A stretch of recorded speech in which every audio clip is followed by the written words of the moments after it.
delighted to announce our newest initiative, the CEO Activist Moving the Dial on Diversity Pledge. What is a CEO activist?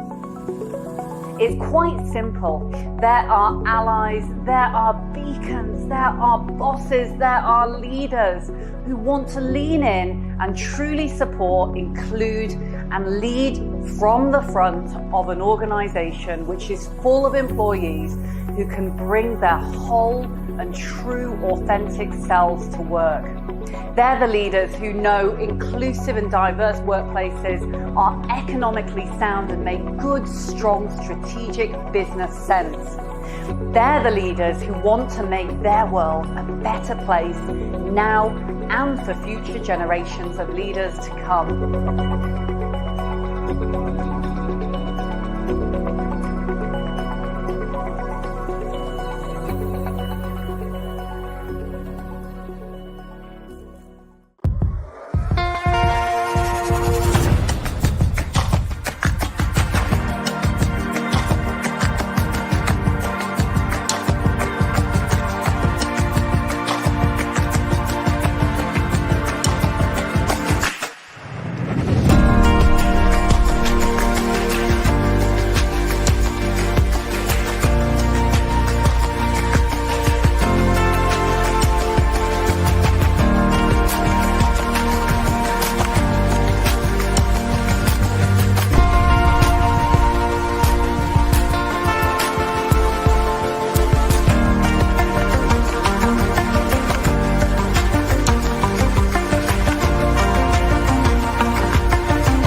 Why do you like to wear neutral colours? It just goes with everything. Easy, elegant, minimal.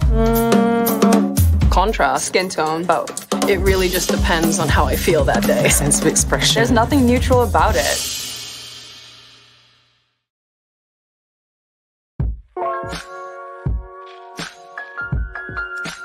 You're not gay, are you?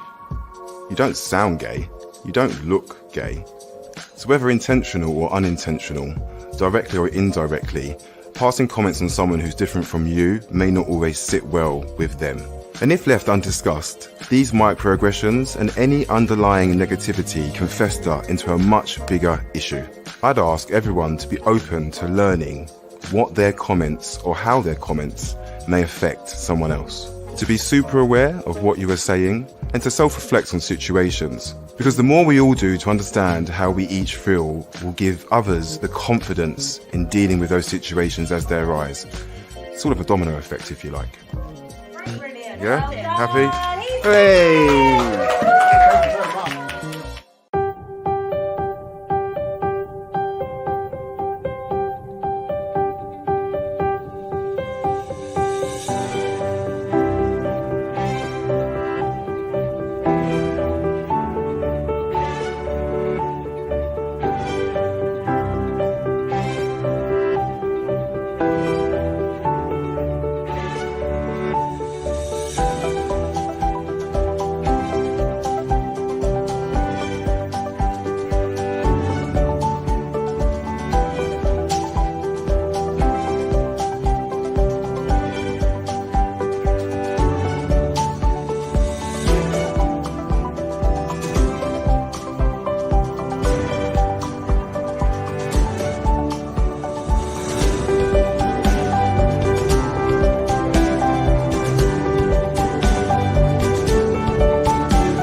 That, of course, is the great Paul McCartney. Welcome to Expert Minutes. I'm John Hambone McGuire. This conversation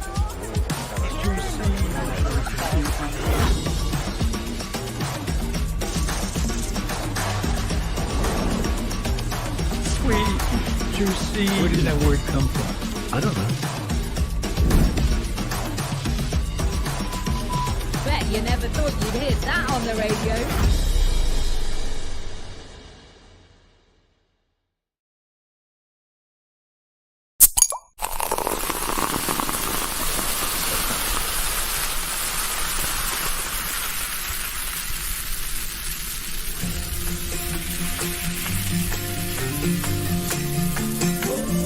We are in the business of joy.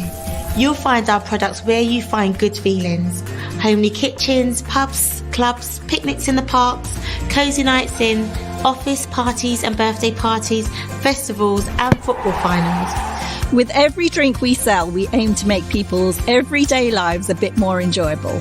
And with 30 plus brands in 50 plus countries, that's a lot of joy. 2.3 billion litres a year to be exact. Long before we made Purdy's and Robinsons, our founders made drinks packed with vitamins, and we're still true to those good-for-you roots. Britvic's sustainability program, which we call Healthier People, Healthier Planet, is key to our business, helping us do right by the world and the people we serve. In recent years, we've cut billions of calories from our products, grown our employee and community support systems, and reduced our plastic packaging, water use and carbon emissions. There's always more to be done, and we're always striving to do it because we want our communities to trust and value us like we trust and value them. Some of our drinks might be still, but we're always in motion. We started as a humble chemist shop in Chelmsford in the 1850s. Now we're a global business in the FTSE 250. We've grown up in Great Britain, but we've grown out into France, Ireland and Brazil, all countries where we now manufacture our own brands. Through our partnership with PepsiCo in the UK and Ireland, we've gone even further. We have great plans for Britvic. More premium options, more healthy choices, more efficient ways of making and selling our drinks. Already, we've invested £240 million to enhance our supply chain, and we're looking at exciting innovation opportunities to move beyond the bottle and add flavor to millions more drinking occasions. That's just a taste of what's to come. We celebrate the adventurers, the dreamers, the visionaries chasing new flavours. You know some of their names already. Matthias Robinson, Matthew Tesser, and Mr. and Mrs. R. White. We raise our glass to these and other innovators for giving us our creative DNA. Our days are spent testing, tasting, rating and creating, leading the market to make fresh ideas a reality. Because good hydration takes imagination. Britvic is a family of exceptional people with a common goal: to bring joy to those everyday moments. We come from many nations. We are British, French, Dutch, Brazilian, Filipino, Irish, Canadian, New Zealanders, friends from across the road or across the ocean. We are product developers, drive site operators, field sales experts, R&D technicians, engineers, marketeers, managers of brands or finances or forecasts. We care about the drinks we make and the communities we serve. We act with pace and passion. We work as a team, each playing to our strengths. We are stronger together. This is Britvic. We enjoy life. We care, we act with pace. We're courageous. And we are stronger together. These are the things that make us who we are.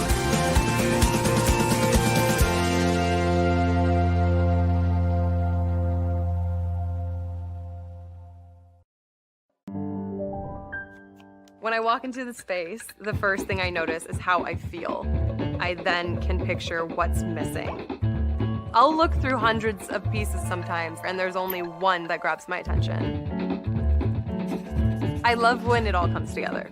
Oh, it's so perfect! The space instantly becomes alive because there's risk in it. That will change you as a person.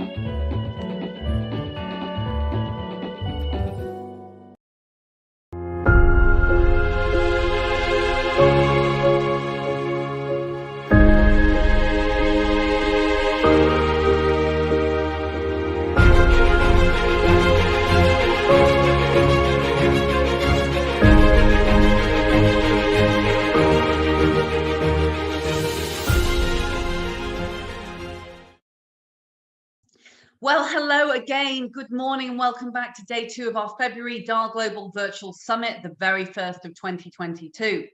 I'm still so full of ideas and inspiration after yesterday's panel, and we would love to know what conclusions or thoughts you had after being able to ruminate on a couple of those discussions and conversations overnight.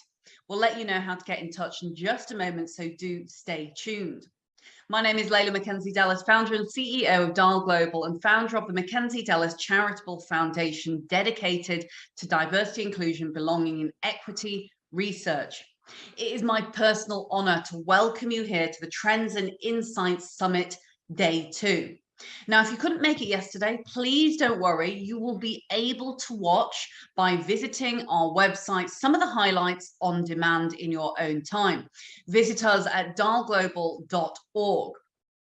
After such a challenging 2 years, we are delighted that in this summit, we're really looking ahead to the positive and optimistic future. Now, looking to the future and shaping those future trends sometimes can be rather challenging, in particular for those who work in diversity and inclusion, who are committed to making life easier and have seen many years of seeing many people excluded, or find that this can be a rather emotionally thankless task. Well, things are looking up, and this is why we do the summit, is we want you to sit back, relax, and be reinvigorated by all the new ideas and leading practice to come. That reminder of why we do and we push so hard to make change happen each and every day. Sometimes things seem to move too slowly. Sometimes we don't see change fast enough. And sometimes we see the news littered with awful stories of racism, sexism, homophobia, and inequality. But whilst we do carry such a lot on our shoulders, we also hold a true privilege in our very hands. And that is that we get to make things better. We get to affect change. Every single time we show up to work in a meeting or to an event or to a summit, or we lend our voice to good, we have the unique opportunity to be able to convey that message of equity and equality and a sense of belonging for all, because every single voice does matter. We get to open people's hearts and their minds little bit by bit, and we get to move that dial, which is what we ultimately all want to see. Now, if experiences of the past have really weighed you down, our panels today will help you look at the future. We're examining new trends, we're examining new insights, we're sharing knowledge and experiences, and we're working together to make a fundamental difference to the diversity, inclusion, belonging, and equity agenda.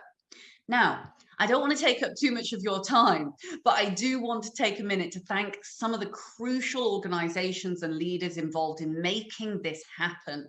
Our partners who help ensure that our summits can go ahead, and they can go ahead for free, because we don't believe in charging for inspiration, innovation, and leading practice.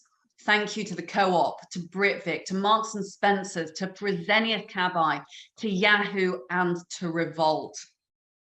We keep our summits completely free of charge because their support fundamentally allows this to happen. Now, it's time for housekeeping. I would love that if you're live inside the summit, you look to the left of your screen when it comes to speed networking during the ad breaks, and also check out our partners' virtual booths. As ever, we love to make our summits as inclusive as possible. We always like to take advice on how we can improve. Every time we look at your comments with great interest, and we look at how we can keep moving the dial on our internal and external improvements. I am excited to say that we're partnering with MyClearText to provide captioning over the next 2 days. MyClearText allows anyone with hearing difficulties or neurodiversities viewing the summit to turn on live captioning at any time. You can find the live caption link pinned into the event chat throughout the day. Now, don't forget, as ever, to tag in DAL Global and use our social media handle, #MovingTheDial. We're on all the platforms from LinkedIn to Twitter to Instagram. So please take a snap of yourself and let us know what you're up to. Let us know what you're enjoying. Additionally, we are playing our official crowdfunding video, which is live right now on Seedrs. So if you want to get involved in the journey in a big way, make sure you check that out. It's on seedrs.com. Search Dial Global, and stay tuned for our amazing opening panel examining how we get the balance right between fulfilling careers and honoring our home life. Enjoy.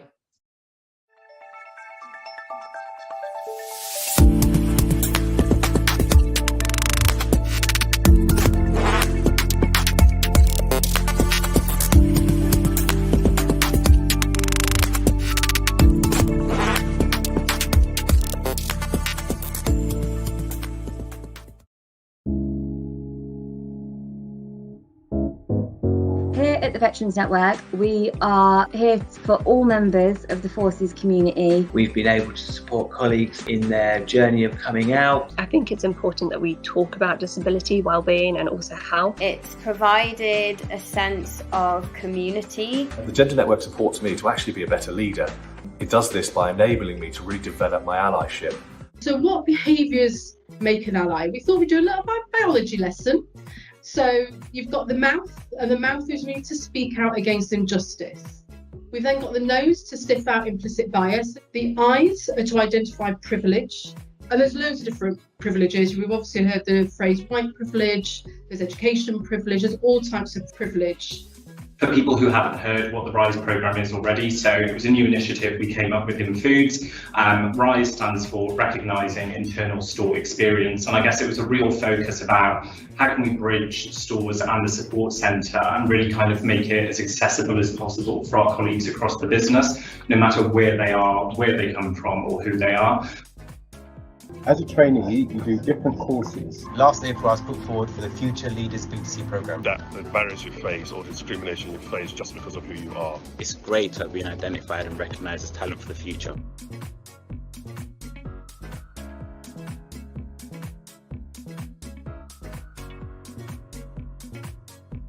It became really clear to us when we started to hear from colleagues, listen to colleagues, hear people's stories and experiences, that we weren't doing enough to be really explicit about our stance on anti-racism. We just want to put it out there.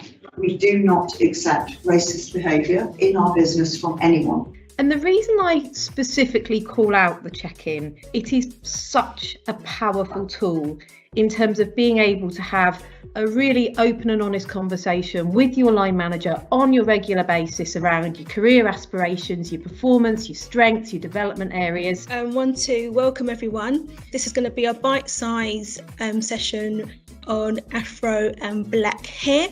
How do you think people can be Black allies to hair?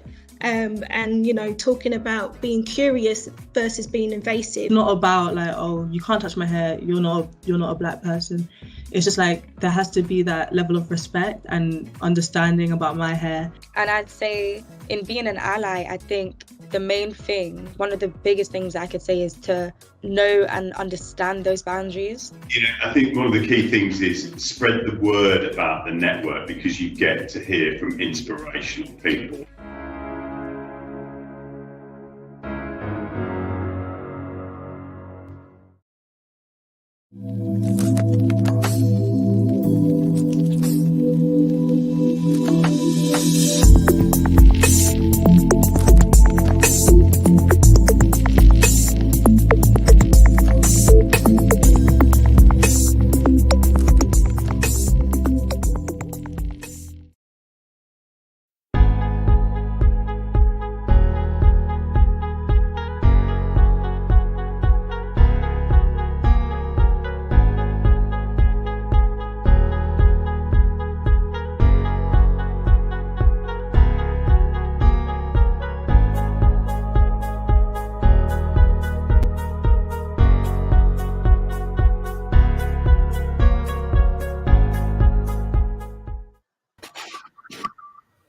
Hello, welcome back to the Global Virtual Summit, Trends and Insights Across Holistic Tyndall Facets.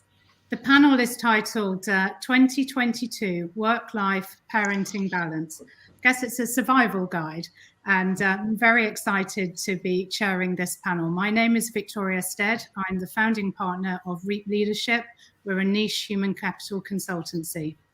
I'm joined by three other phenomenal leaders who I'm really delighted to welcome to the Dial Global virtual stage. They are Simon Marshall, who's the Stores Inclusion and Networks Partner at Marks & Spencer, Thea Ellison, who's the Chief People Officer at Oda, and Ed Leahy, the Finance Director at Eurolay. Wanted to say that we know so many of us, we're all passionate about our careers. We're passionate about being a great parent as well, but it can be often really hard to create the right balance. There isn't a playbook, there's no clear benchmarks for success, and candid discussion with managers, we can often feel, they can feel taboo. You might worry about being labelled as unfocused or whiny or even worse.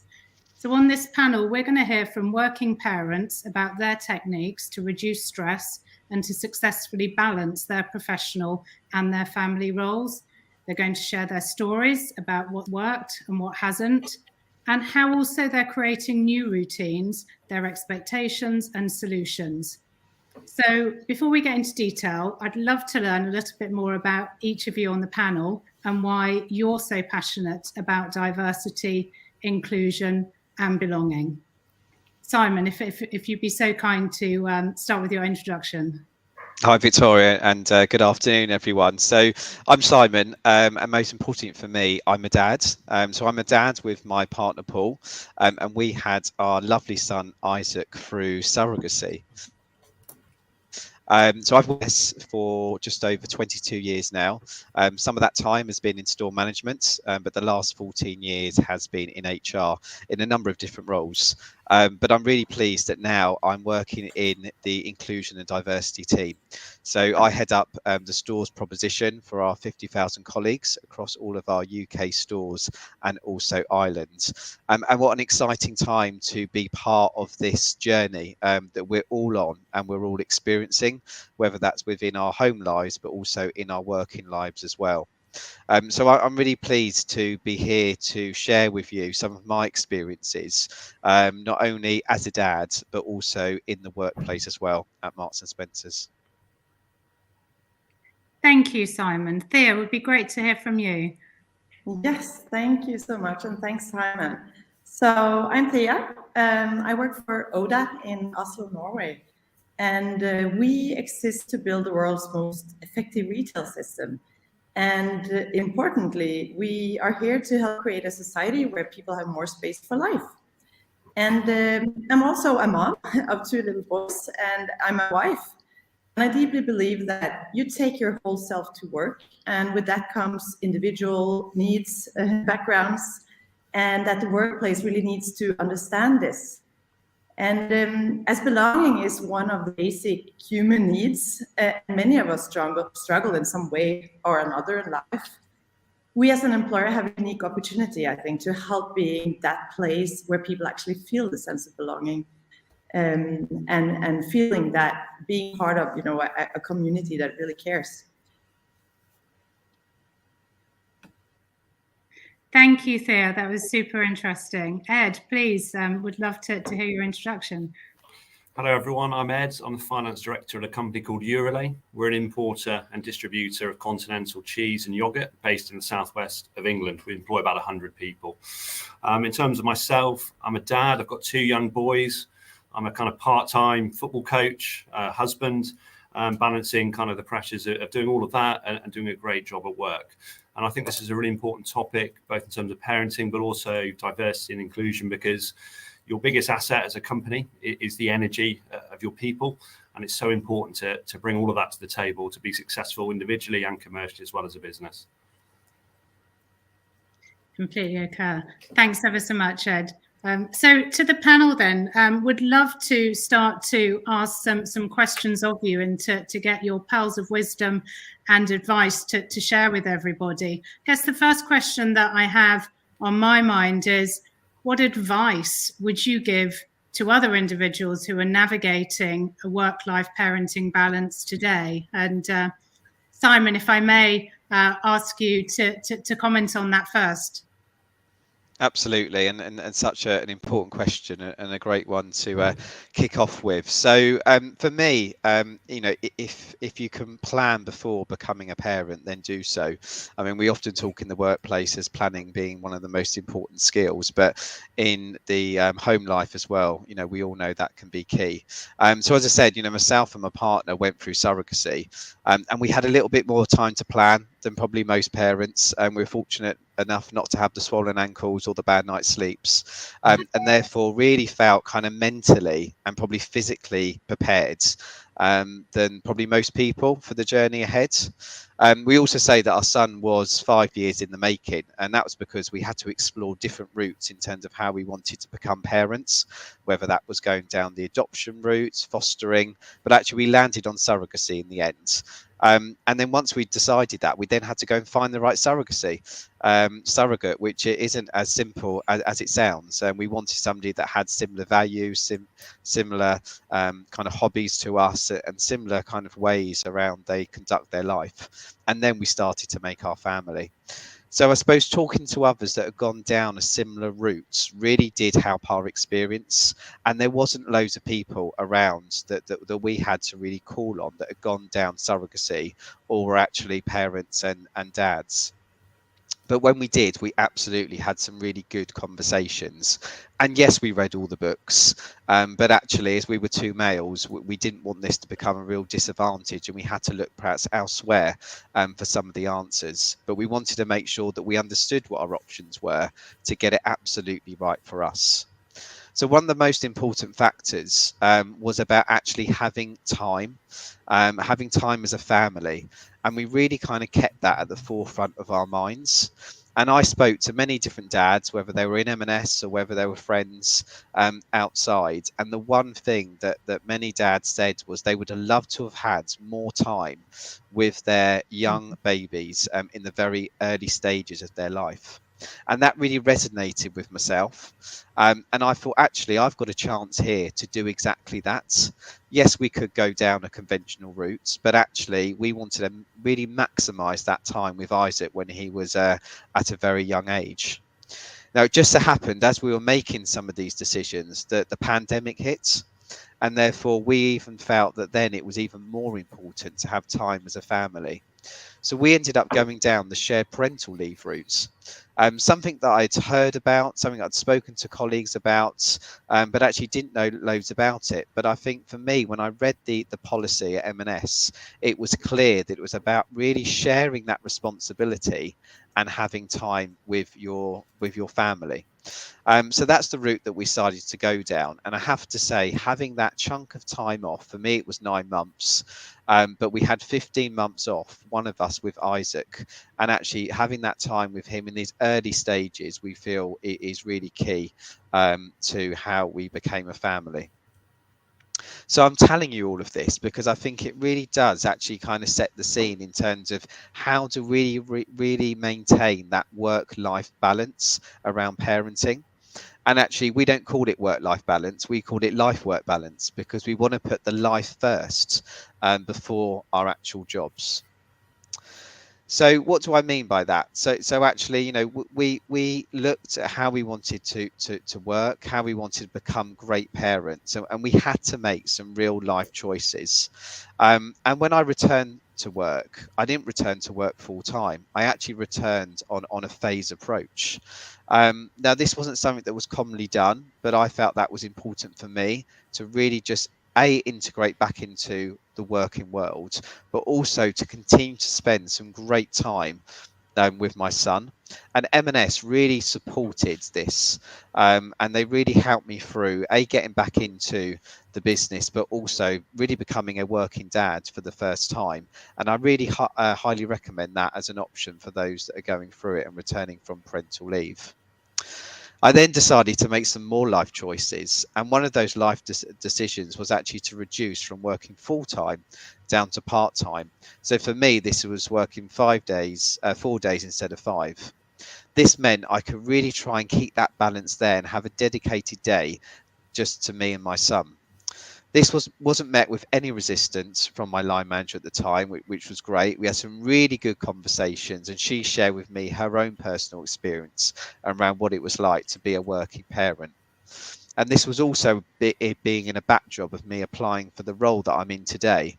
And again, I was really positively backed around the decisions that I wanted to make about becoming a parent and returning from work. So for those of you that do work part-time, you'll know that we probably have to work a little bit smarter and a little bit more efficient than other colleagues, because if not, in my circumstance, you end up working 5 days in 4, and therefore that work-life balance really doesn't hit the mark. So having your line manager really support you and being on board and understanding those life choices are so important. But also making sure that other people around you kind of respect your decision and they understand your decision as well. So we have many different rules in our household around actually, if we're off working, we're absolutely off. So whether that's at the end of the day or whether that's days off or at the weekends, we need to make sure that our time is really focused to our family. So no checking emails, all those team messages whilst doing the bedtime routine. They can all wait. And therefore, you know, just by putting some simple things into practice, whether that's about putting my working days in my signature strip, making sure that I've got my out of office on when I'm not working, and really staying true to putting my family first most of the time. Lastly, what I found is really talking and really being open about the experiences that I face every day, every week as a new parent. And talking to family, talking to friends, talking to colleagues about those experiences. And it's important that it's not just about the highs, it's also about the lows as well. So I'm not afraid to talk about when I've had a bad night's sleep or Isaac's been up. And therefore it's okay not to be okay, and talk about the reality of being a parent to really make people understand. So in conclusion, I think, you know, different things absolutely work for different people. But I hope that's just shared a bit of insight around what it's like for myself as a new dad and trying to work at the same time. That's so helpful. Thank you. It sounds like an amazing journey that you've been on, and clearly very well thought through, understanding what's important, but also with a very supportive employer as well. That's great. Very much so, and I think that's what it came down to. It's the support around you, and you know we've been very fortunate to be in that situation. But even if people don't have that kind of support, you know, being able to talk to people has definitely made the difference. Yeah, fantastic. Is there anything else you would add, maybe Ed or Thea, to this point? Just to pick up on Simon's theme about time. The thing I've learned, particularly the last couple of years, is you've got to be very disciplined about managing your time. And when you're focused on one thing or the other, whether that's work, social life, your children, is to be really, really focused on that. You can't juggle all of those things at any one point in time. You can juggle all of those things if you're organized and disciplined. But when you're in the moment of working, then you're fully focused on that. When you're with your children, you're fully focused on doing that and being the best sort of parent you can. It's when you're trying to work, teach your children how to read during lockdown, and manage other things, then you get yourself in a bit of a pickle. So I think it's really important to be disciplined and focused, and be very transparent with your colleagues and your family and your friends to support in your thinking and decision making. For sure. Yeah, great advice, both Simon and Ed. And I also think there's something about being aware of and taking care of your own needs, because often I see that I guess there's something about time management, self-leadership. Actually, so what do I need outside of what my work needs that is personal? And actually dare to take care of them, because often we forget about it and get very focused about the job and what we should do instead of also what's good for us on a personal level. So just wanted to add that. Yeah, very important. Thank you.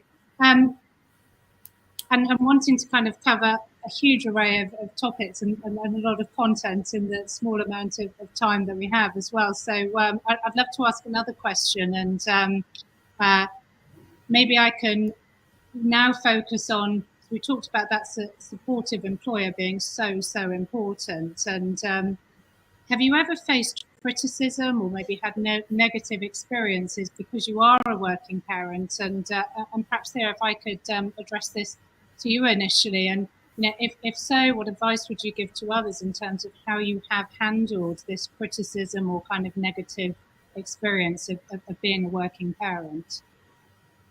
Yes, thank you. So my company is Norwegian, and I've been working in basically mostly in Norway or out of Norway my whole career. And in Norway, we have some of the world's, I guess, best parental leave benefits. And people really see this as part of their destiny, as also use these benefits. And a high number of men are taking parental leave, including, even the CEO of our company have done it 4 times now. And this sets a great example, right, that cascades down to others. And I guess the Norwegian culture is also, highly respectful of working hours. We have this cabin culture, and we really do push space for life and the respect around that when it comes to vacation as well. So I think I've been quite lucky during my career, and I've had leaders who've been very supportive in my work-life balance. But at the same time, I've actually also had quite a lot of bad experiences. But when I think about it, it comes from my own expectation to myself and the feeling of not being good enough. So I've tried to juggle and be on top on all sort of aspects, both work and home. Maybe you have children, maybe you have a partner, maybe you have some friends, you have other family and relationships to nurture, and it's very easy to have very high expectations to yourself, and I've had that. And that means that I felt bad many times because I had to prioritize sort of life instead of work. And maybe I've even blamed my leader for it sometimes, or there was something in the tone when she said yes, that I could go earlier or something like that. But to be honest, I think that in the end, I have had a strong influence on those feelings for my situation, and it have helped to work on that internally. And I had struggled a bit, in the beginning of my career, even before I had children, due to my own, daring to be true to my own needs and be responsible for actually taking care of them. And the company I worked in, and maybe the leader might have been open, but I felt bad about prioritizing myself. And I spent a lot of energy and time to make sure that absolutely all hours and minutes were sort of overcompensated for, I guess. So I just, wore myself out. I didn't feel like I was good enough at home, and I didn't feel like I was good enough at work. So yeah, it left me with a lot of stress, and I ended up not having time for bonding with my partner, or meeting up with friends, family, going to the gym, and things that is important to me. So yes, I faced negative experiences, but I must say that they are mostly due to my own expectations to myself. And that's been something I really have had to work a lot with the last 10, 20 years during my career. And I must say, I'm not 100% there yet, but it's much better. And I'm very, every time I meet a person in the company I work in, I can sense this kind of struggle. I just want to share my story and that how much I feel and understand their expectations to themselves, and try to sort of lower them a bit. Because me as a leader, for instance, I don't necessarily have the same expectations as the employees have to themselves, and they're more than good enough taking care of their life in addition. So I think that's, it's more of an internal struggle than the external one from my side. I think quite a few other people will resonate with that, especially high performers. You want to do a great job in all areas and you feel like you're not winning on any front at all, but actually that's your own perception. not everybody else's. So really important. Simon and Ed, is there anything else that you would add to this of your own experiences and things you've learned? Yeah, I mean, for me, I think I can see how things have changed. So when my children were born, my first, several years ago, there was an expectation, either implicitly or I'd assumed kind of incorrectly, that actually you just crack on and get on with it. Your child's born, they're barely out of hospital, and you're back at work, kind of showing that you're a leader and you're being present. And that looks so outdated even 8 years ago. So I think that's a really positive thing. It was probably a negative experience at the time, but it shows how far we're coming in terms of driving this agenda, because as Simon said originally, that time's so valuable. And, personally, I've probably lost that because I felt that I just needed to get back in and get on with things. And that was kind of the expectation. So definitely, some early negative experiences around it. But I think nowadays, there's so much more flexibility around parental leave. And our people are driving that as well. Rightly, they have that expectation that this is some of the most important times in their lives, and employers need to work with that. So I think it's a negative, but actually becoming really positive. Just again, to pick up on Thea's point around putting pressure on yourself as a kind of working parent, it's very easy to look around and go, wow, they're doing that so well. Look at those guys. They seem to be sort of nailing every aspect of life, and maybe they're not. But actually, you've got to set your own kind of context and work with that. Don't compare. Don't be too competitive. Easy to do if you're used to being successful and achieving, but actually just kind of give yourself a break and be kind to yourself, because you're doing a really good job. And you're the best judge of that. Don't let other people's kind of perceptions kind of bring you down. So I've learned that increasingly over time. Probably used to care a little bit too much initially when your children are much younger, and now I just trust my own judgment a lot more, because probably I'm right at the end of the day compared to what people think who don't really know kind of the context that I work within. So definitely some kind of initial tough experiences, but the progress that we're making both as a company and as a society, I think is leading us into a better place at the moment on work-life balance and parenting. Thanks, Ed. And I think for me, it's probably less about my own experience, because I'm probably earlier in the journey than a lot of people. But I suppose I've seen it around me, whether that's around colleagues who I work with, or, friends outside of the organisation. And I think, one of the key things is, this kind of creep of actually, activity and work that, you set out with that great expectation and that master plan about this is how I'm going to, deliver being a great parent and work at the same time. But then over time, some of those things that you said you were going to do kind of get eaten away at. And therefore, a lot of conversations I've had with people, and I've, kind of recognize when people have been struggling, and I think that's all in our gift to do, is to recognize people and talk to them, is to understand why is it that things creep, and actually how do we really overcome some of those barriers, and whether that's being more open and honest with your line managers, or whether it's about changing the way that you work, it's actually in our gifts. And like you said before, Ed, it comes back to time. And if we can get the time element right, then we can absolutely provide that balance. But it's about recognizing when things do start to go wrong, in order for you to kind of make a change. I also have a small extra, so also to build on that time, because I see now that, these days where you can be available at work, 24/7 on your phone, and all of these apps, which are great for efficiency and also for flexibility, definitely. But there are also these questions about, sitting at the home office with a sick child maybe on your lap, which is great that you can do, but should you really spend that time with the child instead of being at work? And these new things that pops up with all this new flexibility, which I think is sort of they're coming. there's a backside of that medal too that we need to handle as an employer, as a company, as a leader, and not just think that flexibility is just great, because it also puts a lot of burden on the employee actually to control their time a lot, instead of having this very clear, now I'm at work and now I'm not.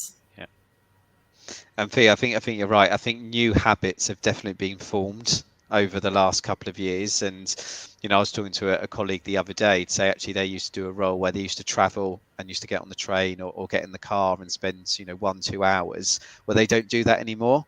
And actually, as a working parent, you kind of think, well, actually, how do you now use that time? Do you use it all at your desk, or do you balance it off with being a great parent? And it all comes to do with those choices around how you spend that time. You said the creep piece as well, so you're not feeling guilty that with the extra time you should be just working, but you're sharing it to be being a parent, and as you say, Thea, you're looking after yourself as well. It leads us really nicely onto, I guess, where we are in society and with organisations. I think COVID has no doubt really fast forwarded our ability to be flexible and to potentially have a better platform in order to manage work-life balance. But as we're just kind of discussing, we've got a lot of other aspects then to work out and also manage within that.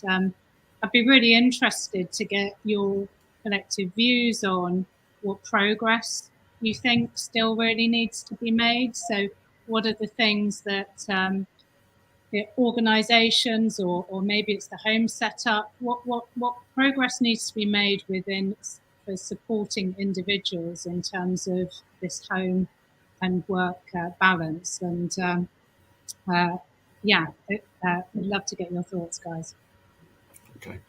I think you're right, Victoria. Like the last couple of years, the pace of change has massively accelerated, largely driven by external factors. So we've all gone through some really new experiences, kind of additional working from home, homeschooling, lots of difficult stories in the news, the pressures of lockdown, and lots of challenges commercially and in our businesses. So it's been really tough, actually.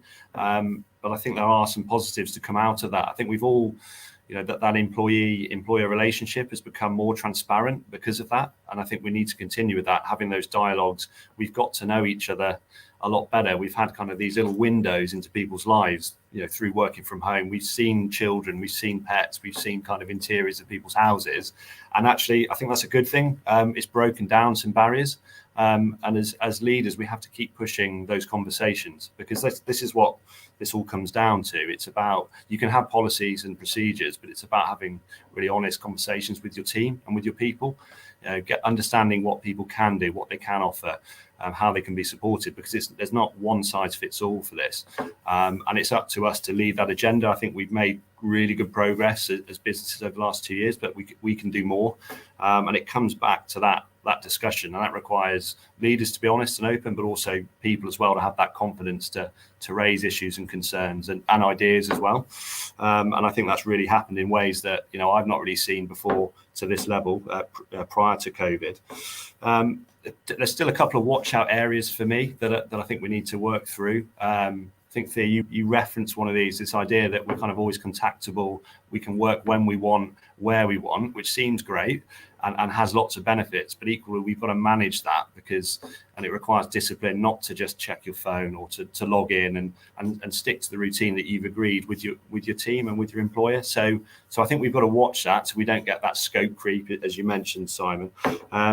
And also, second kind of watch out for me, working in a manufacturing environment, we employ a lot of people who work in warehouses and production environments who don't have that physical flexibility that some of the guys in the office do.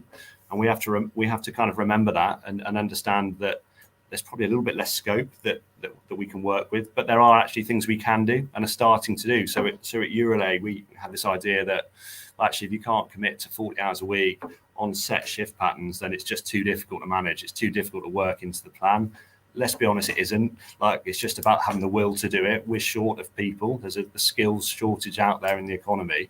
And the more flexible we can be with different shifts, whether people buddy up and do half shifts with each other so they can support their families. These are all things we're looking at now that we just put in the too difficult to do box for years. And now, because of kind of COVID and external factors, we're looking at ways we can be more innovative to get people in the door and to do a really good job for us. So it's important that we don't forget those guys, that you don't create a kind of two-tier workforce between those that are either in store, on premise, and those who can be more flexible, because there are opportunities across both kind of aspects of the organisation. And again, it's new for us, but I think the feedback is overwhelmingly positive. Because at the end of the day, it makes good sense. It's the right thing to do morally, to provide that kind of flexibility and look at solutions. But ultimately, it makes business sense because you can recruit people, retain people effectively, and we really need to do that at the moment. It's a difficult labour market, and the more inclusive and more kind of belonging we are, that's going to help address that kind of risk for us as employers. Absolutely true. Completely agree.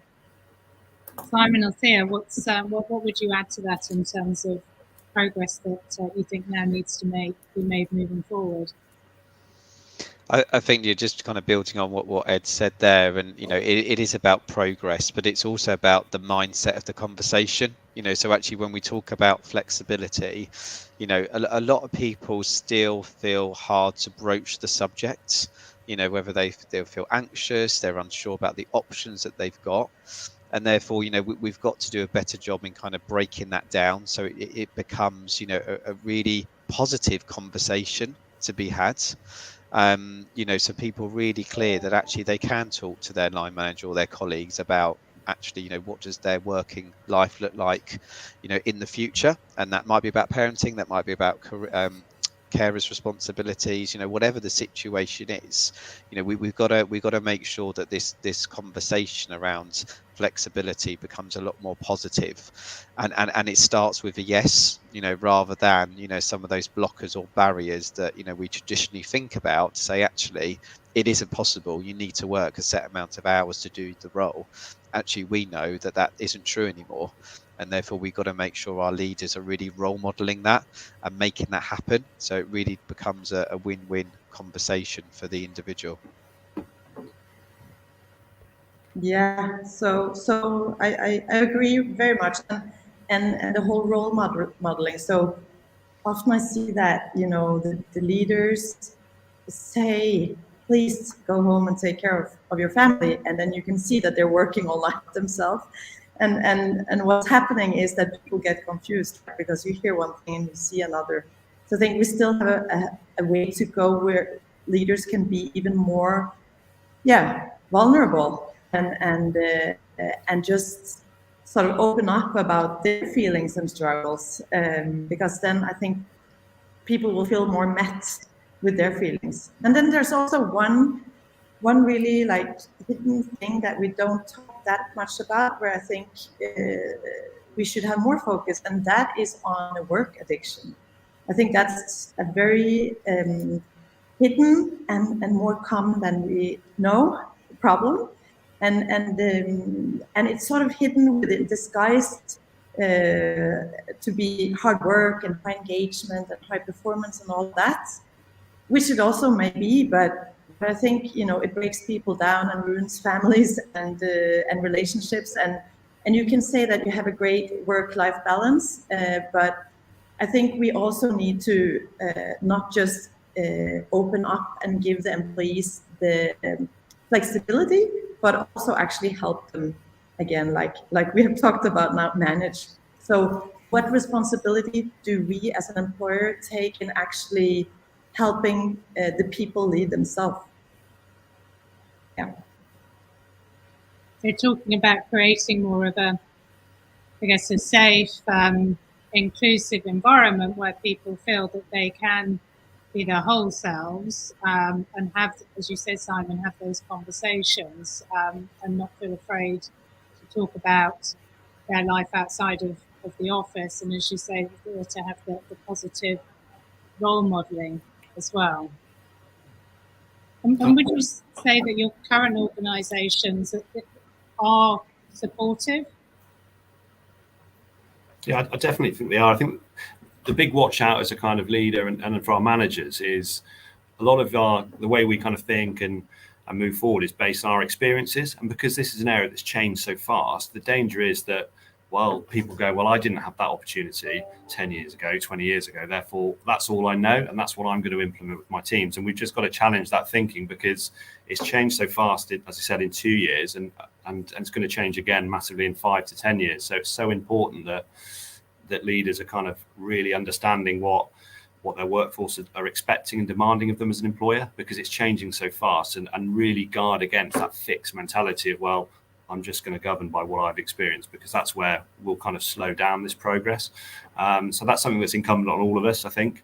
But I'd say in terms of Eurolay, this is an area that we probably would have had a fixed mindset about it 10 years ago, but we're changing. We've still got a long way to go. But just being aware that we want to go on that path and start with as you said, Simon, the default position is yes, let's have a look at it.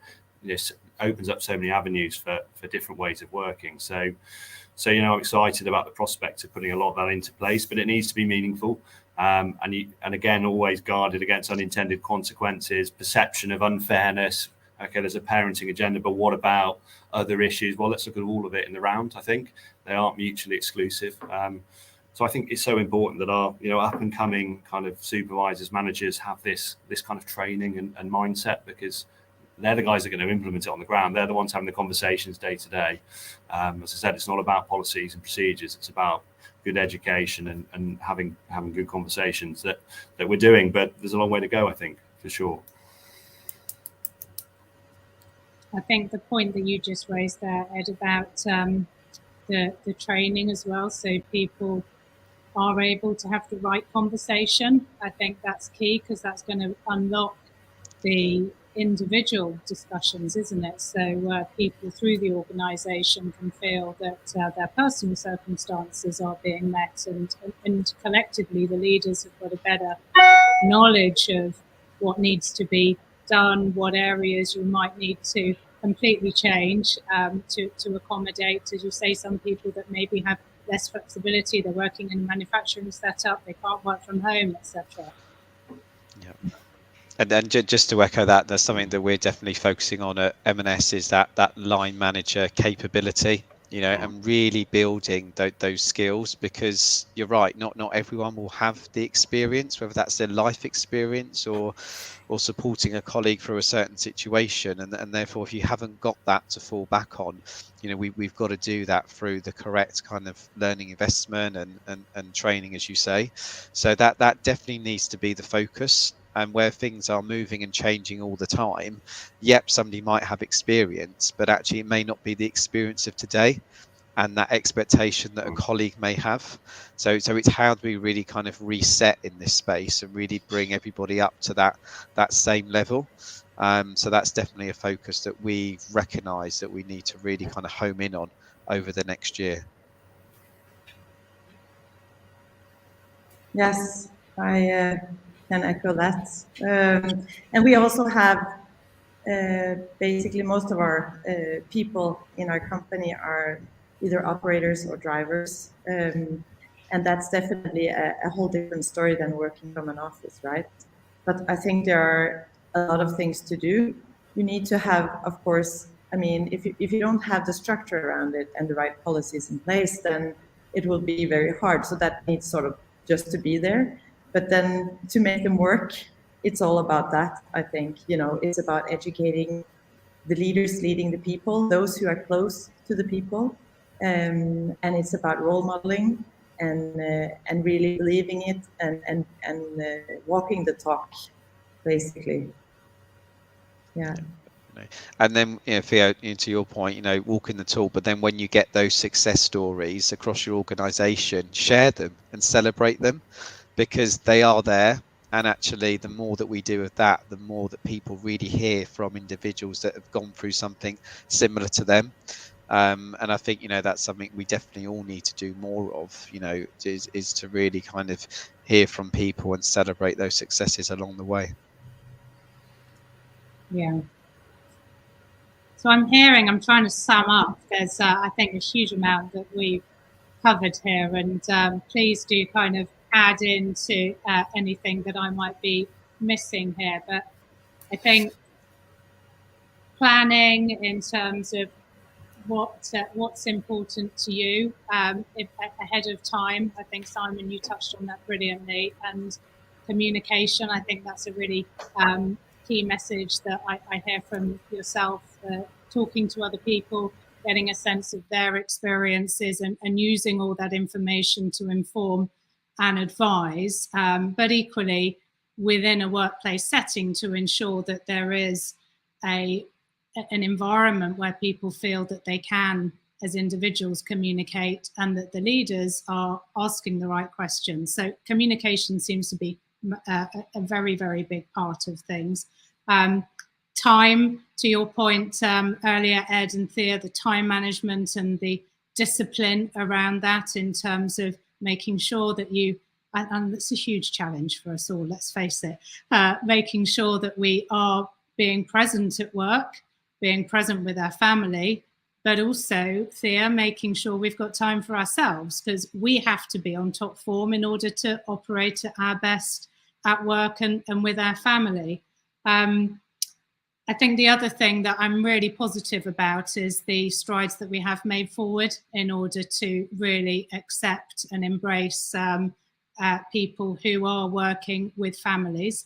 I'm hearing that we need, as an organisation, we need to be able to continue to move forward, to progress and to innovate and to listen, the role model piece being particularly important. Is there anything else that we need to just conclude on before we close this panel? I think just be brave. I mean, both for the leaders and all, it's about being brave, I think, a lot, and just daring to you're probably thinking that you're alone with your concerns around being a parent or, you know, taking care of life outside of work. But when you open up and speak up about it, you'll probably notice that this is something it's on everyone's minds. So share your thoughts out openly. Yeah, I think just as a final comment for me, it's absolutely possible to be a great parent and really successful at work. Absolutely, the two are not incompatible. But in order to do that, you need to have a really good employer, a great manager, and good people around you. So a really good peer network, whether that's colleagues, friends, extended family, whatever it is so important, because you can't just take it all on yourself and try and be, you know, a superhero. You do need that support. So that would be my message: is that everything's possible, but you need to support yourself to do that. I think the final thought from me is that, you know, we know the world's changed and it will continue changing, and I think, you know, every different family makeup is different, whether you're a single parent or you're a heterosexual couple. You know, things are different. So just really embrace that change and really learn from each other. And I think this is where it kind of comes down to really listening to each other's experiences. I think will be really helpful as the year goes on. Brilliant. Thank you so much, all of you. I think it's been really, really informative. I've loved listening to all your experiences, and I'm sure everybody else will take lots of wisdom from this. So thank you. Thank you so much. Thank you all. Thank you, everyone. So just in terms of, if you are live inside the summit, please do look to the left of your screen, and you can find there the speed networking and the virtual booth during the ad break that's coming up soon. Please also don't forget to tag Dial Global and use our social media handle.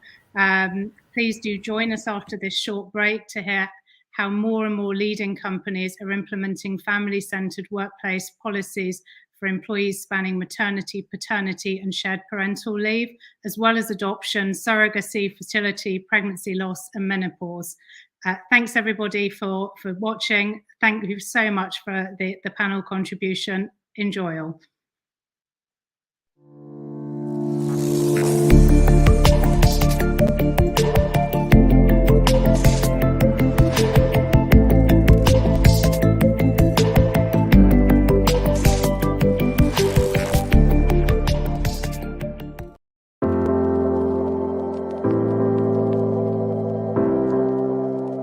Diversity is not about governance, it's about growth. Diverse companies make 19% more revenue and are 70% more likely to capture new markets. So is it any wonder that over 2/3 of organisations want to increase their diversity and inclusion strategies? But just because becoming a more diverse and inclusive employer is the aspiration, doesn't mean that it's easy to achieve. And that's where Dial Global comes in. We are the leading accelerator for diversity, inclusion, belonging and equity in the workplace. I'm Layla Mackenzie Dellis, the founder and CEO. As the adopted daughter of two white working class British parents, I know that diversity means different things to different people, which is why taking an intersectional approach rather than a series of singular initiatives is the only way to go. This belief is at the heart of Dial's holistic approach. Our proprietary methodology is built around 10 visible and invisible facets of diversity. And our peer-to-peer network model is focused on solutions and ongoing support. So that as our client network grows, our 10 Dial facets becomes even more powerful as a benchmarking and insights tool. Just ask Unilever, Walgreen Boots Alliance, Accenture, the Co-op or Barclays. Just a selection of the blue chip companies we're already working with, but we're not stopping there. In the US alone, $8 billion is spent on diversity and inclusion training each year. And we know our technology is scalable, replicatable for that investment to pay back. Our digital platform moves the Dial in 3 unique ways. Firstly, we create with tools, processes and frameworks that deliver real diversity and inclusion and equality shifts. Secondly, we connect by helping clients through from each other with workshops, summits and our community hub. Third, we're a catalyst, using personalised advice for those businesses who want to go deeper and faster. At 200% growth, now we are providing the opportunity to back our expansion with a dedicated and passionate team, a subscription-based model built around community engagement and fully scalable technology. In a growing and necessary category, this means Dial is an opportunity to really bring about strong returns through an investment that delivers real change.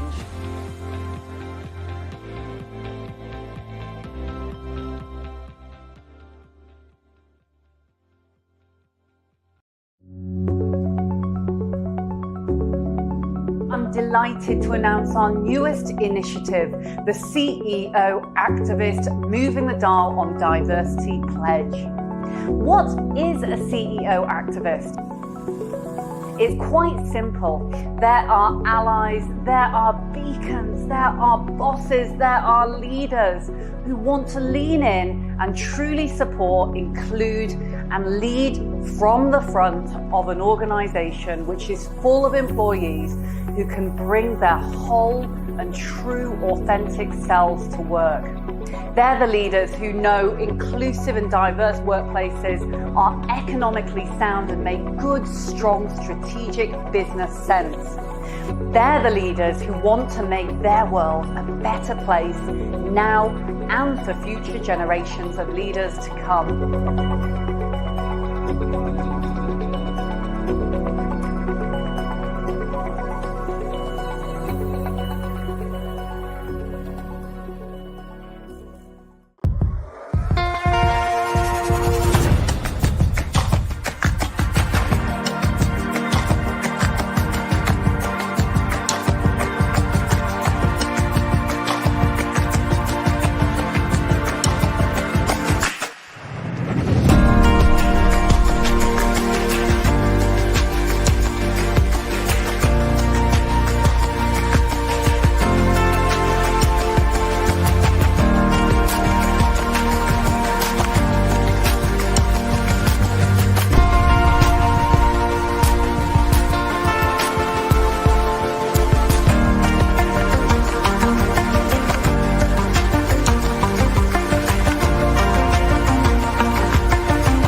Why do you like to wear neutral colours? It just goes with everything. Easy, elegant, minimal. Contrast, skin tone, both. It really just depends on how I feel that day. A sense of expression. There's nothing neutral about it.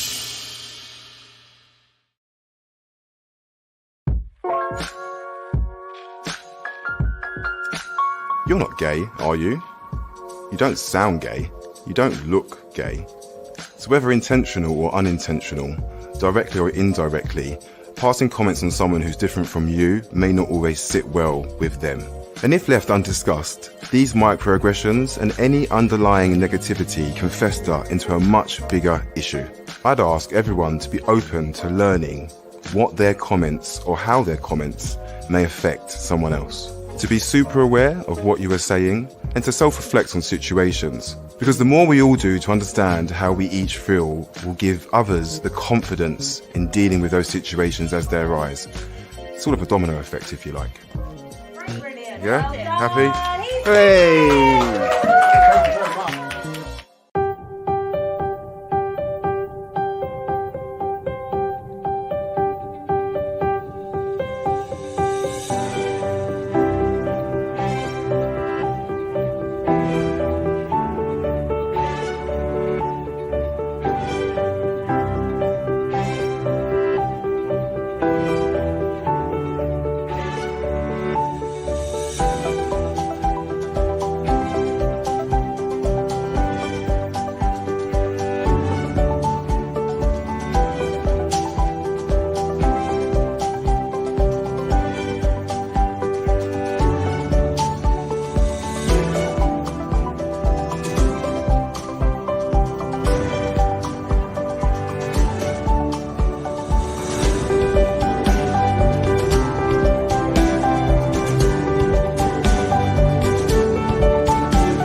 That, of course, is the great Paul McCartney. Welcome to Expert Minutes. I'm John Hambone McGuire. This conversation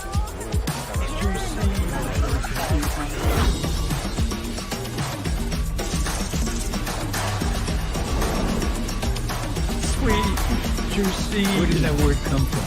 I don't know. Bet you never thought you'd hear that on the radio.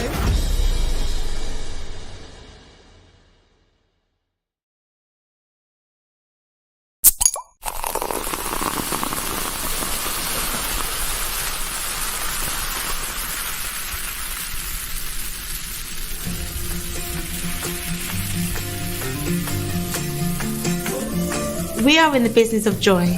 You'll find our products where you find good feelings. Homely kitchens, pubs, clubs, picnics in the parks, cosy nights in, office parties and birthday parties, festivals and football finals. With every drink we sell, we aim to make people's everyday lives a bit more enjoyable.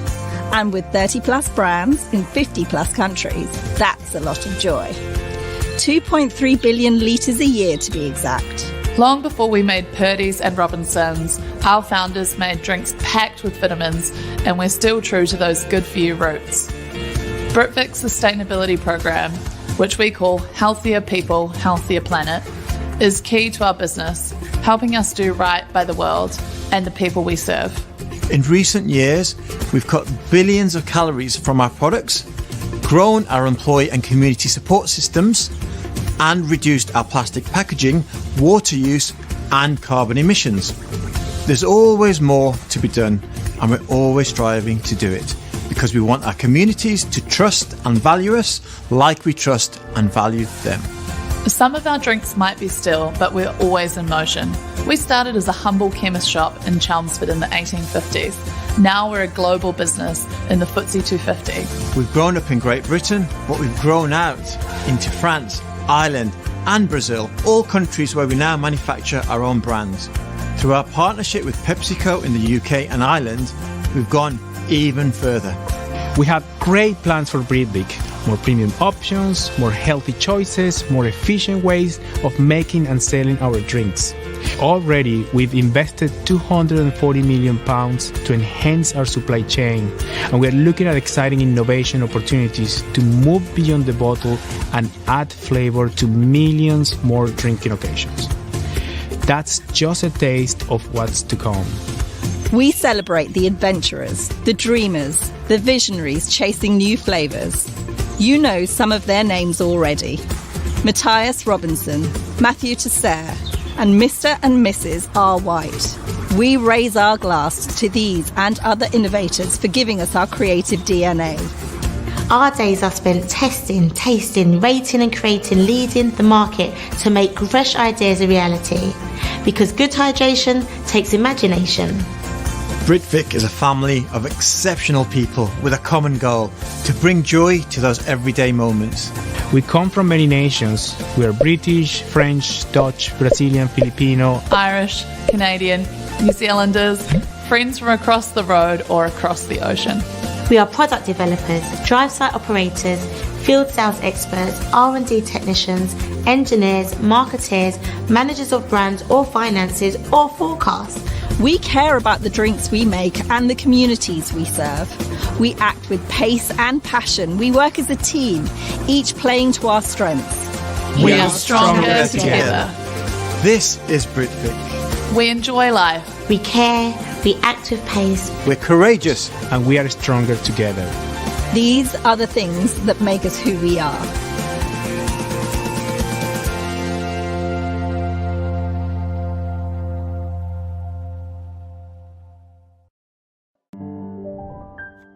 When I walk into the space, the first thing I notice is how I feel. I then can picture what's missing. I'll look through hundreds of pieces sometimes, and there's only one that grabs my attention. I love when it all comes together. Oh, it's so perfect. The space instantly becomes alive because there's risk in it. That will change you as a person.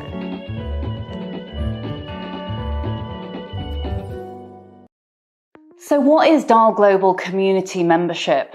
The brilliant thing about membership is it actually brings together people when it comes to engagement. So it's an engagement app, but we also have this online as well. The digital platform, whether it's on the app or whether it is online, brings together organisations and their respective employees when it comes to diversity and inclusion.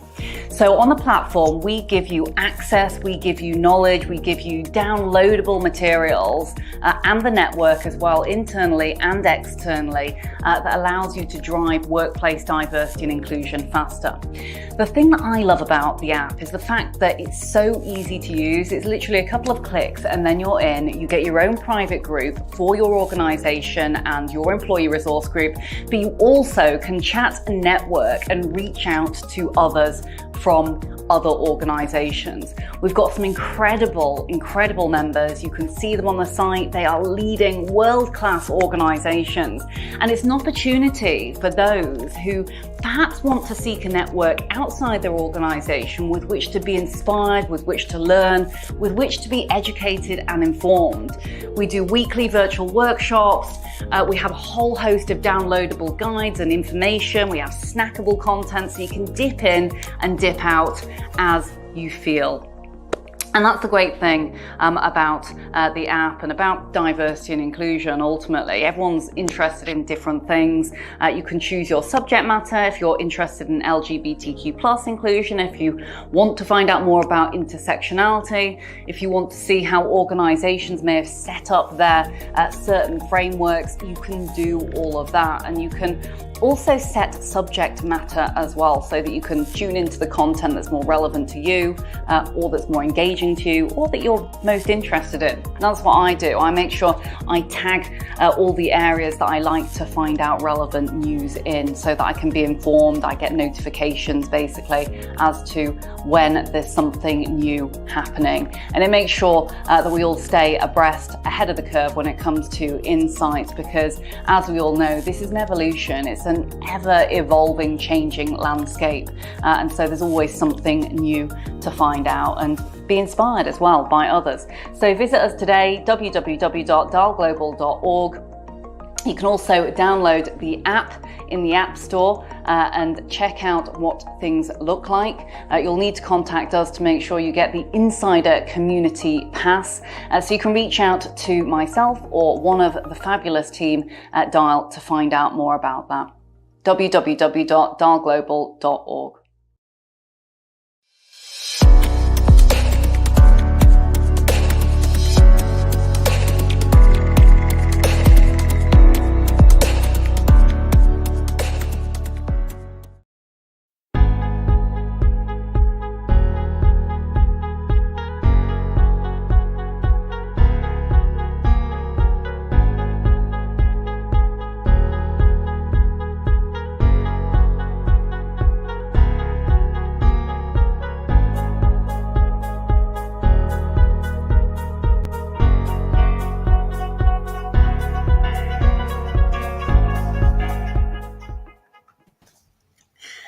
Hello and welcome back to the Dial Global Virtual Summit, Trends and Insights Across the Holistic 10 Dial Facets. This panel is entitled How 2022 Will See Companies Putting Family Fertility at the Heart of Their Talent Strategies. My name is Layla Mackenzie Dellis. I'm the founder and CEO of Dial Global, and I'm delighted to welcome three superb leaders to the Dial Global virtual stage.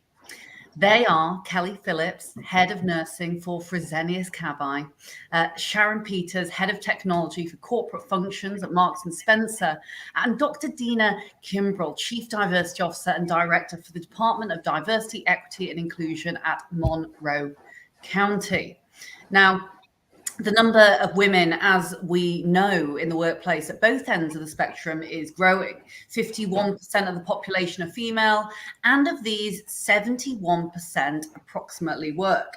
More female than male graduates, as an example, are entering the professional working world where menstruation could be an issue for them. Women over the age of 50 are actually the fastest growing group in the workforce, and currently there's 4.3 million of them in the UK. They'll be highly experienced mid-level career women who may be, menopausal or actively going through the menopause right now. And a growing trend in 2022, which is so pleasing to me personally, and I'm sure all on this panel, is that more and more leading companies and organizations are implementing family-centered workplace policies for employees that span everything from maternity, paternity, shared parental leave, as well as adoption, surrogacy, fertility, pregnancy loss, and menopause. And as companies emerge from this pandemic, many feel this shared responsibility ultimately to build back better, ensure there's adequate financial and emotional support in place to protect employees' health and safety. Now, getting into detail with some of our fantastic panel, just to set the scene, it'd be great to do a couple of introductions to your fabulous selves. So Kelly, I'm going to come across to you first, then Sharon and Dina, as to who you are, your companies, and also a little bit about you personally and why you're so passionate about the subject and diversity, inclusion, belonging as a whole. Kelly, over to you. Well, thank you, Layla, and also thank you for inviting me to be part of this panel today. I'm Kelly Phillips. I'm Head of Nursing for Fresenius Kabi in the UK. Fresenius Kabi is a global healthcare company that specialises in life-saving medicines and technologies for infusion, transfusion and clinical nutrition. And in the UK, we have a specialist team of community nurses working right across the UK, supporting patients in enteral nutrition, parenteral nutrition, IV therapies, and patient training. Essentially, we enable safe patient transition from hospital to home so our patients can live as independently as possible for them. I'm passionate about D&I on both a personal and a professional level. Firstly, I have a responsibility to ensure that all the patients that we have on our caseload have a person-centered and individualized plan of care. And this is to ensure that we're treating the person and certainly not just the condition, and demonstrating that we have an understanding that each and every one of our patients is unique. And this really is deeply embedded practice within nursing in the UK. I also feel passionately that as a leader, it's my responsibility to encourage diversity within the workplace and encourage our managers to think about the importance of diversity when building their teams, because this inevitably will enable more creative thinking, create a healthy challenge, and provide a greater richness of ideas. It's absolutely recognised that organisations who have a clear focus on diversity and champion inclusion will undoubtedly perform better, have a greater employee engagement within their organisation, which for us in turn will of course lead to better patient experience.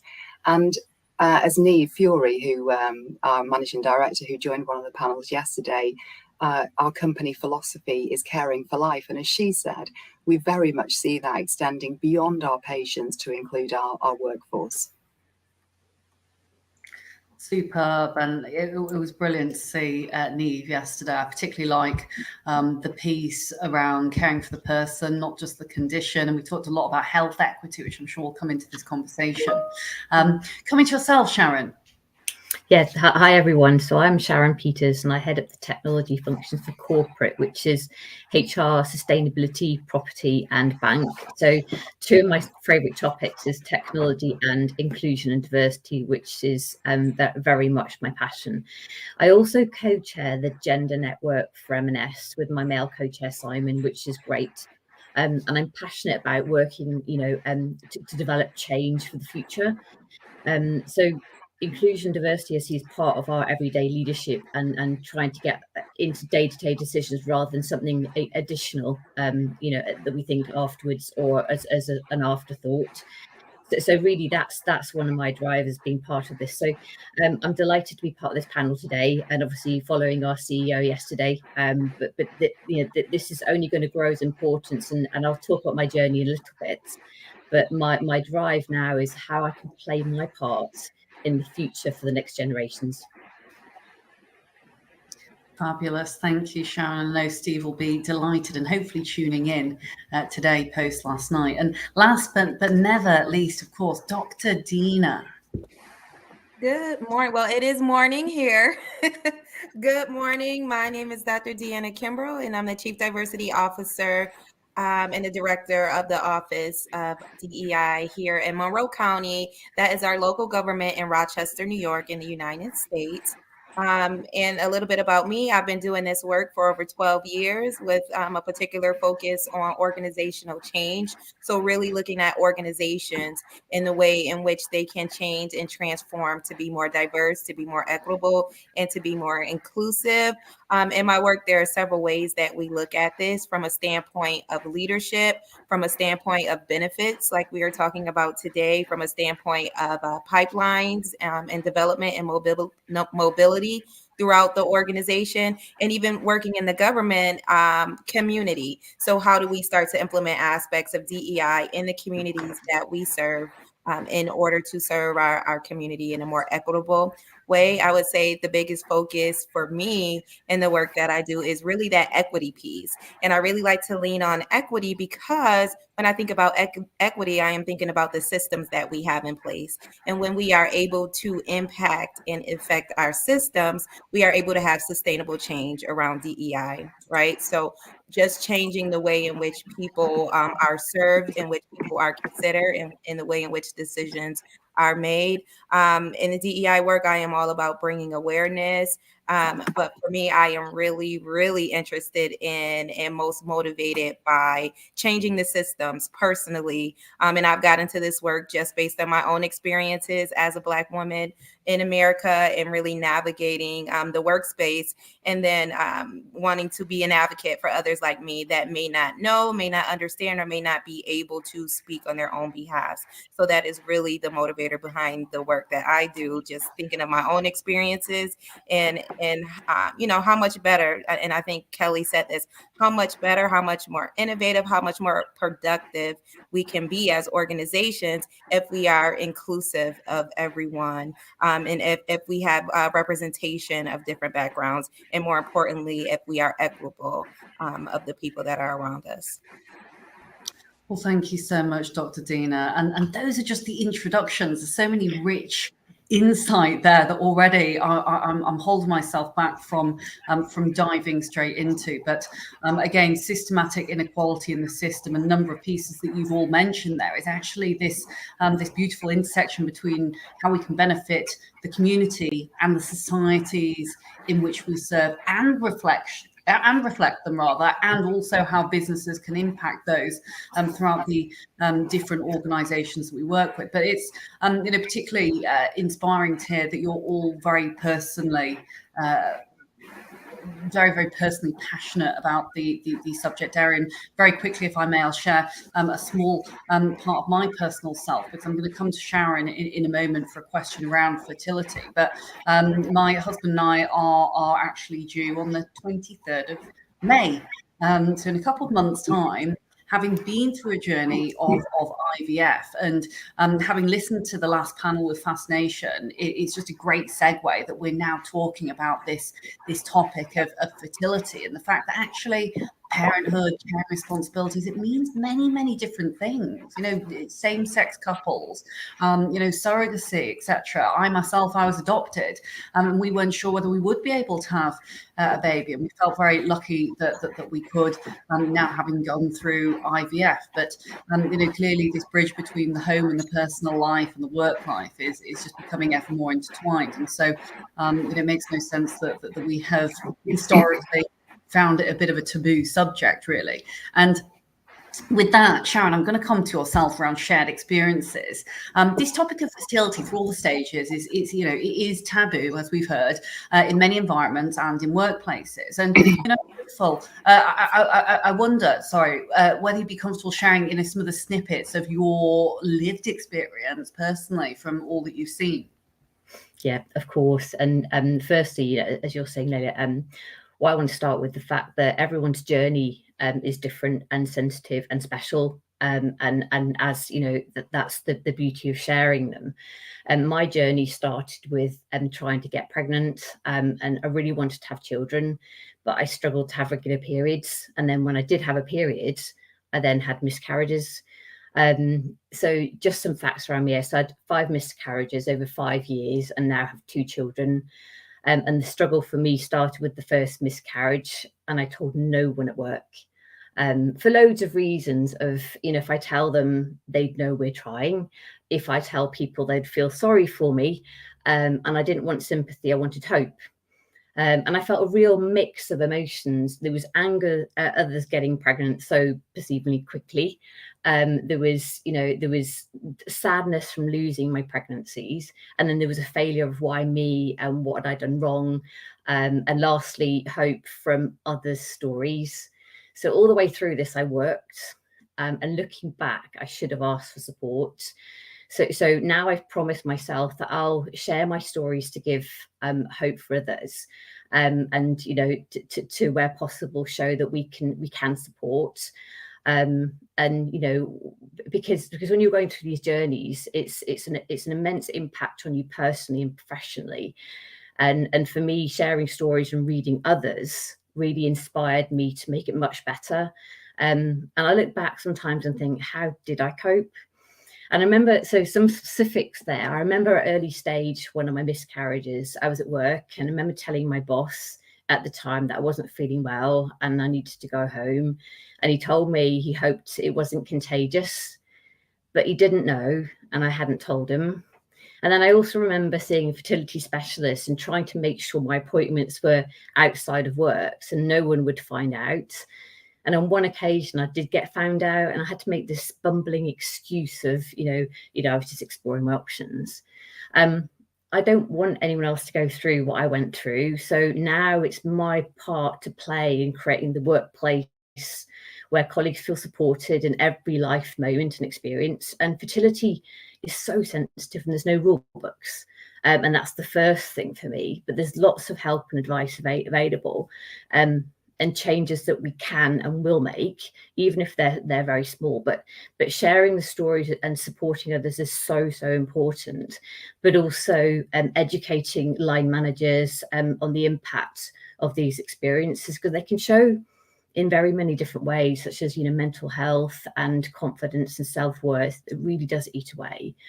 So since having my children, my confidence has and is growing, and I have now other challenges, but I am committed to supporting friends and colleagues, and having a, you know, supportive fertility in the workforce policy is good for business and colleagues because it can reduce that level of stress that people experience, because we know that if that gets too much, you know, they'll reduce the hours and they may leave the workforce. And I can remember many times feeling that myself.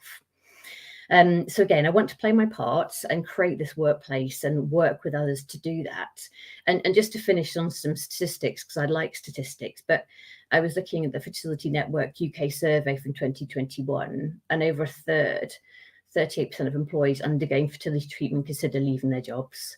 1 in 5, so 20%, don't inform their employer about fertility treatment. And nearly 2/3, so 60% of people feel the need to hide. And obviously I resonate for that. So as I was preparing for this and reflecting back, I got flooded with all these memories and experiences for the past couple of years. And that really inspires me to go forward and help. So, wherever I can help. But yeah, that's my story. That's me. Well, thank you so much for sharing your story first and foremost. And I'm sure the panelists here will also agree with me when I say that it is really brave that you have been so candid to share this story, because instantaneously me hearing this wants to then start to share. And you've really demonstrated this power of beautiful storytelling, ultimately, which we often then see create a ripple effect within the organization, in particular when coming from senior leaders, that says, hey, do you know what, this is a safe space, this is a place where actually I can belong. And the amount of covering that you referenced there needed to happen, the amount of energy, the emotional energy, things like that take up. Imagine if that went into productivity. So you can see, very kind of, very statistically actually how that feeds into, being more productive. And the 1 in 5, my goodness, that is absolutely huge. And, certainly speaks to, the fact that, actually when you do start to talk about these things, you realize, to your point, you're not actually alone. There's many people who are going through the same thing. It's just they've not shared it. Kelly and Dr. Dina, I wonder whether you have any comments. I can see you nodding and smiling there. Kelly. I just really, resonate with what Sharon's saying. It's fertility in particular is such a difficult subject to, subject to embark on for many of our employees. And actually, it's really just as prevalent in both men and women. And I think, perhaps men may find it even harder to talk about, particularly if they have a female manager. And so it really is about normalizing conversations. And Sharon, I just think it's remarkable that as leaders, we do tell our own stories because it's told with integrity. And I think that encourages others to be honest and see that it really shouldn't be a barrier to employment. And we absolutely should be facilitators and make sure that we can, support them through their journey, because also, we do know that it has a significant impact on mental health. It causes a great deal of stress whilst people are going through this journey, and it's likely that this journey will be, it's not a short journey. It's going to be there for some time. So yeah, I thought it was very brave of you. Indeed. And these are all invisible diversities, right? And I know hindsight's a wonderful thing, as they say, and you reference it there as in hindsight, I should have asked, because to suffer that by yourself, it's a big burden to carry. Dina, I'm going to come to you because I can see you've unmuted there. Yeah, absolutely. And I just want to speak to some of the things that Sharon pointed out as it relates to the biases that we have, especially as leaders in working in a male-dominant industry and really wanting to kind of take our femininity out of that. So the things that make us a woman, our fertility, our periods, and, those different things that kind of make us who we are, and wanting to hide that part of us. So I think it's very important that we start to embrace our femininity instead of looking at it as a weakness or something that makes us less of a leader, less of a good employee, or being less effective, because we do have these things. I think historically in the workforce, women have been seen to be, maybe a little bit weaker or not as strong as in leadership because of some of the things that make us who we are, when in actuality, these are the things that add value to who we are and make us so effective as leaders. So I think it is great to continue to have these conversations and pull these things out, these stories out, as Leila said, out of others as well, and really being the voice to champion that. So kudos to you, Sharon. Mm-hmm. Here. And absolutely echo that, Dr. Dina. And I'd love to come to you for this next question, which I think is a great bridge actually into talking about policy ultimately, because what you were mentioning there is this positive flipping of the script. Let's embrace womanhood, and ultimately see these things as the power as opposed to the negative. But Kelly had also mentioned before, actually it's looking at, be it men as well, and parents and other caring individuals who have caring responsibilities. And I wonder, in terms of policy and how this feeds in, because obviously there is a lot of systematic pieces in the system that need to be addressed in order for equity to truly come out. Now, policies surrounding fertility in all their dimensions are still relatively new to an extent within workplace environments. And I wonder, how far along is your workplace or any of your observations with menopause policies, support systems for women who may be perimenopause or actively going through menopause, and or other fertility related policies there? Yeah, I would say, just as you said, that it is a new thing, and really understanding the way in which these things take place every day for our employees in the workplace. I mean, even if it is time off for, a cycle, or if someone is experiencing things like fibroids, or like you said, menopause, and those different things where they may need extra time, or they may need specialized services and benefits. So for us, it really is taking a deep dive into our demographics and really understanding what the needs are. Historically, our demographics would go to race and gender, but how do we understand, like you said, some of those invisible diversities a little bit better, and then understand how we can support? So I think it really is, and where we are now is gathering the voice of the organization to say, who are you? What are some of those individual diversities? And then how can we support you? What does support look like? And what does support feel like to you? I think it's very important for organizations, instead of just saying, okay, we're going to implement this policy, or we're going to add this benefit, to think about what is in your organization and what those needs are before you start to create policy, and before you start to add those additional resources to your offerings as well.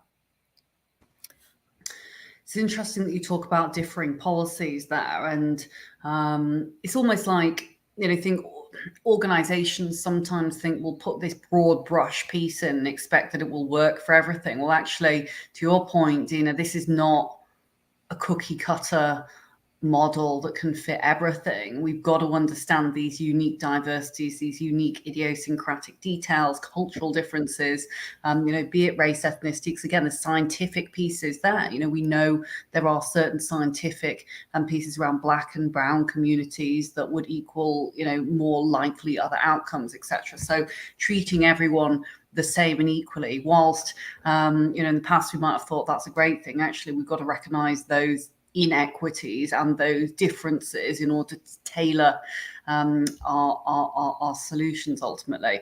But it's brilliant that you're looking at the menopause as well in specific, and again, trying to always have a positive brush on everything, because I don't know about all of you, but I've heard the menopause be referenced many a time as the M word. We can't talk about the M word, and actually it's we're already saying we can't talk about the M word before we've even started talking about the menopause word. It's already got this slight negative connotation, so it's almost this back to how we flip the script, as you said, Dina, is actually why are we kind of trying to kind of bury these things? Actually, this is a great thing. Women over the age of say 40, 50, it can even happen much earlier. They've got richness of skills and experience to bring. I just want to add on to that, is that we really also want to think about some of the biases that are attached to that, especially when we think about Black women. And Black women and fertility just hasn't been a topic culturally at all to talk about. Even though Black women may be experiencing issues with fertility at a higher rate, they're much, much more less likely to talk about it, especially at work. So I think it's important for employers to provide those permissions and that safe space to say, yes, we can have these conversations. Yes, this is important to us, and this is how we will hear you, and this is how we will implement your feedback. I think it really will start with the initiative from the organization saying this is okay and it is important.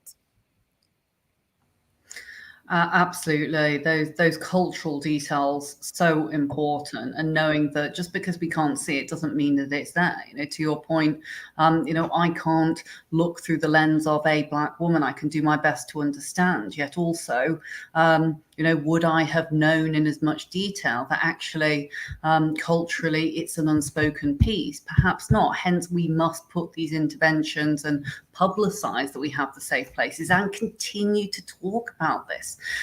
Sharon, I can see you're unmuted there, so I might just come to you for any further thoughts here on what Dr. Dean has said, and then come to yourself, Kelly, before moving on into fertility journeys. Yeah, I totally agree, Dr. Dina. And one of the things that we are as a group of networks, so we actually have a menopause network, but we know that the networks on their own almost just will do events. So we're starting to work with our R&D team and our HR team to actually keep the policies modernized, because they will change and they'll evolve, and we need to be a bit bolder in certain areas to make sure that we are doing the best for our colleagues. And our demographic is a very high percentage of women, and a very high percentage of women in that sort of scope of menopause. So we will lose them if we're not careful.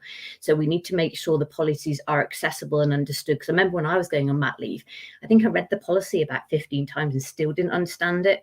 So we've got, the smaller bite-sized chunks of policies, but also the importance of the awareness of line managers and those leading to understand them, so they can support, when someone's either transitioning through or going through menopause or going on career break, or even open to having the conversation around, I'm really worried, I want to ask for part-time working for whatever reason. So I think that's a real shift in M&S, where we're looking to influence as groups of networks, because we want to make sure that the actual proportion of diversity across the organization is represented in our policies and challenge, and be a bit bolder, which I'm so delighted that our organization is up for now. I think that's a real change. So we've got to have the confidence to push for the right reasons, to get that inclusion, to build diverse teams, to get better results, and just look after our colleagues in the workplace. So yeah, I think it's a super time to be involved and to be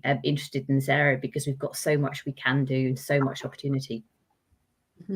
Great that you've got a dedicated group for the menopause. And Kelly, your thoughts around your thoughts around all the discussion thus far, and policies that you have yourself internally.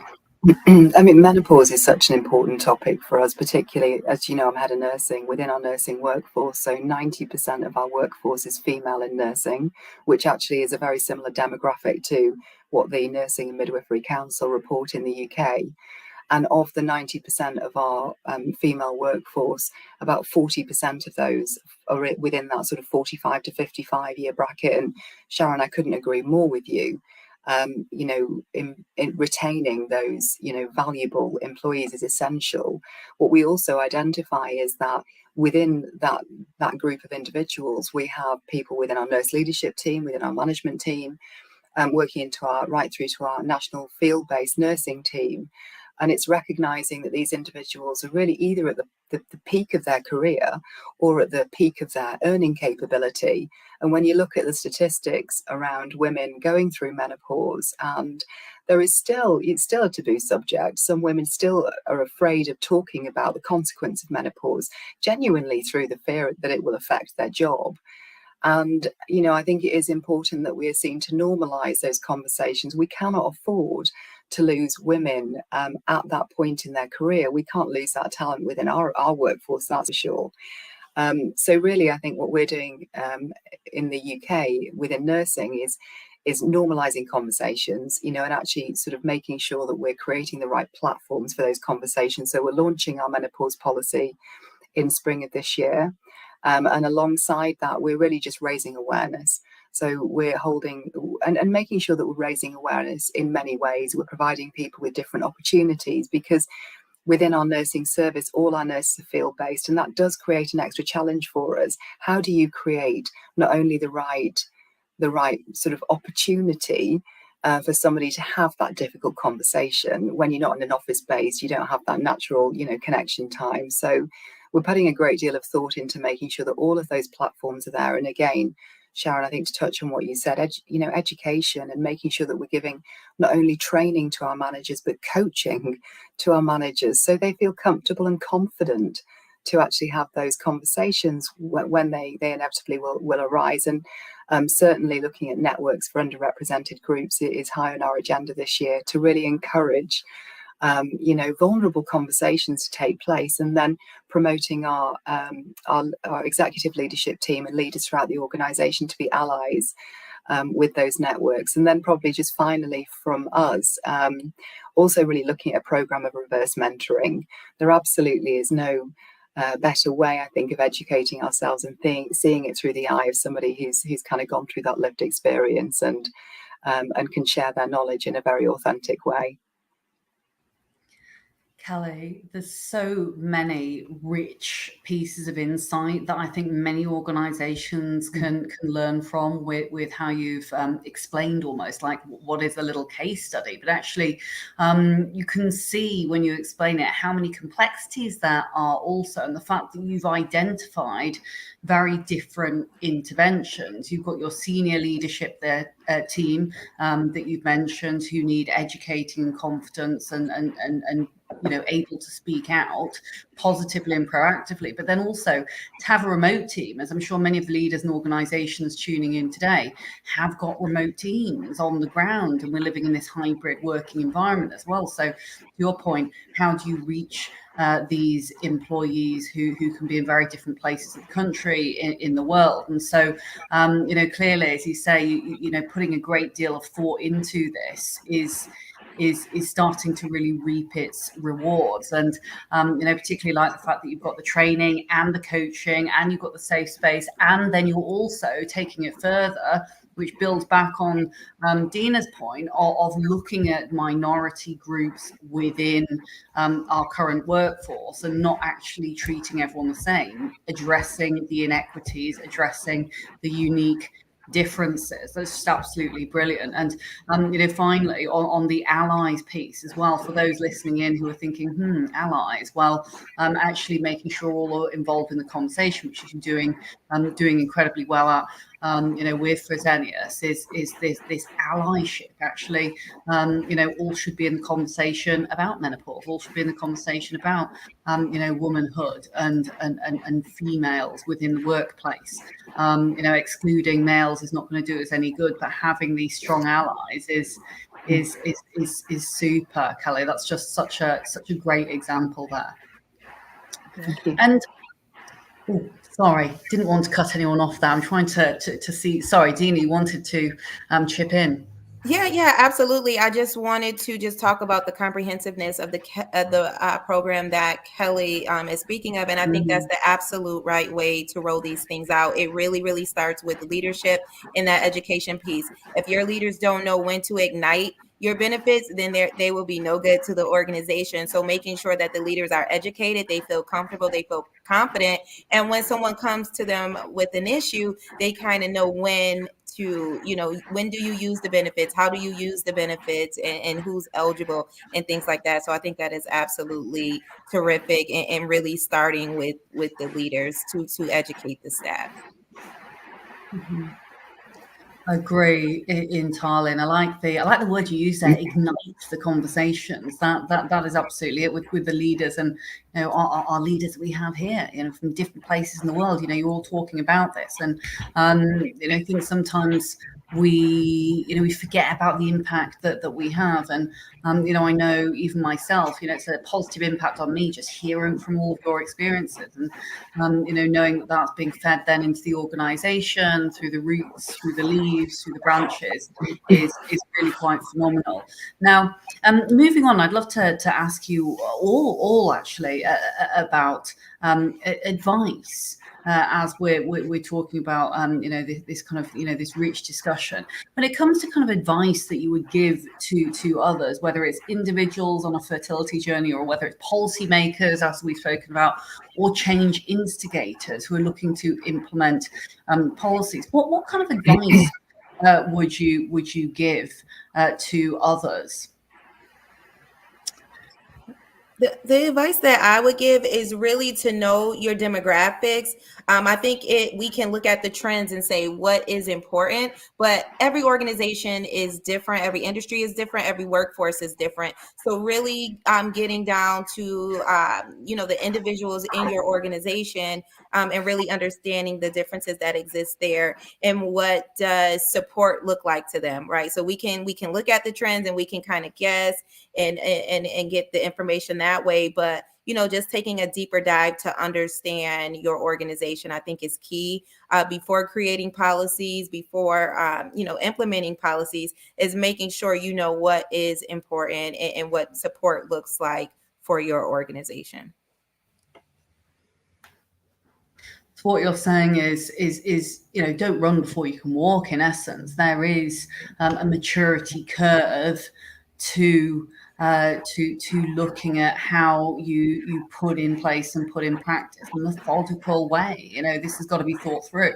When you mention there kind of the trends and the deeper dives, it comes back to what you've all referenced, and that is really understanding the differences of our communities, and communities being the people that we serve, communities being the employees that we also serve as leaders, and so that we can really then get the best possible output. Sharon, your thoughts around advice in any of these subject areas?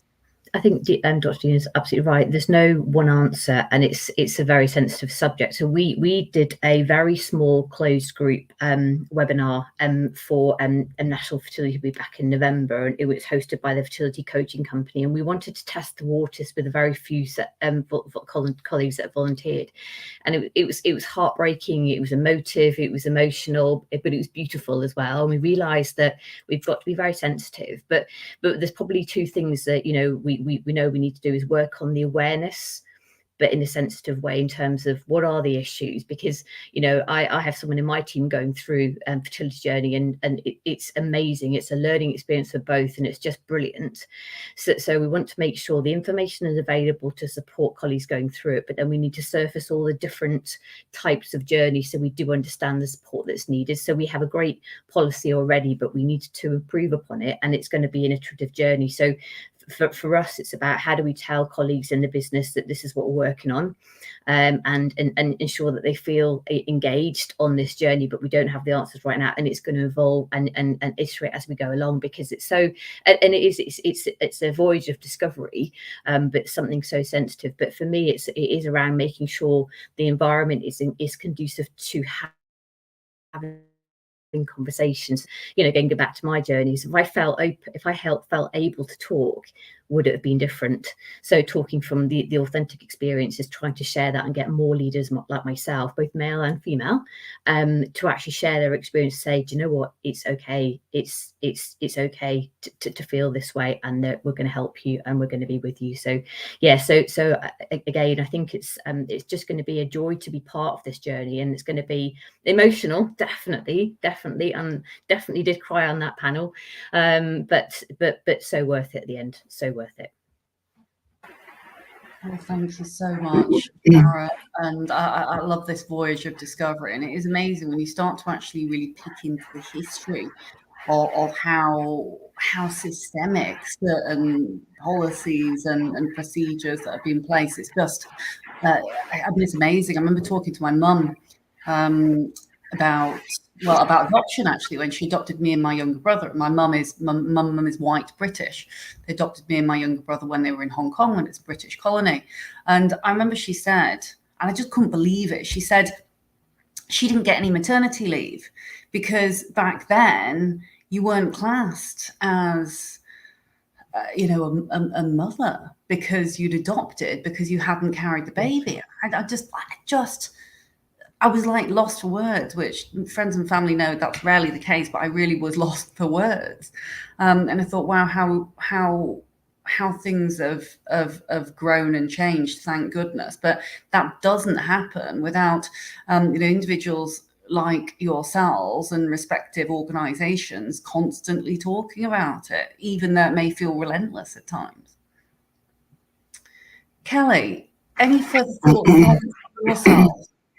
I suppose similarly to Dr. Diana, it's really about understanding your workforce. Within Fresenius Kabi in the UK, we have really diverse demographics in the different business areas.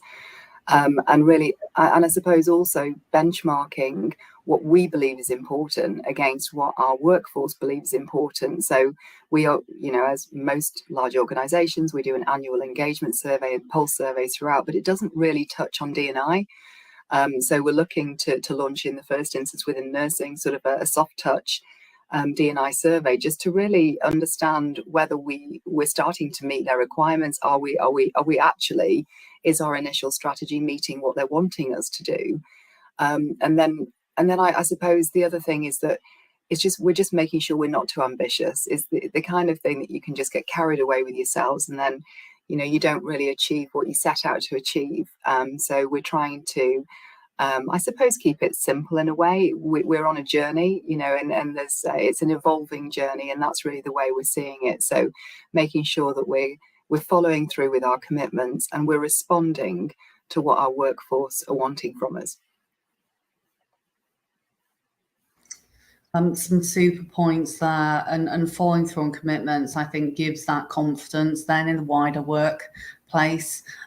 This is, and you've all referenced this is not, this is not a, we're not hurrying up to get to the destination. We know that this is going to be a living, sleeping, breathing thing. And, ultimately, often when we talk about diversity, we talk about holistic diversity with all of its different rich facets, and intersectionality, of course, is at the absolute heart of that.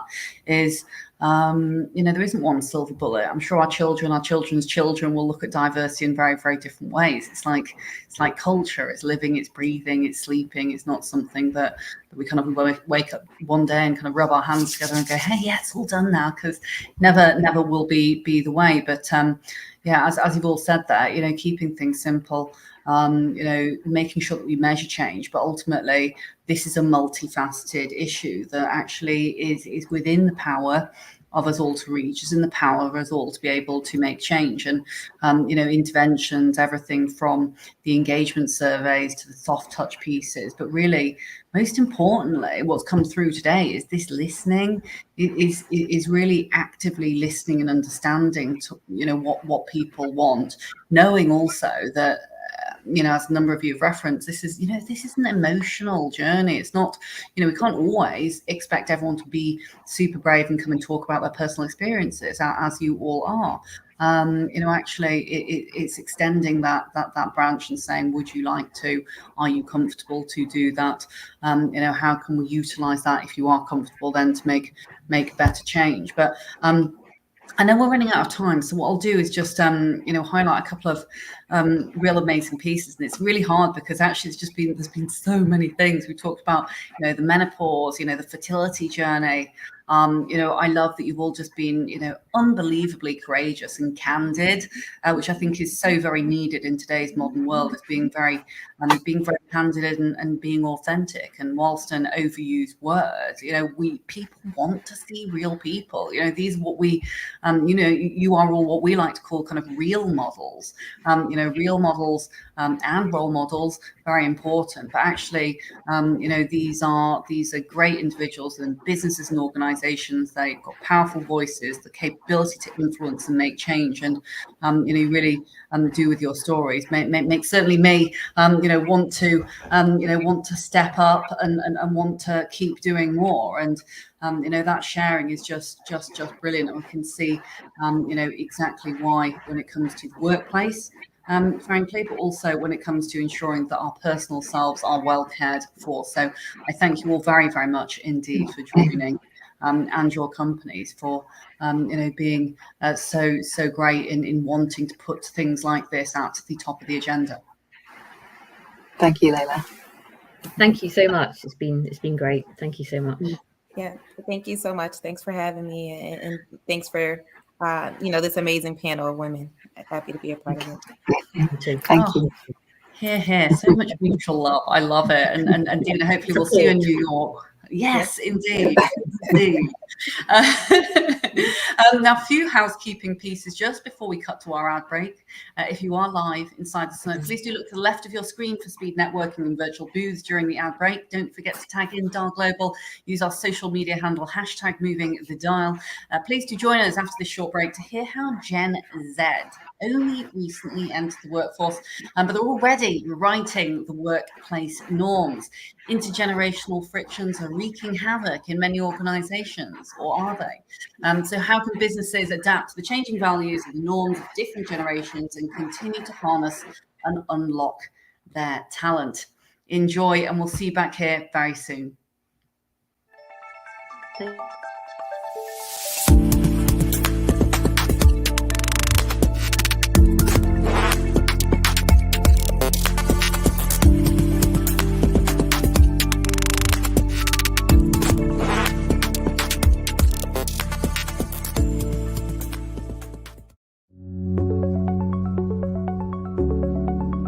Delighted to announce our newest initiative, the CEO Activist Moving the Dial on Diversity Pledge.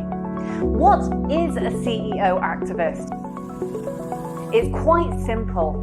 There are allies, there are beacons, there are bosses, there are leaders who want to lean in and truly support, include, and lead from the front of an organization which is full of employees who can bring their whole and true authentic selves to work.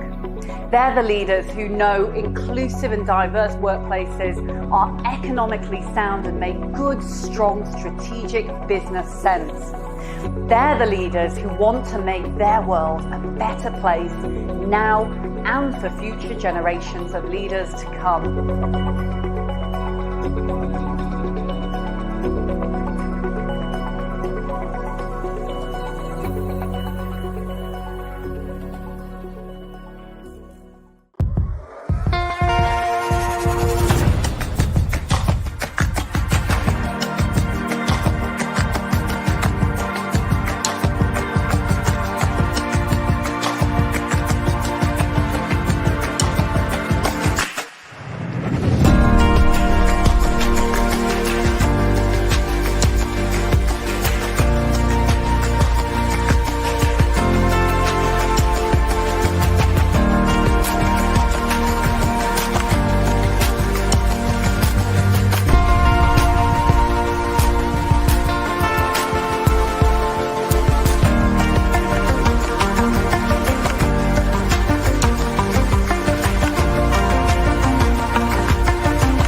Why do you like to wear neutral colours? It just goes with everything. Easy, elegant, minimal.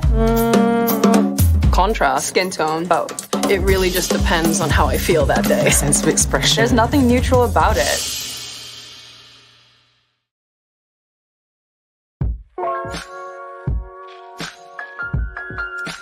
You're not gay, are you? You don't sound gay. You don't look gay. So whether intentional or unintentional, directly or indirectly, passing comments on someone who's different from you may not always sit well with them. And if left undiscussed, these microaggressions and any underlying negativity can fester into a much bigger issue. I'd ask everyone to be open to learning what their comments or how their comments may affect someone else. To be super aware of what you are saying and to self-reflect on situations. Because the more we all do to understand how we each feel will give others the confidence in dealing with those situations as they arise. Sort of a domino effect, if you like. Yeah? Happy? Hey!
course, is the great Paul McCartney. Welcome to Expert Minutes. I'm John Hambone McGuire. This conversation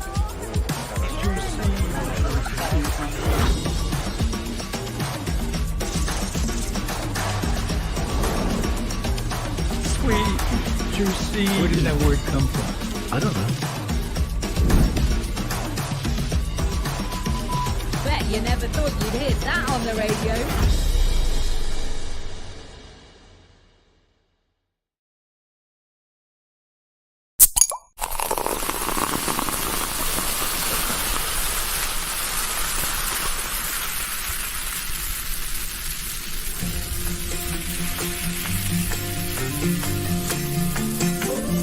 We are in the business of joy. You'll find our products where you find good feelings. Homely kitchens, pubs, clubs, picnics in the parks, cozy nights in, office parties and birthday parties, festivals and football finals. With every drink we sell, we aim to make people's everyday lives a bit more enjoyable. And with 30 plus brands in 50 plus countries, that's a lot of joy. 2.3 billion litres a year to be exact. Long before we made Purdy's and Robinsons, our founders made drinks packed with vitamins, and we're still true to those good for you roots. Britvic's sustainability program, which we call Healthier People, Healthier Planet, is key to our business, helping us do right by the world and the people we serve. In recent years, we've cut billions of calories from our products, grown our employee and community support systems, and reduced our plastic packaging, water use and carbon emissions. There's always more to be done, and we're always striving to do it because we want our communities to trust and value us like we trust and value them. Some of our drinks might be still, but we're always in motion. We started as a humble chemist shop in Chelmsford in the 1850s. Now we're a global business in the FTSE 250. We've grown up in Great Britain, but we've grown out into France, Ireland and Brazil, all countries where we now manufacture our own brands. Through our partnership with PepsiCo in the UK and Ireland, we've gone even further. We have great plans for Britvic. More premium options, more healthy choices, more efficient ways of making and selling our drinks. Already, we've invested £240 million to enhance our supply chain, and we're looking at exciting innovation opportunities to move beyond the bottle and add flavor to millions more drinking occasions. That's just a taste of what's to come. We celebrate the adventurers, the dreamers, the visionaries chasing new flavours. You know some of their names already. Matthias Robinson, Matthew Tesser, and Mr. and Mrs. R. White. We raise our glass to these and other innovators for giving us our creative DNA. Our days are spent testing, tasting, rating and creating, leading the market to make fresh ideas a reality. Because good hydration takes imagination. Britvic is a family of exceptional people with a common goal: to bring joy to those everyday moments. We come from many nations. We are British, French, Dutch, Brazilian, Filipino, Irish, Canadian, New Zealanders, friends from across the road or across the ocean. We are product developers, drive site operators, field sales experts, R&D technicians, engineers, marketeers, managers of brands or finances or forecasts. We care about the drinks we make and the communities we serve. We act with pace and passion. We work as a team, each playing to our strengths. We are stronger together. This is Britvic. We enjoy life. We care, we act with pace. We're courageous. And we are stronger together. These are the things that make us who we are.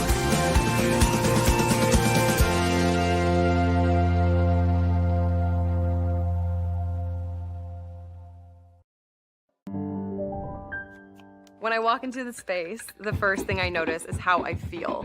I then can picture what's missing. I'll look through hundreds of pieces sometimes, and there's only one that grabs my attention. I love when it all comes together. Oh, it's so perfect. The space instantly becomes alive because there's risk in it. That will change you as a person.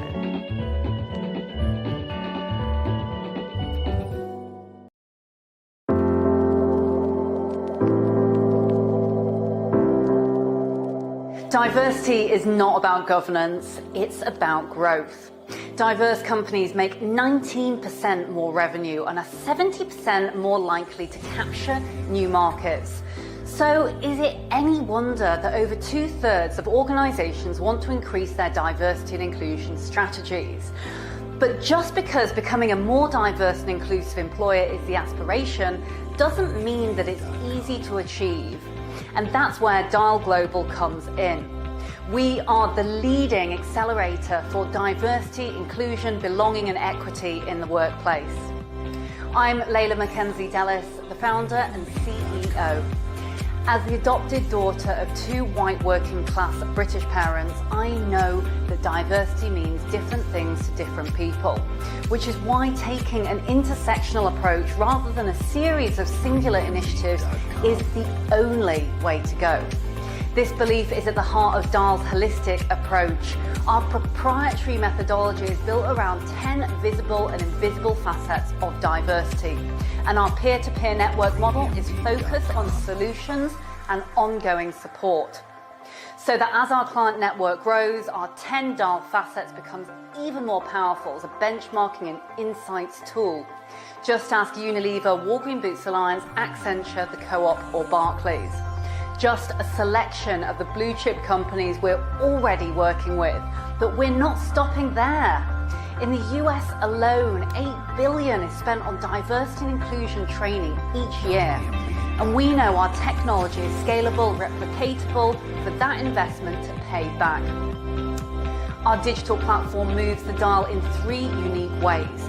Firstly, we create with tools, processes and frameworks that deliver real diversity and inclusion and equality shifts.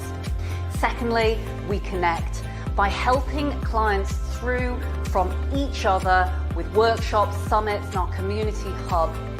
Third, we're a catalyst, using personalised advice for those businesses who want to go deeper and faster. At 200% growth, now we are providing the opportunity to back our expansion with a dedicated and passionate team, a subscription-based model built around community engagement and fully scalable technology. In a growing and necessary category, this means Dial is an opportunity to really bring about strong returns through an investment that delivers real change.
Hello and welcome back to the Dial Global Virtual Summit, Trends and Insights across the Holistic 10 Dial Facets.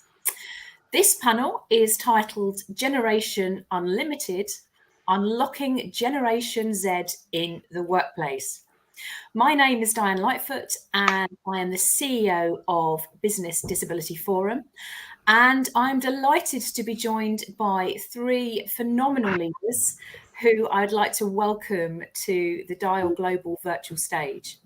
They are Ewan McPherson, Chief People Officer at Havas, Carol Welsh, Managing Director and Europe Commercial Officer for Odeon Cinema Group, and Serhat Ekinci, Managing Director of Unite at Omnicom Group.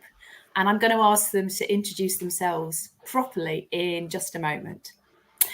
But firstly, a bit of scene setting. So Gen Z only recently entered the workforce, but they're already rewriting workplace norms, making older colleagues realise just how uncool they, or I should say we, are.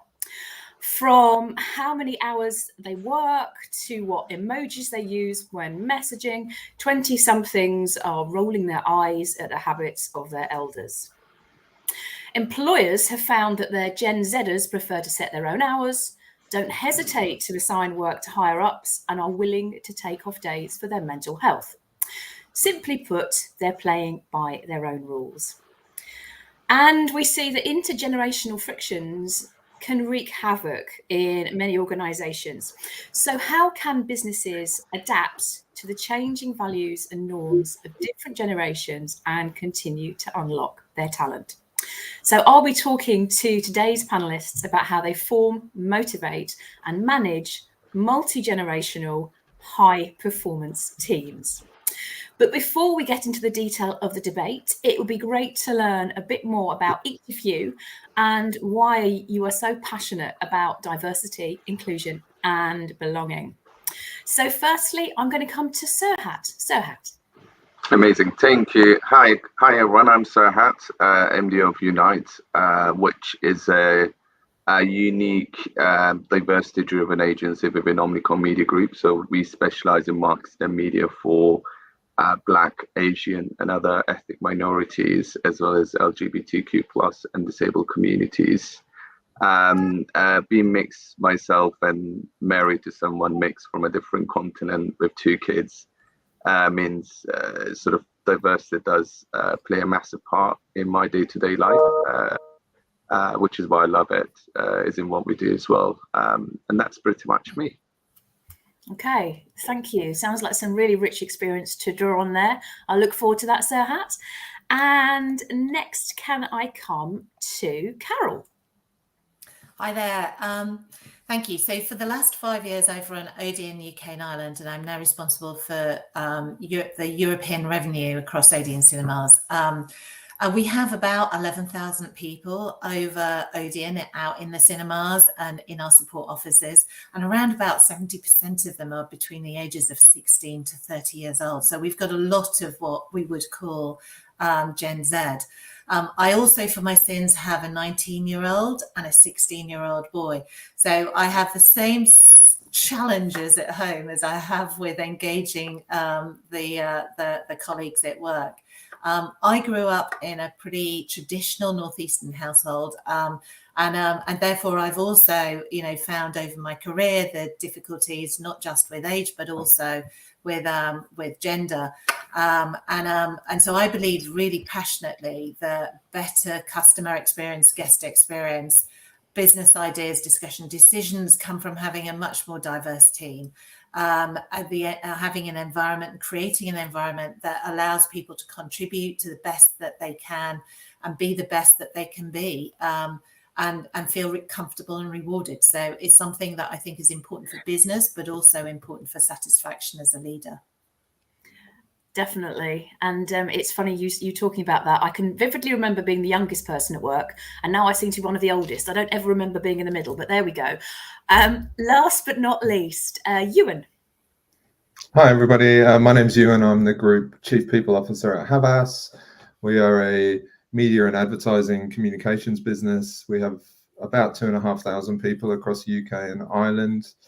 And like the others, I think we've been we as a business have been on probably our formal D&I journey, if you like, since about 2017. So it's been a core strategic focus for us for a while. But look, I think the only other thing to say really is I think ultimately we're talking about people and the experience they have in the workplace, and that's pretty much a large part of my job. And I also scarily have children who will very shortly be entering the world of work. So I have my own little social experiment going on here at home as well. I haven't heard children referred to as a social experiment before, but I'm going to repeat it. Thank you. So actually, I'm going to come back to you, Ewan, with my first question. It's a nice, big, juicy one to start us off. So what do you think are the biggest obstacles and also the biggest benefits in creating truly age-diverse teams?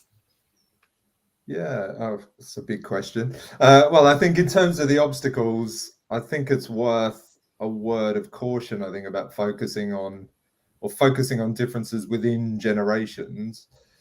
I think it's better framed and more realistic, actually, I think, to talk about the differences in the life experience and the life context of different people. And I think that can often be completely irrespective of age or generation as well. And that sort of becomes obvious, I think, if you think about the timeframes that generation categorization span, like baby boomers, for example, anyone born between, I think it's 1945 or 46 right up until the mid 60s. So I think it's too simplistic to label someone a baby boomer and assign characteristics or expectations to them, right? Because look at the extremes of that period. Like people born in 1946 had a very different life experience to those born in 1964. And I think the life context is even more important again. Like as a personal example, my parents grew up mostly in Australia. My mother was an immigrant. My father was Australian born. So straight away, they had both very different experiences. But also my wife's parents were both born in post-war England. And the proximity to Europe in post-war England created a very different life context to post-war Australia. And mum and my in-laws were both born within the same 2 to 3 year period, but generationally and attitudinally, you'd consider them to be hugely different. So, well, I guess that's my long version of saying, I guess the biggest obstacle is probably the way people are thinking about these potential generational differences in the first place, which takes us back, I think, to one of the core foundations of anything we do with D&I. I think it's about meeting people where they are, understanding who they are and what they can bring, and then incorporating that into the experience they have working with and for you. And I think the sort of friction that you referred to at the beginning and obstacles, they exist where that doesn't happen, I think. From a benefits perspective, I think something that's really interesting is the idea that each generation within the same life context unlocks something about the one that came before, and that ultimately makes the experience better for everybody. And I think there's lots of, I guess, simple examples that most people would be able to relate to. Like if I think back again to my personal situation, my grandfather was a war veteran. He was the gruff, pipe smoking, newspaper reading, silent authority in the corner, and you had to leave the room as a kid if you were going to be too loud. Whereas my father took a step away from that and was more likely to play. And I know I've taken a step further again with my own kids. So I think the underlying thing here is that the next generation breaks away a little further from the restraints of the previous and almost regains something that they'd otherwise missed or sacrificed. So there's a vicarious element. And in work, I think we see the same things, like hybrid working and sustainability are really good examples of that. And you see it manifesting in a sort of employee activism that the previous generation wouldn't have come to on their own, I don't think, at least not in their own life context. And I mean, look at what happened with Apple last year. They tried to mandate globally that everyone return to the office, and thousands of employees came together and said no, which forced Apple to reconsider their position. Like 10 years ago, that wouldn't have happened. There was, and there was already a stereotype about the attitude of millennials back then, but they didn't do that. and the millennials are still here. The only really different thing is the life context. So I think, you know, when we look at Diane, you saying Gen Z is preferring to set their own hours and taking off days for their mental health and playing by their own rules, like those changes benefit everyone and can potentially make the experience better for everyone if we embrace it. So I guess that's I think that idea of embracing these differences is really just sort of raises the floor for everybody. Absolutely, and it was deliberately provocative as a statement. And I think the point you make around these spans of what we call the different generations is really important, and they're quite arbitrary, aren't they? And it's very easy to sort of retrofit a description onto them. But Gen Z was invented before COVID came along, but will be indelibly shaped by that experience. So yes, that's very, very helpful. Carol or Serhat, do either of you want to come in on that point? Yeah, I mean, I think I have two thoughts, which are, you know, talking about the different life experiences. When you're bringing together a team in a business, you're effectively also trying to get them to think about the customers that they're serving. And by virtue of the fact that, you know, you have a spread of age groups, I think it's really important that those age groups that you're serving are represented in your teams. Because otherwise you don't get the breadth of understanding of how best to what their needs are and how best to serve them. So I think that's the first thing. I think you've really got to make sure that if you're going to run good businesses, that you have the right sort of thinking to be able to serve your customers really well. And that comes from your people and having a diverse breadth of people. The second thought that I would have is it's a real balance, and I agree wholeheartedly with Ian. It's that trying to personalize and trying to meet the needs of maybe certain age groups, but also doing what's best for the collective. And actually, you know, the example of the pandemic and not wanting to go into an office. I think that there are some huge benefits of doing some sort of hybrid working. But also you've got to proactively think about what those people who maybe don't want to work 5 days a week in the office might miss if they don't go in and circulate with their colleagues. And, you know, there's observational learning, there's informal chat, there's a social connection.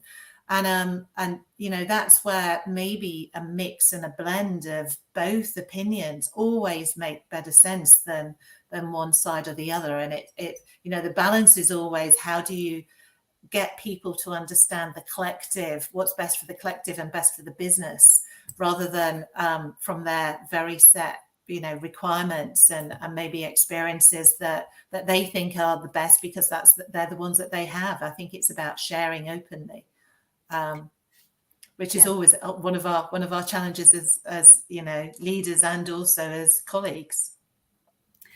I've already realised this panel is going to be no way long enough for the discussion we want to have. Serhat, did you want to comment on that? And then I'm going to come to you as well with my next question. I know. I mean, the comment that I was going to make around is like what haven't had various teams in my life as well, where by accident I had an all-men team and all female, and but currently it's all very diverse in the sense of being multicultural, LGBTQ, and disabled. And then there is also very much age differences within the team as well as socioeconomic differences, as in someone from, you know, an Oxford graduate, someone with no degree. One of the things that I've found or I've changed over the years in terms of what I do with my team in particular is that try to create, to Ewan's point, around personalized management. It's quite a lot more time consuming and difficult, but it tends to benefit quite well with individuals regardless of their age. And I think one of the challenges that I've seen from age diverse teams as well as other diversity spectrums as well, that it takes a lot of time. So the concept of sort of forming, norming, performing, or storming, norming. And I think once you pass the storming stage, it's the best time where they really perform really well in the sense of as individuals as well as team members. I think that concept of finding what the individual needs are still and trying to adapt to that as much as you can while keeping to the business goal that you have in mind and or your more strategic short-term and long-term goals would be key as well for age diverse teams. Treating people, as individuals. Yes, indeed. So I think we've established that there are a lot of myths and stereotypes around different generations. So what's the best way to bust those, do you think? Generation Z, baby boomers, millennials, and I'm going to put in word for Generation X, which always gets missed off that list. Yes. So Serhat, what do you think? Well, to be perfectly honest, I even use those terms as in the groups, but I think the generalization about people on the basis of, let's say, race, gender, sexuality, and nationality is usually seen as unacceptable, right? Yet stereotyping them based on almost age or generation seems to be fine, which I really find quite interesting, because that's sort of normal, but the other one is not. But in reality, I think to be able to bust the myths and negative stereotypes, we need to sort of take a step back and understand that's a stereotype itself, and it shouldn't be acceptable. And I always give, obviously that's not about Gen Z, but I take millennial generation as an example, and they're usually seen as, sort of lazy, narcissistic snowflakes. They spend too much on avocado and they can't even buy their house. But in reality, I'm a prime example of that as well. So I'm part of that generation, and I know myself that can be very misleading, because I have myself been working since the age of 9 and selling water to polishing shoes in the market to being a professional mechanic, and I have had about 3 jobs during university. I bought my property 5 years ago and currently upsizing. And none of those were inheritances, and it was all hard work. And it's worth mentioning that I don't eat avocado on toast either. I don't know whether that would make a difference. I just don't like avocado that much. But it just shows you that there are, if you group people into one basket just based on when they were born, it may not give you a true reflection. Even if I take the hobbies that I used to have, obviously I wasn't born and raised in London, but I used to be a pigeon fancier, which if you look at, how we define people or groups for marketing as an example, I would be sort of 250 years old. But also the same stereotypes exist with, let's say, baby boomers as well. If you ask the young generation, they'll say, oh, they're selfish, technophobic, sociopaths, they've stolen our future. And I think the main problem around this are not necessarily about the generational norms, but more about the things that affected everyone, right? If you take as an example 2008 financial crisis, that affected everyone, and in other terms that will affect the whole generation, and they will start acting differently. We talk about young generations not being able to not leaving their homes or leaving out their homes later, but it's because they earn a lot less in comparison to their parents that they're at the same age. Or we talk about young people, those who constantly change jobs and so more than their generation, which to a certain extent is true. But if you look at a lot of the studies that's been done, you'll see that millennials, as an example, 20 to 25% less likely to swap jobs than Generation X. And it's also because there aren't as many jobs or permanent jobs as before. And coming back to the sort of Gen Z or the young generation in particular, we talk about them being purpose-driven or caring much about ethical sourcing of products. But if you look at some of the statistics, you'll find that in reality, millennials and Gen Z boycott products far less frequently than baby boomers or Generation X do in terms of sort of to protest corporate behavior. So coming back to the same point, that my biggest advice around busting myths and negative stereotypes is not to focus on generations, but the focus on the why. By that I mean, compare the other generations at the same time and understand the factors that made an effect in change of behavior and attitudes of that generation. So look at the same age groups in different times to understand what was different and what might be the driven factor, whether it be economical or political. But more importantly, though, which we already touched on, which I found very key, and that could be taken to other diversity spectrum as well, that look at everyone's individual experiences themselves versus what age and generation they are from. And whenever I do speak to someone, I do my best to understand what background they are from and what experiences they have had and who they are as a person versus focusing on what generation they are from. And I guess that's usually driven by the fact that because I don't fit into my typical generational stereotypes, and I find it quite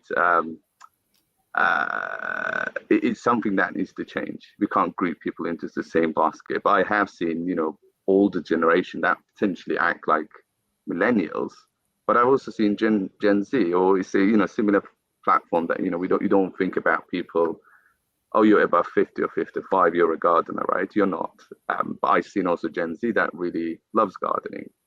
So it's a concept of, I think, there's a flow in the concept of generations, and it's more about looking at individuals as individuals and what makes them as person. So I think you had us at avocado, but really these are false constructs, aren't they, in so many ways? And it's a convenient way of trying to categorize people, and of course that doesn't really reflect reality. Carol or Ewan, do you want to come in on that? Could be beans and avocados if you wish.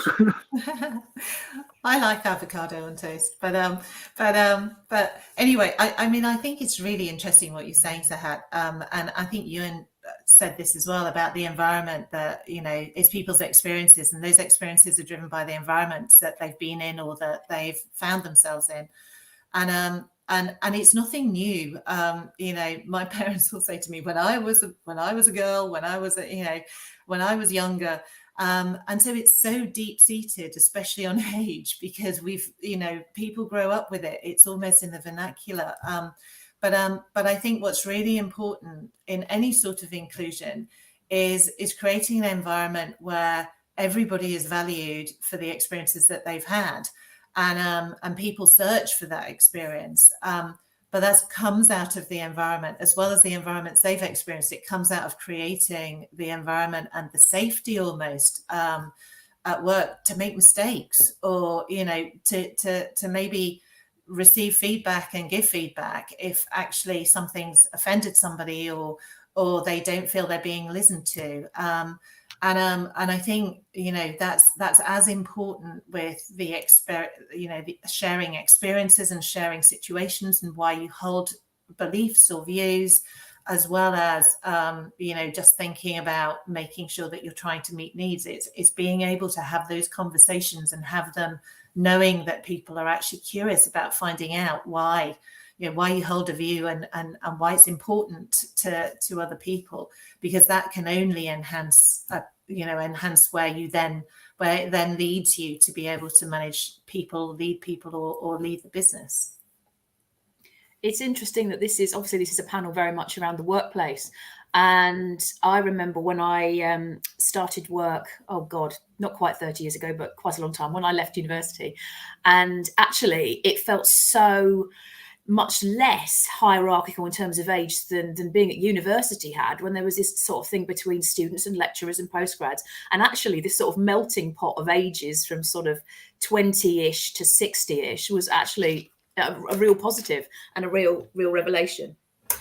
So that kind of links me in, I'm going to go with, to my next question, which is to Carol. So how do you ensure that you are recruiting the widest possible range of age groups in your organisation? And what barriers, if any, have you had to overcome internally? Well, that's a great question, because recruitment in general right now is a bit of a challenge, isn't it? Post-pandemic, and I think with cinema, we're really lucky in that the product does an awful lot of the work for us across generations.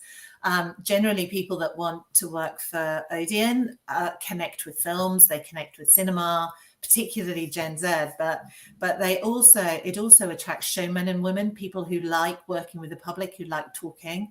And so I think when we think about recruitment, we tend to recruit regardless of everything else for people who have a passion, because we want to have a service that connects with the people and the customers that we serve, and I think that cuts across everything.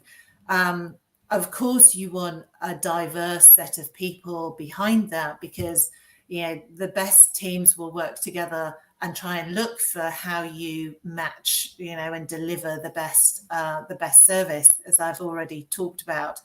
But I think it's also a really fine balance when it comes to recruitment, because do you actually try as much as you can to develop people internally, or do you bring new skills in? And when you bring new skills in, how do you make the cultural fit really gel? Because it's one thing having, you're looking for so many things. You're looking for the skill that you're bringing in. You're looking for the cultural fit. You're looking for the diversity. You're looking for openness and someone that's actually going to have potential. And how do you make sure that if you're bringing somebody in with potential, that fits with the experience and they're open to learning from the experience, as well as bringing in their their motivation and their eagerness to drive their career. And I think it's really important to, through the recruitment process, what we try and do is allow people to meet as many people as they can in our organization. And we're actually just about to roll out unconscious bias training when it comes to recruitment as well, but also for every single manager, because sometimes you don't even realize that you have a set thought about people, and just being more conscious about when you read a CV or when you look at a set of people who might be up for promotion. How do you evaluate that, and how do you make sure that you're not bringing any biases with you to that decision? How do you make sure that you're balancing the potential versus the experience versus the age versus the skill that they've got? I think it's also a real challenge when you're recruiting, or even when you're leading people. The communication style also is so different, and that's something that we've found, especially now. You assume that people are digital natives and are young, but that's not the case. A lot of our people out in cinema, if we're asking them to look, to develop their career or to get trained, they actually don't use some of our social media platforms. Even though we thought that was a really good way to reach them, they've now switched off from social media because they feel that it's actually intrusive. So thinking again about how do you reach the people that you want to develop and to have the opportunities. I think it's got much more multi-dimensional than it ever used to. And what we try and do is try and overcome that by thinking about different channels. It's almost, in some ways, it's like you would talk to your customers. So, talk to them on social media, talk to them face to face, talk to them through some of their colleagues, and make sure that you are putting your message out in a way that it does get to the broadest set of people possible, and create an environment where they can also, feel that they can actually either develop their career or else develop their satisfaction in their job. Because, that's the other piece, I think, which is really important when you're thinking about age, is some people really want to get up the ladder. Other people just really want to feel more fulfilled and have a richer sense of contribution. And how do you make sure that you're placing as much value on development and stretch of the people who just want to really love their job and want to feel satisfied and contribute more, alongside those people who maybe have high potential and are looking for that stretch in career development. So it's something that we're constantly, we've taken the first steps, but we're constantly trying to get right. And I think that will always be the case as we, try and find the right people and make sure we're creating the right environment for them to thrive. I think that's really interesting. And I think we're going to need to find different ways of allowing people to develop and progress. And it's kind of funny when you think about it that in 2022, it's still very much you go up a level, you acquire people to manage. That doesn't work for so many people. So I think that's a really interesting challenge about enriching work.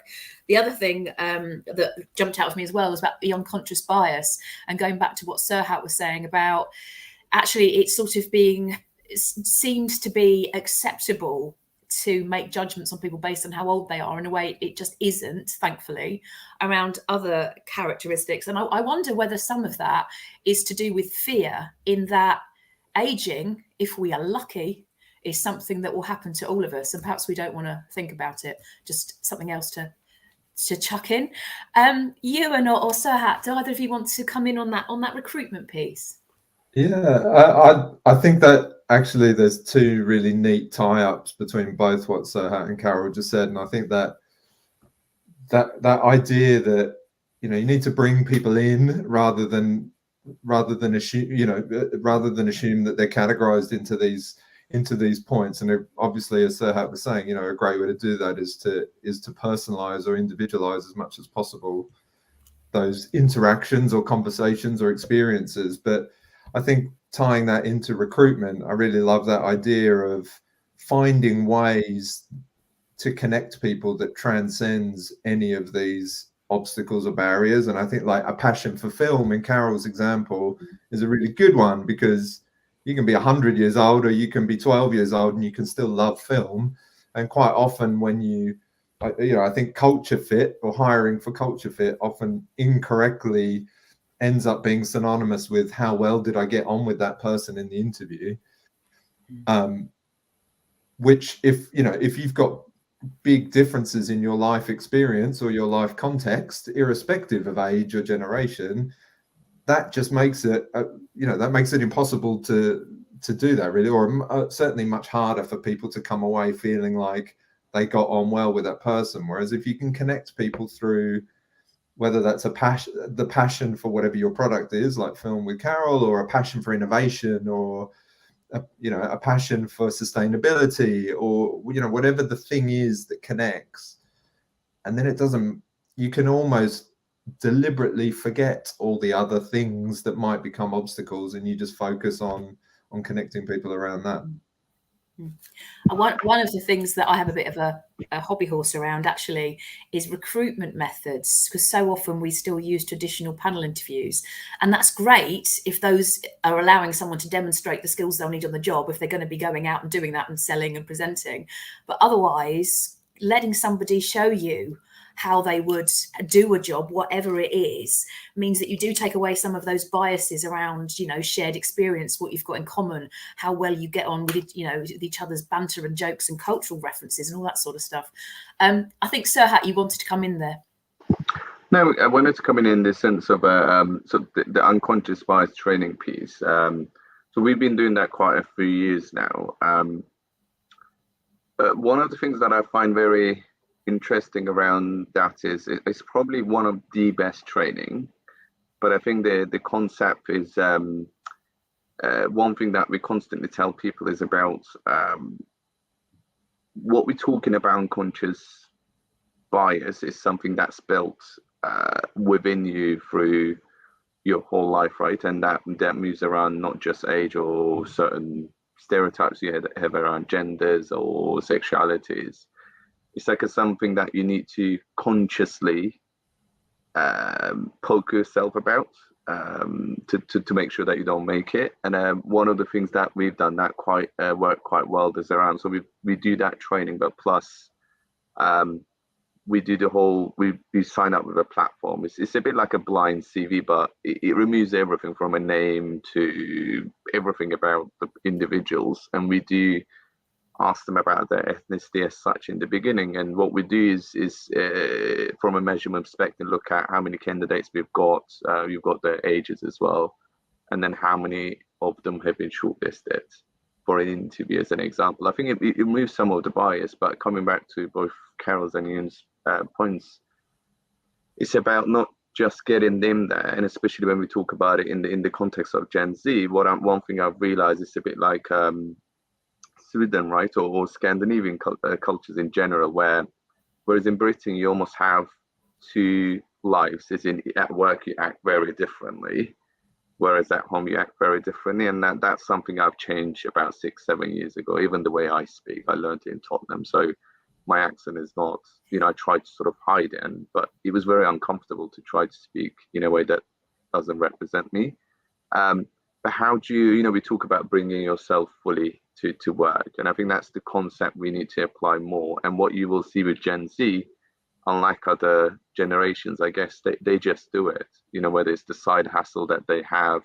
So even when I talk to my employees that are Gen Z, I usually talk about their side hustles all the time, whether, they sell things on Etsy or do things, and it's part of their lives. And I think they don't want to see it separately versus some other generations, that this is work, that's professional, and this is my life.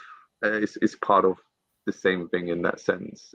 So they want that, and that even affects the way they speak with individuals. And I think that's, when you even interview, that's quite an interesting fact. I do, maybe that's stereotype in itself as well, but looking at the age, and I do speak to people slightly differently because I know what they expect, and try to go into more personal side of it to see whether their personal goals would fit in within what we do as well. That's really interesting, and I've sort of been, and it sort of contradicts something I've been wondering about, but maybe it doesn't, because like most organisations, we and our members are grappling with hybrid working. What does that look like about coming back to the office? And the example of Apple saying you've got to come back, and then the workforce going, oh no, actually, thank you very much, we won't, is a really good one. And I think, kind of anecdotally, this is in no way statistically sound. It's looking like the older people are keener to go back than the younger ones. And I'm wondering if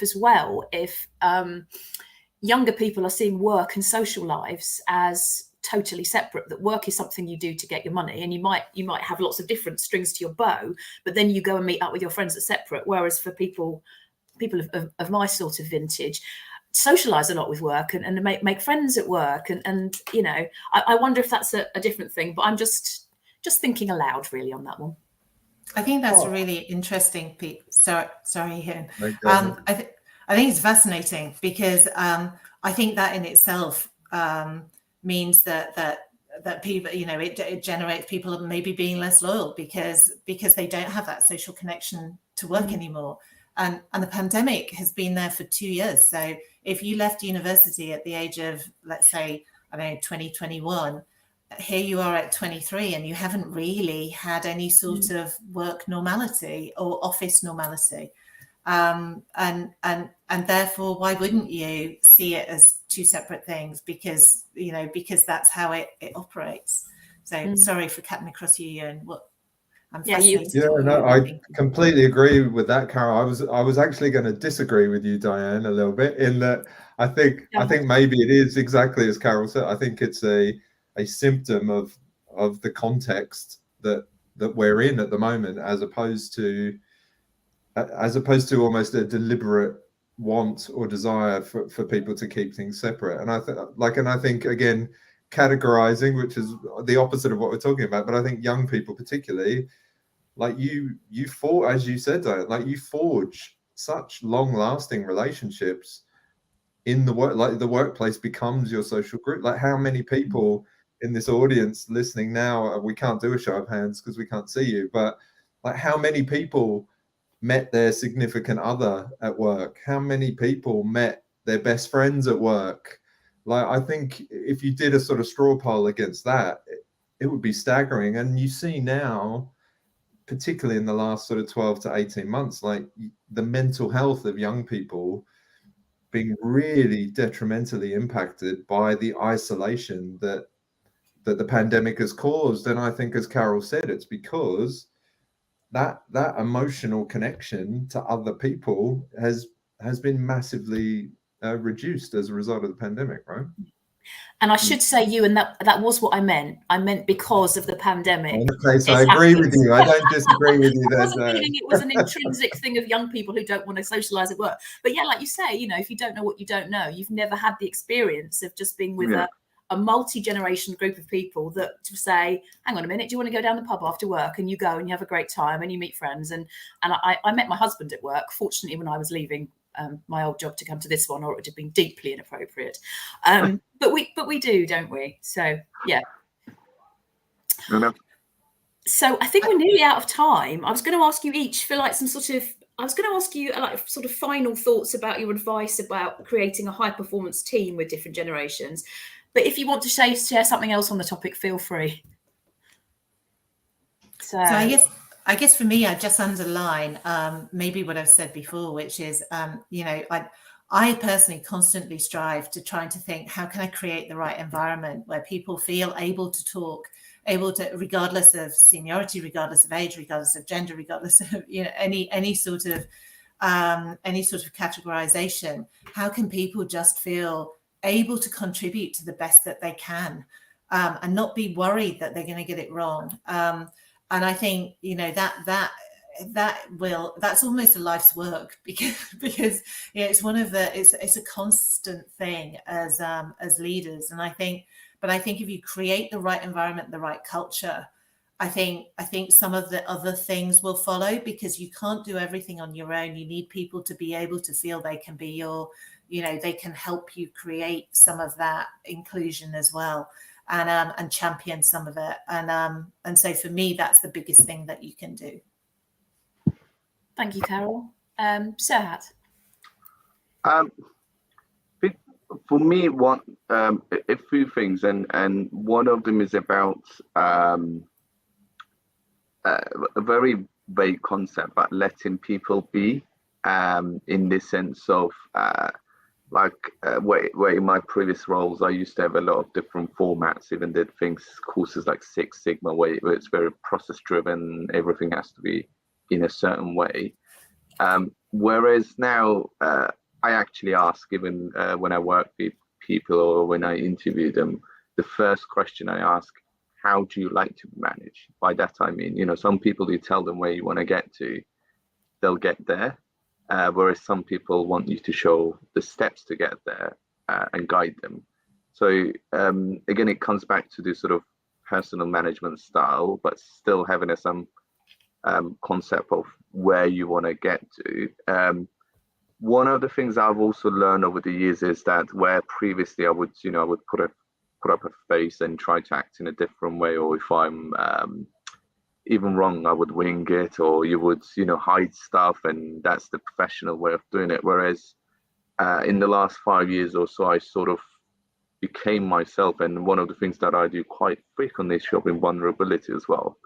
There are a lot of areas that I don't know, or I stress as well. I get stressed out. I'm not made of stone, and I think that helps people to be more open within the team, because they see you as an example and they're able to be themselves as well. There are days that I might be sad, there are happy days, and it's about bringing your whole self. I know authentic self, I know it's quite a cliche word and it's being used quite frequently, but it's just, you need to lead by example. It's a simple leadership position, but I think that will allow team to be free, which in return becomes a team that performs well as well. Thank you. And a final sort of last word to Ewan. Nice. How do I build on that? I guess I'll echo the point that Serhat made about creating that space for people to just be. And I think particularly within the age conversation or the generation conversation is just being really mindful to have enough freedom within that space so that people don't feel like they have to conform or naturally exclude themselves from anything within that. And a really good example of that for me, similar to the avocado toast, I think, in a different way, but is like, look at Tom Daley during the Olympics, this young guy who was knitting, and he used knitting as a way to ground himself and de-stress, and it was a really positive mental health thing for him. Whereas if we adhered to these kind of constructs, no young bloke would be knitting, right? But actually that served him really, really well. And you now see lots of young people on the train knitting, which you wouldn't have seen, and a lot of men too, which I think is which is sort of a different stereotype altogether, isn't it? But I think, you know, that's a really good example of just creating that enough space for people to just do what they want to do. Thank you. I'm a middle-aged woman and I cannot knit. So we've done knitting, we've done avocados, we've had a fabulous discussion. Huge thanks to Carol and Serhat and Ewan for a brilliant conversation. I knew it would be nowhere long enough. I think we've agreed that these distinctions, these badges and labels are actually pretty arbitrary. It's about treating people as individuals, being personalized and person-centered, and actually that there is much more that unites us than divides us, and we can all benefit from working together. So that's the end of our panel. Thank you all so much. If you're watching this and you are live inside the summit, please look to the left of your screen for speed networking and a virtual booth during the ad break. Please do share your thoughts on social media. Don't forget to tag Dial Global and use our social media handle, which is #MovingTheDial. And please come back after this short break to hear how hybrid working can benefit the diversity and inclusion agendas, and what are some of the pitfalls and obstacles to look out for. Enjoy.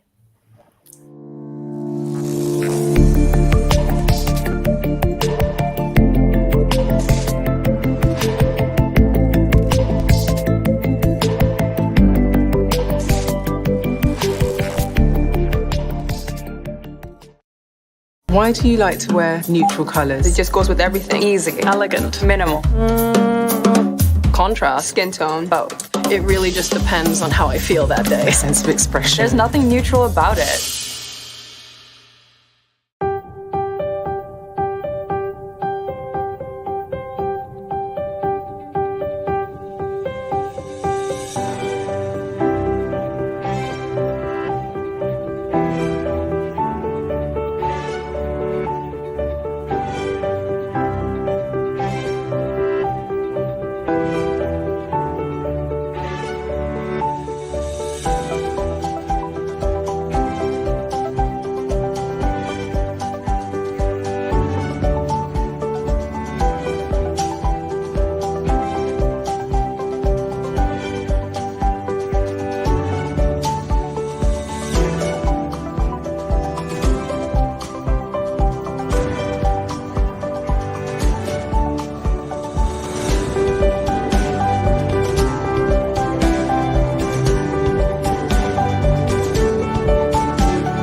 Hi, my name's Lois Brown, and I am a PA to the GB Marketing Director at Britvic Soft Drinks. I've been with the company for about 5 years now, actually.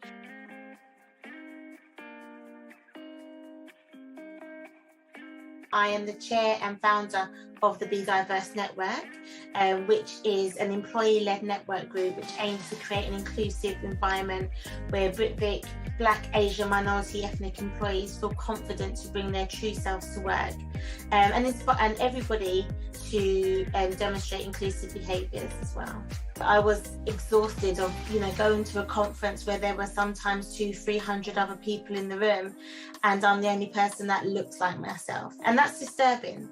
And it's very uncomfortable, and I think until you're in that position, you don't realise how uncomfortable it is. I want to create this. I want to create more awareness of what's going on. It's like to walk in shoes like mine. And in doing that, what we're finding is that people like me around the business feel more sense of belonging, and people around the business that actually have a more of an in-depth understanding of what it looks like and feels like to, you know, walk in our shoes.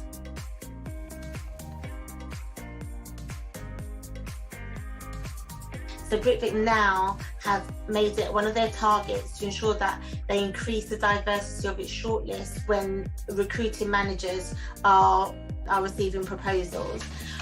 We've also created a unconscious bias training, and one of the best ways to help drive diversity and inclusion is by completing the unconscious bias training. So this is company-wide, so regardless whether you're sitting in an office or in one of the factories, many of our colleagues have already completed the course and are putting into practice what they've learned. And we're getting excellent results. People are definitely feeling a sense of belonging. We've rolled this out as to be a mandatory exercise that everybody across the business, when joining the business and already currently inducted within the company, need to complete as well.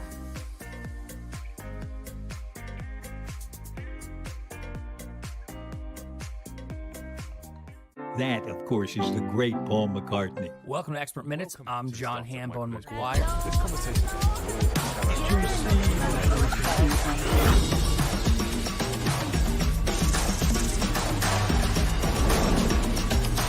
sweet, juicy. Where did that word come from? I don't know. Bet you never thought you'd hear that on the radio.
I have all walks of life that come and sit in my chair, and I love connecting with them. Clients share their opinion with me, and it's like, oh wow, I didn't even think about it from that perspective. You just want to make sure that what you're talking about is legit. When there is a disagreement, that excites me. I like there to be some flavor.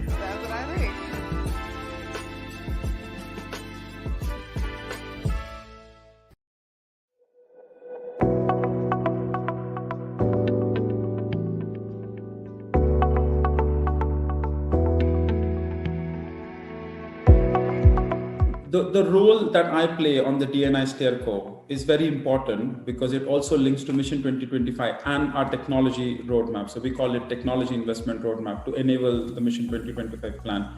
So where we are right now is D&I is a key part of our strategy because if you look at our portfolio, we sell 35 well-loved brands, most of those you would know, and they sell across about 100 countries. So our customer and consumer base is very, very diverse. Now, for us to understand that consumer base, we need to be very, very inclusive within ourselves, our workforce. And to drive that inclusivity, we also need to have a diverse workforce. So it all goes in circles kind of thing. In many aspects, one, technology helps bring data closer. The capture of data is widely enabled by technology. And recently we launched our D&I dashboard. So it's one-stop shop for us to understand all aspects of where are we on our D&I journey. That dashboard shows us what are our stats when it comes to gender diversity, pay gap diversity, ethnicity, LGBT, BAME network, all of that. We can see it across each of our business units very, very clearly. And that data helps us understand which are the bits we should focus in each area. And technology also helps us get us closer to our consumers in the way of awareness and education. We use a lot of tools right now that help us understand and expedite our journey. You can't be in every place at the same time, like COVID has taught us a lot of things now we have to be done from home or being in one place. And all this has been significantly expedited by technology. So that makes a big part. And it also helps us drive our innovation. So now every time we launch a new product, we now use technology to see, okay, can I get feedback real time and get it ASAP and understand that when that feedback is coming, it's coming from a diverse group. So now we understand our products are consumed in these particular postcodes by this kind of people. So we know that's our customer base. But do you have the workforce in your organization to understand that customer base well? So it kind of goes hand in hand. It helps us grow our business to a great extent. So we started this journey about 3 years back. 3 years back, we launched something called Mission 2025, which is our big strategy to become a FTSE 100 company. As that part of that strategy, we laid out some aspects very clearly. We said we want to build 4 capabilities, and one of them is to be a data-enabled company. So we said we want to use data in every aspect of our business. Let us look at tracking our calories that we get in there, look at our waste that we put in there, look at our consumption, our carbon footprint, look at sustainability. Every aspect is looked through data. And then D&I was a big part of the strategy because we made public announcements that by 2025, we will be 50-50 on gender across the leadership of our organization, which is senior managers above, which is quite a big workforce. And that's a huge journey for us to get there. We also thought about having the right BAME representation on our board, having the right ethnic and Asian representation in our leadership teams, which is the execs. These things don't happen overnight. It takes quite a bit of time to create awareness. So we focused a lot on educating our workforce that it's okay to give out the data. It's okay to make yourself visible. This is not going to harm you in any shape or form, because people have a level of fear within the workforce. So we had to tackle with all that. So all our focus has been on driving behavioral change. And hopefully what we have done in the last 3 years will genuinely help us achieve a lot of external targets that we have set up for the next 2 to 3 years.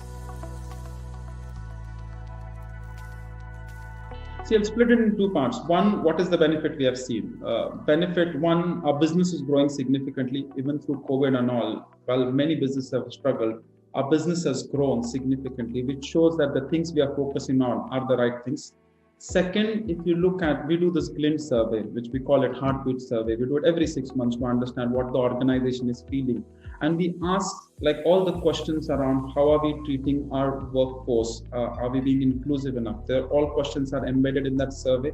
That survey score tells us that we are doing much better on the benchmark as compared to many other companies. And within our organization, we are growing that score year on year. Like even my own department, I can see on every aspect, there are 20 aspects, every aspect of score is going up. So we know our achievement is we are achieving better in the market. Our workforce is more happier. We are looking after the well-being of our workforce. So that shows we are being inclusive. And externally, we are now able to get in the right talent in. So we are focusing and still sticking to what we committed 3 years back before COVID, which is a big thing in the marketplace right now. Not many people can do it because one, there's a trust from the consumers and customers in our brand. There's trust from our workforce that we can achieve, and put all that together, I think we can achieve what we set out to do. So we are still sticking to Mission 2025, which is in my eyes, is the biggest credit to what we have done so far.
Hi, everybody.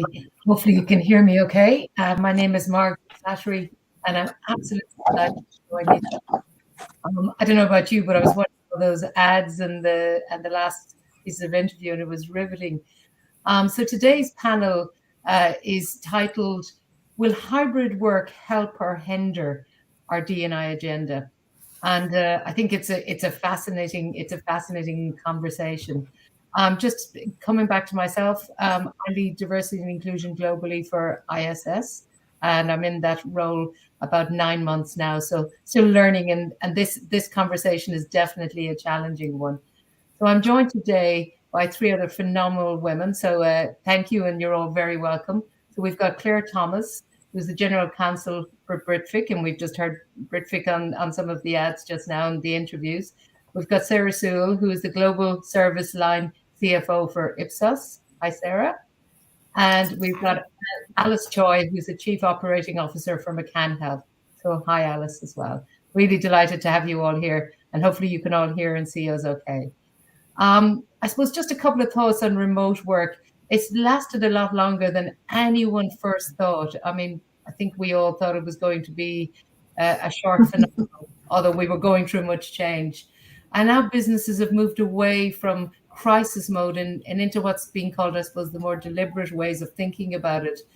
And there's an opportunity for business, definitely an opportunity to think about and implement the right processes, the technology, and the support systems to promote a healthy and balanced workplace. And that's, I think, what we're all striving for. And while there's a strong case to get hybrid working for all, how does it impact diversity and inclusion? And what are the potential inequalities that might arise in a hybrid working world? And I mean, we've all a lot of, we've a lot of experience and insights at this time. On the positive sides, increased flexibility opens up the jobs to people that were excluded by the practicalities of commuting. And that's most definitely true. And we hear and see a lot of that. Also, the challenges and the cost of living in certain cities, and the constraints of working fixed office hours. And again, we hear a lot of positives about that change. However, the converse argument shows there's a risk that hybrid work model could widen and some of the existing socioeconomic inequalities. And with work from home, WFH, and I'm just making sure I say that correctly, or work from anywhere, which is WFA. And it's all a new language we're finding our way around. These correlate closely with income, and those earning less than £20,000 a year can perform only 30% of their tasks remotely, compared with 58% of those earning more than £58,000. So that's just some facts around that. So in the panel, we're going to talk to the leaders about their views on how hybrid working can benefit their diversity and inclusion agendas, and what are the pitfalls and obstacles to look out for. And before we get into the detail, it'd be great to hear and learn a little bit more from each of them on who they are, why they're so passionate about this, and why diversity, inclusion, and belonging really matters to them. So if we'll start in the very beginning, if we start with you, Claire, or the person that was in the beginning of my list. Claire, over to you. Of course. Thank you, Margot. And just delighted to be here today. So thank you for the opportunity. And such an important topic. I think we're at such an exciting inflection point now as we see the kind of great return to the office to really make hybrid working live and breathe. So it's a really exciting time to be talking about this. So yeah, I'm the General Counsel at Britvic. For those who don't know Britvic, we're the UK's second biggest soft drinks manufacturer. So we own Robinsons and Fruit Shoot, amongst other things. We make Pepsi and 7-Up. In my day job, I'm responsible for legal, COSEC and estates. And I've spent the last year refurbishing our office to really support hybrid working. So I've spent a lot of the last year thinking about this topic, I have to say. But why I'm so passionate about this, so on a more personal level, before I joined Britvic, I was a partner in a city law firm doing mergers and acquisitions. And as a woman, I was often the only woman in the room, the only woman in a meeting, the only woman at a dinner, the only female partner. And a couple of times clients who didn't know me, when I took a male trainee to a meeting, would assume that the guy was the partner and I was the trainee. When I got to Britvic, I helped set up our first Lean In circle, and I'm really delighted that's now a thriving network group for women that have both women and men as members. The other thing I was going to say, so I was also a bit different when I started in my career in law, in that I attended a state comprehensive school from the north of England. Now, that in itself is not particularly unusual, but unfortunately in the world of law, it is still, or at least it was, and it is changing, but it is changing quite slowly. And I vividly remember a job interview at the beginning of my career being asked if my school had been fee paying and what job my father did, which it just really beggars belief that sort of thing happened. And I don't regret much in life, but I really do regret not just punching that person, to be honest. But anyway, so yeah, I feel very strongly about diversity, inclusion, and belonging in all of its aspects. And I think it's really important that we always remember to include some of those less visible aspects of inclusion and diversity, like educational background and socioeconomic background in our thinking. So that's me. Hey, thank you, Claire. That's great, and some fantastic insights. And I think, something you picking up there on the fact when you're speaking about being the other, I think it's also really important as we move through our careers to remember that and to remember how it felt. It's something I try to remind myself every day. And I can certainly know it means from a socioeconomic perspective when maybe the accent and the education doesn't always fit in as well. So it's really good to remember that and to hear that. Thank you so much. Sarah, over to you if you don't mind. Not sure if Sarah can hear me. You're on mute, Sarah. I don't know. We can't hear Sarah at the moment. So maybe Alice, if you're okay to go next, and we'll come back and see if Sarah is okay in a minute with that we can hear her properly. Thank you. Of course, I'm going to be a very poor substitute for Sarah whilst we wait for Sarah to join us again. So I'm Alice Choi. As you mentioned, I'm the Chief Operating Officer of McCann Health Medical Communications. We're part of IPG Health, which is one of the world's largest, if not the largest, certainly the best healthcare communications networks. Part of IPG, which is one of the world's largest marketing and communications networks. So I'm really, from a DE&I perspective, I'm really fortunate in that I get to work with a wonderful, diverse set of colleagues, very multi-regional, very multicultural. So I feel very fortunate in that where I work, there's an inherent and innate respect for DE&I. My personal backstory, and like Claire, everyone has their own backstory and reason for being so passionate about DE&I. As you can see, I'm Asian, I'm Korean by birth, but I grew up in the northwest of England, very working class area, and you can probably imagine growing up as pretty much the only ethnic minority in the northwest of England. It really wasn't a tremendous amount of fun. The flip side of that, being from a Korean family where everything is very male orientated, there were obviously certain experiences and traditions that didn't sit entirely comfortable there for me. Now my personal motivation is I mentioned this to you guys previously, I'm the mother of 3 daughters, so I just want to make sure that they have the best opportunities facing them moving forwards, and that their ethnicity and gender really doesn't feature or matter in all of that. So that's my personal motivation and passion for DE&I. So that's me. I think we've got the lovely Sarah back now. So Sarah, I was just a poor substitute for you there. Thank you, Alice. Never a poor substitute. Sorry, Sarah. Delighted to have you back. And by the way, my thumbs up was saying great that Sarah's back. And thank you, Alice. Sarah, over to you to introduce yourself if you're okay with that. Thank you. Thank Thank you, Margot, and delighted to be a part of this panel.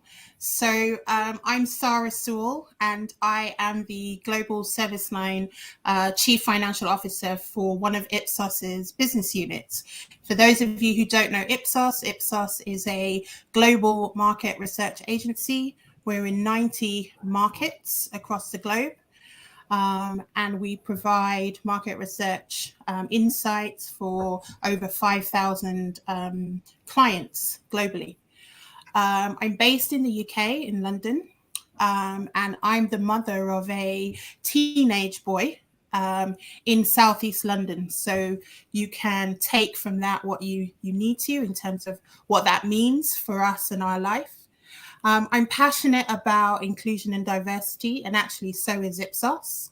We have an organization called Belong, which is our inclusion and diversity team. And within that, we have six networks. And up until December last year, I was the chair of the Race, Ethnicity and Cultural Heritage Network. And we sort of grew quite a lot after the unfortunate murder of George Floyd, as you can imagine. And we've contributed quite a lot to the policies and procedures of Ipsos in the UK in terms of how we tackle inclusion and diversity. So I'm delighted to be a part of this panel and look forward to the discussion. Thank you, Sarah. And we're also delighted to have you here. And I think it's great to have just these different perspectives and different backgrounds, and the passions are different, but each one just as equally important. So thank you for that. And thank you for finding your way through the Wi-Fi jungle to get back to us again. So just getting right into it, and maybe Alice, you would lead on this one. How is hybrid working influencing your D&I agenda? And by that, I mean the organization, both positively and negatively, if you don't mind. Great question, Margot. So as you mentioned earlier, I think this whole phenomenon of widespread hybrid working, it's relatively new for us all. So the one thing I would say at the very start is it's very much a learning journey at the moment. And to your point, there are definitely both positives and negatives from a DE&I perspective that we're grappling with. I think it's quite a complicated, multifactorial situation. So if I start with some of the positives that we've experienced. So in terms of workforce diversity, there are definitely fewer geographical restrictions now in terms of who we can recruit as a result of remote working. We're no longer restricted to just recruiting in our office locations as we were previously, and we've been able to recruit more globally. So for example, we've now got an amazing set of South African colleagues, and this just wouldn't have been possible in the same way before. I think that the working from home phenomenon clearly, and you alluded to this yourself earlier, poses fewer access restrictions just in terms of physical mobility, which is tremendous, and just that whole commuting aspect. So I think these are real pluses. I think for many, and again, you covered this very eloquently before, Margot, I think for many, hybrid and remote working, it just offers a better work-life balance so that we can be more diverse and inclusive in how we work. And I think the only caveat to that, that I would say is that if you are working entirely remotely, I think there's a need to better delineate between home and work life, because I think that can be quite challenging if you are working exclusively from home. For us, our organisation in particular, we're headquartered in the northwest of England, but we have other offices around the UK and North America. So in some strange ways, moving to a virtual Teams online environment, it was actually a great leveler for us. So some of those geographical barriers to engagement are no longer in place, and this has actually created a much more inclusive and equitable situation in a lot of ways. I think the other big piece to mention, although not directly related to DE&I, but definitely aligned to it, is that whole sustainability piece. You know, if we're not having to travel as much, that's making a really big positive impact. So those are just a few examples of some of the positives that I'm sharing with you. To your point, though, for every positive, I think it's fair to say that there are also potential challenges. So our own model now, it's fully flexible. So we're not mandating that people return to the office on set days. We really want our team to have the choice to work in the way that suits them the best, and also acknowledging that it has to work for our clients as well.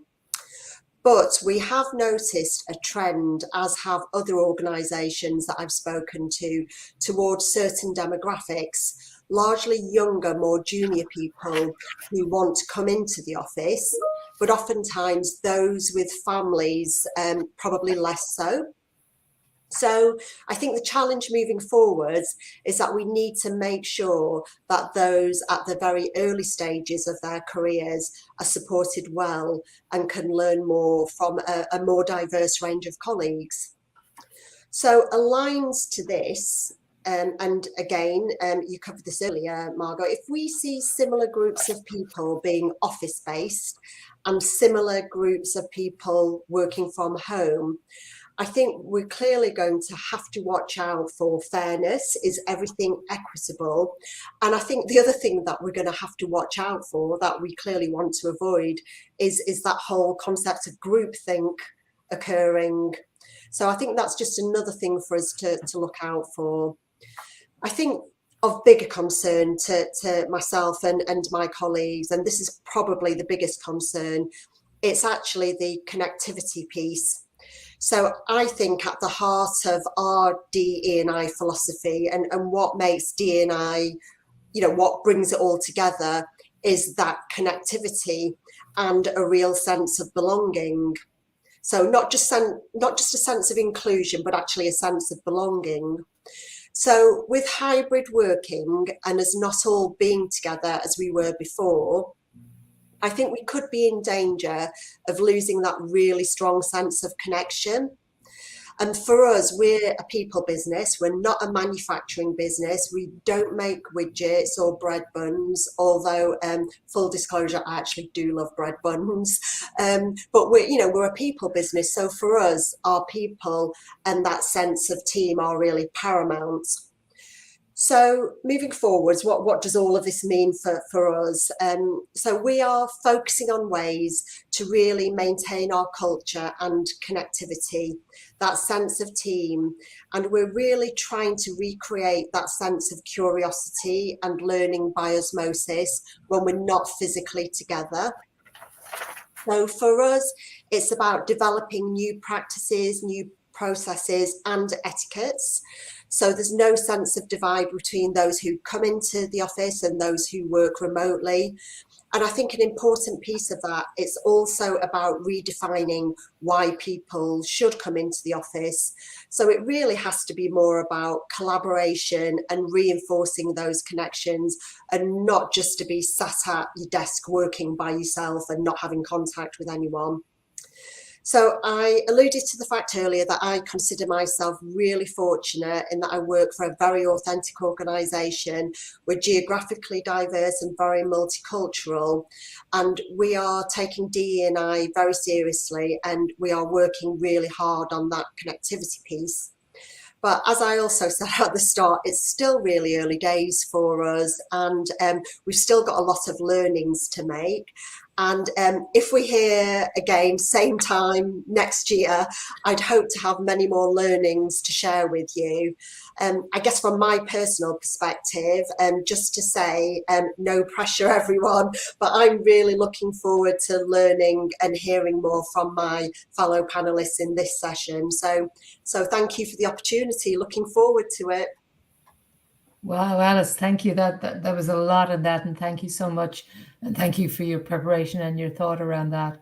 And it's interesting, you know, depending on the business, working at ISS, where so many of our placemakers are actually on the ground in other people's sites, we have the challenge, how do we find equity around that? So I think it very much depends on the business. Claire, it'd be great to hear a little bit from your perspective, the same question. So how is hybrid working influencing your D&I agenda, both positively and negatively? Sure. Absolutely. And to start with, I'd just really echo everything Alice said. Some great points there. I think, your point on connectivity is so important and getting that right. Your point on, the reason to come to the office. So I mentioned that I just refurbished our office and we really had that thought at the heart of it. The purpose of coming to the office is to collaborate, to connect.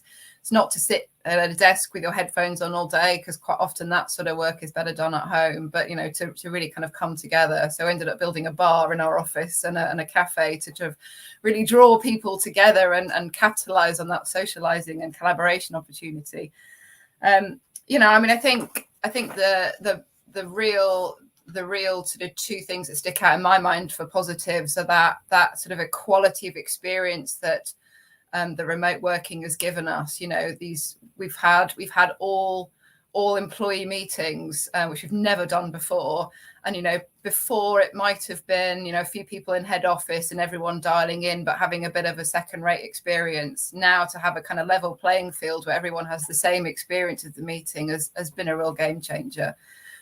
And I think the second one is just the positives for personal life. So for me, I've got small kids. I'm the kind of breadwinner in the family. So my husband was previously doing all the school runs. And just in the last couple of years, the amount of extra time I've been able to spend with them, not all brilliant given the horrors of things like homeschool, but net just being able to see more of them has been absolutely wonderful.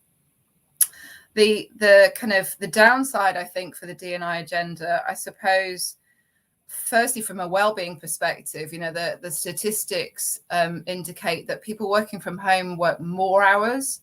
That's certainly my own personal experience. I certainly ended up working all my commute and a bit more. And the statistics are apparently that people on working from home do at least 1 hour and extra work per day. And I think it's probably quite often a lot more than that. I think that separation of home and work, or lack of separation from a wellness perspective, is something to be really careful about. McKinsey said we're not working from home, we're all sleeping in the office. And it certainly feels like that to me sometimes.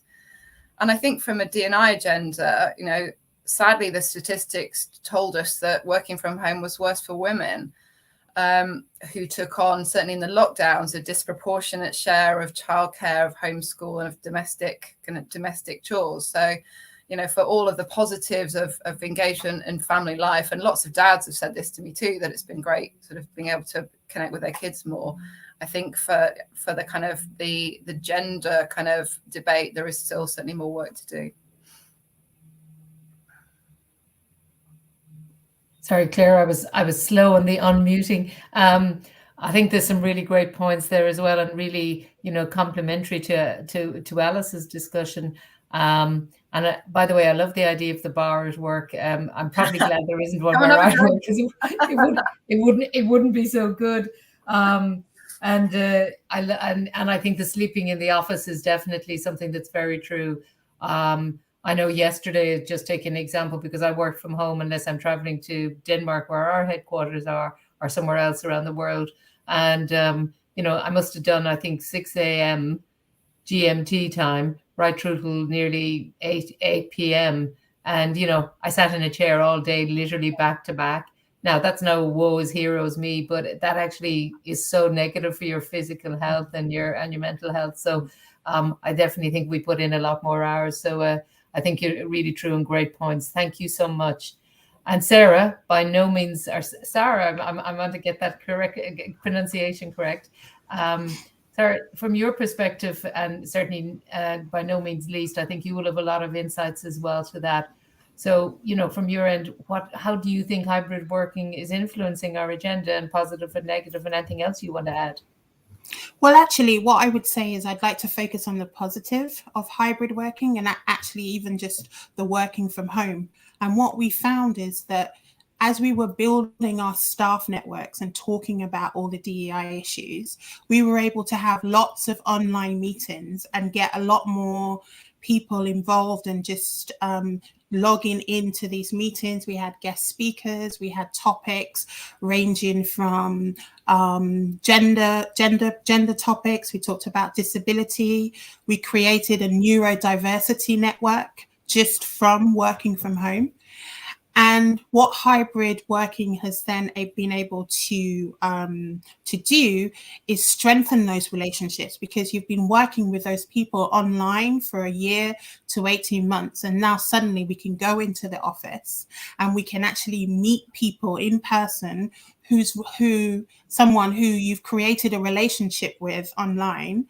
And now you're meeting them in person and you're so excited about meeting them. So I think we should focus on the positives. I know we have to talk about the negatives, but I would say that hybrid working and even just working from home has allowed organizations and people to be more creative in the way that they communicate with each other and their colleagues.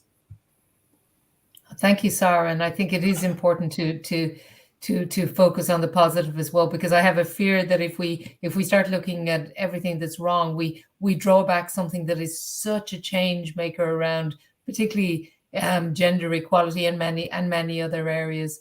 And I think you make really good points in that as well. Thank you. And I certainly can share the same experience that over the last 2 years, the amount of things we were able to do online, and if you were asked to do something, it was so much easier, because before, from the time from travel and everything, you couldn't. So we got more done, and we're able to help and support more as well. So thank you. Some great points. So coming back to the next question, and Claire, if you're okay, I'll just start with you this time. Some people say there's a risk that hybrid working could widen the socioeconomic, and you heard me sort of allude to some facts around that, the inequalities. Do you think that's true, and how might we address it?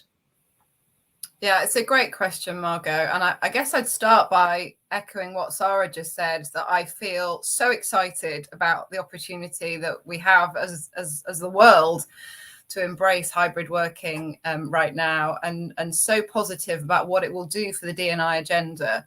And I do very much want to think about the positives. I think we've made so much progress in the last couple of years and accelerated maybe 5 or 10 years that it would have taken that long if it hadn't been for all of the awful kind of negatives of the pandemic. But I think it has accelerated this agenda. So I guess the question is, what are the risks to that great progress? What are the things that we have to make sure we get right and don't go backwards? And I think there are some risks for sure. There are 2 risks in particular I was going to talk about, which the first of which is the fact that hybrid working either doesn't work or is not optimum for a lot of workers. And the second of which is the kind of the risk of ingrained office culture returning. And I'll talk a bit more about both of those. And then for what they're worth, I'll give you my views on some of the things that I think we can do to address those. So starting with the first one, hybrid working means different things to different people, but if in its most basic, if we assume it means the ability to work from home or work from somewhere else as well as working from an office, the reality is only a minority of workers in the UK can actually do that. It's about 45% on average, according to the Office of National Statistics, and the socioeconomic kind of divide really plays into that. So in London, it's more than 50%, but in more sort of economically deprived areas in the UK, actually the proportion of people that can do much of their work from home is very much smaller. And we see that in Britvic. We have a lot of office-based staff, but we also have a lot of people who can't do their jobs from home. We have factories that make soft drinks where people are working in shift patterns. We have technicians working in laboratories doing research and development. We've got sales people out on the road selling product. We've got technicians who are, maintaining fonts in pubs. So I think the first kind of risk is that we're trying to create something that just doesn't work for everyone in every role. I think the second point within that, and Alice talked about this really well, is that for certain roles and for certain people in their careers, they may be able to work from home, but it's not actually all that optimum. So the example that comes to mind, as Alice said, is people who are, more junior. So perhaps at the start of their careers, for whom, they really need to be physically present to learn, to be supervised, to be trained and to be supported. I remember being a trainee solicitor and sitting next to someone much more senior and just learning from listening to them on the phone and how they dealt with people, and talking to trainees in lockdown. It really felt that they were struggling, missing that kind of connection. I think the other point is that even if your job can be done from home, not everyone has the optimum setup at home to do so.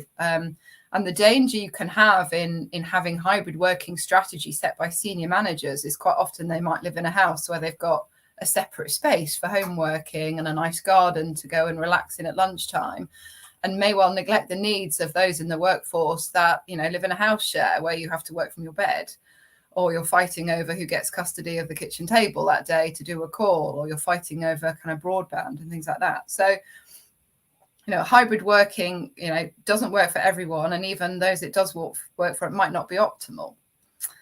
I think secondly, you know, the risk that office culture is so ingrained that even organizations that embrace hybrid working end up introducing inequality between those that come into the office and those that stay at home. We've got to be really, really careful about. And by sort of traditional office culture, I mean the sense that, you know, you need to be visible to be in the office, to be considered for the next big project or promotion. And if you're working from home, I mean, heaven forbid, you might not be as engaged or not as ambitious as those in the office. And I really hope that we've come a long way to kind of dispel ideas like that. But I think we will be a little naive if we think that culture is completely gone in all aspects of our business and all aspects of leadership. So the more exciting and interesting conversation is what we can do about all of that. And as I say, you know, and Alice has mentioned this as well, we're in a kind of test and learn phase of this. So I haven't got the silver bullet and all the answers, but I can offer you some thoughts that I had on this. I think the first one is having a hybrid working strategy that's really inclusive and that's more holistic than simply being about where work is done. So in Britvic, we call it Working Well, and it's designed really to address all aspects of what we call dynamic working, so that we can meet the needs of all our employees, whether they're office-based or not. You know, so as well as where you work, you can think about when you work, and what adjustments can be made to that. We can think about how work is done. There are very many kind of different aspects to this. So I think having that sort of holistic strategy sits at the heart of this. And then I think you need to give individual teams some freedom within that framework that you create to establish the ways of working that work best for them. So in Britvic, we have individual team charters where the teams have got together and said, okay, this is what hybrid working means for us, for our roles, for us as individuals and human beings, for us as a business, and they won't all be the same. It's a real one size fits one kind of thing, this. So giving teams a little bit of freedom rather than saying a prescriptive number of days in the office or a prescriptive start, finish, break time. If we can give teams that freedom, I think it helps. I think consulting and engaging with people is important. There should never be a tell. So just listening, collecting the data and collecting the feedback. So in Britvic, we do a twice yearly engagement survey, and we make sure that as well as D&I questions and wellness questions, we have questions that specifically talk about people's attitudes to hybrid working, how they're feeling about it. I think there are some simple and practical things too, you know, so providing people with the right support and the right kit to work at home, you know, as simple as a monitor and a keyboard, or as complex as a really good ergonomic chair. Sadly, we can't necessarily provide all of our employees with a free spare room because it doesn't quite work like that. But, you know, within the things that we can do, we should be doing those. And I think making digital experience part of that as well, which is sort of sometimes seen as, oh, well, that's just IT, but actually is a really intrinsic part of employee experience. You know, we all know how frustrating it is when the tech doesn't work and actually you miss that important meeting or that important interaction because the broadband's not working. So giving all of our employees a brilliant digital experience as well. I think the capability to run a really high quality blended meeting is important, that doesn't distinguish between those in the room and those at home, to sort of try and dispel this myth that you're going to get a second class experience if you're at home or if you're working from somewhere else. So, you know, having great IT is part of that, but there are some kind of etiquette things as well. So in Britvic, if we have a lot of people sitting in a room together, but also people virtually, we try and encourage everyone to put their individual screen on. So you're not just looking at a huge room full of, you know, people, and you can never tell if you're at home who's talking. And, you know, just being considerate and polite and not having, you know, another conversation in the room about the content of the meeting that other people on the screens can't necessarily hear. And just trying to create the equality of experience in that meeting as far as possible. Couple more, and then I'll promise I'll shut up. I think investing in manager capability is really important. So how can we upskill our line managers to be really great at helping their teams navigate through flexible working and hybrid working? How can they, you know, help their teams to balance the needs of the business, that person's role, and their own personal circumstances to get the optimal result for all? And, you know, this is new. This is uncharted territory. I don't think we can assume our managers will just know how to do this. So to support and training for them in doing that. And last, but definitely not least, maybe even the most important, is having leaders who really visibly role model hybrid working. And in every organization, there's going to be some senior leaders who just don't want to work from home anymore, and who feel the needs of their role is they need to be in the office all the time. But to them, I'd say, actually, you need to do the opposite. You need to be really visibly at home, you know, participating in meetings where your teams can see you at home, and you know, supporting the dynamic working agenda, the hybrid working agenda, and saying, you know, this is the right thing for us, and I will role model doing it. So yeah, that's my halfpenny's worth. Thank you, and I think there's some fantastic things, and so many things resonate, and I've taken loads of notes, etc. Which I'll feed back afterwards if we don't get time. So we are tight on time, and I apologize. I mean, we could keep talking all day on this. Sarah, do you have a few things? And I know you've had some Wi-Fi problems, so I want to make sure we get to you. Do you have a few things and things complementary to Claire that you'd add to that? I think Claire covered a lot of it, of what I would have said anyway. And I'm really glad that you mentioned about the majority of people not having the option to work from home. So whilst we think that this is a big issue, the hybrid working, for some, this isn't an option. And so when we look at it from a total UK population, or even a global population, the pandemic did show us that, you know, for a lot of people, working from home was not an option. And so I'm not saying we should count ourselves lucky that we have this option. I'm just saying, in the wider context of the whole of society, that this is a small issue compared to everything else that we experienced during the pandemic. No, I think that's a really important point, and really good one to resonate back with, Sarah. And we need to be very mindful that those people don't feel so disengaged in this discussion. And if anything, I'm very passionate that we find ways to challenge what is the job and how is the job actually done. And to Claire's point about people who are on a production line, yes, they'll need to be on the production line, but we still need to look at flexibility, and the same in my industry as well. You know, and to look at 4-day weeks and different scheduling, etc. You know, we can't ignore it and say the problem is something we can't surmount. We're still going to have to find ways and to bring the human into understanding each part. But thank you, great points. And Alice, at this time, again, in a couple of minutes, do you have anything else that you would add to that question? So going back to the original point, does hybrid working kind of heighten socioeconomic inequalities? I think if we take a step back, I'm not sure about hybrid working per se, but the pandemic absolutely has been the reverse of a leveler. We've seen all sorts of inequalities occur, you know, fiscally, in terms of, you know, employment, in terms of health outcomes. So I do think that we are all working in this backdrop where I think that those inequalities have broadened. So I think that something that we should all be mindful of, and I know that my organisation is, I'm pretty sure that all of yours are, is that social mobility piece.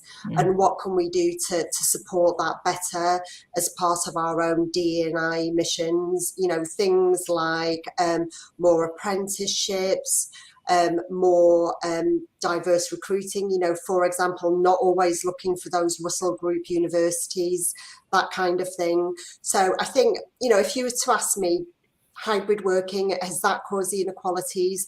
I'm going to say probably not so much, because I think for every negative example, there will be a positive example.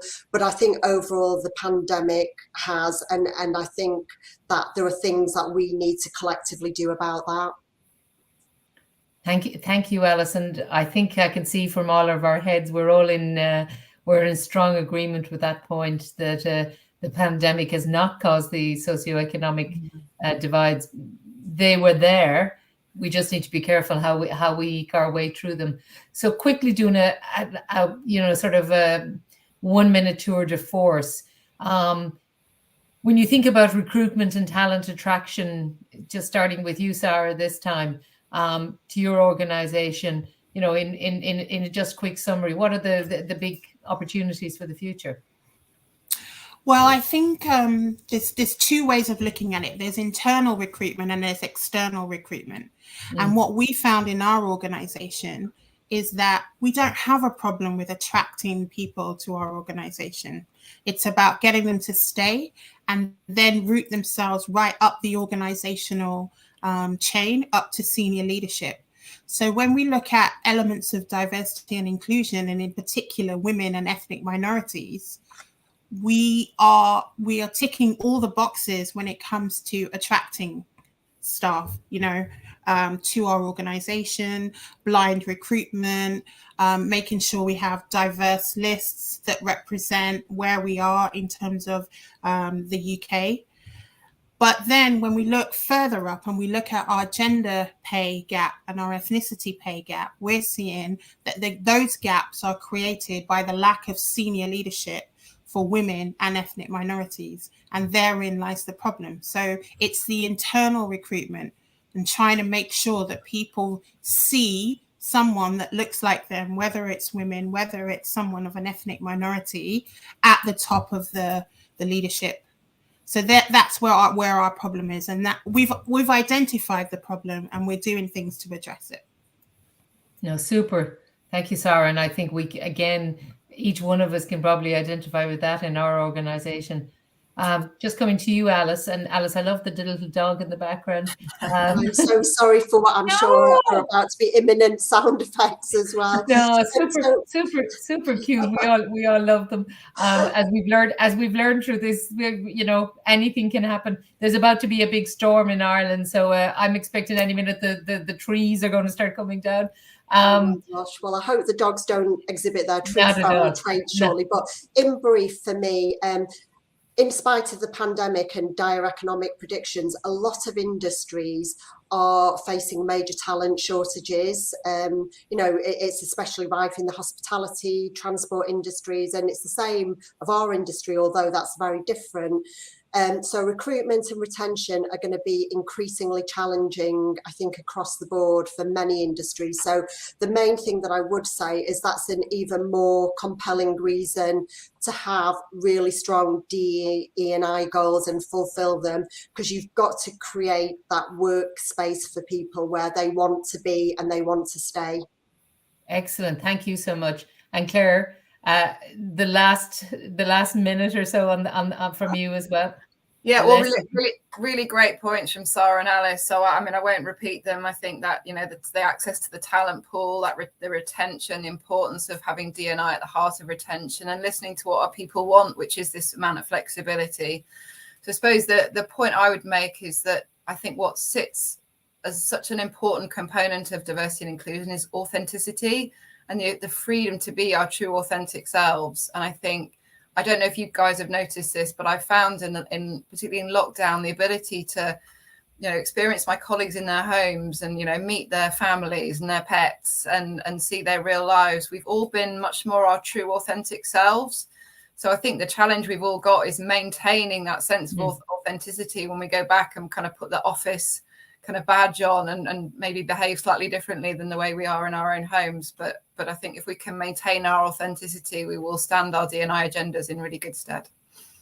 Thank you all so much. You have been a great panel, and thank you so much for sticking with all the challenges of technology and everything, and being here today and joining me. I think we've had a really good discussion, and we could spend so much longer on this. But I think the strong thing coming through is that there are challenges and there are inequalities and there are many things we're going to have to fix. This is still a very positive move, and we've seen something that's taken years and years suddenly change very quickly.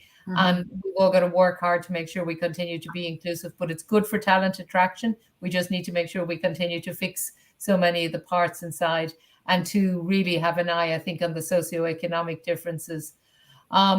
If you have any thoughts or comments or questions, please put them in the chat. And, again, the team will try and pick those up and come back to people.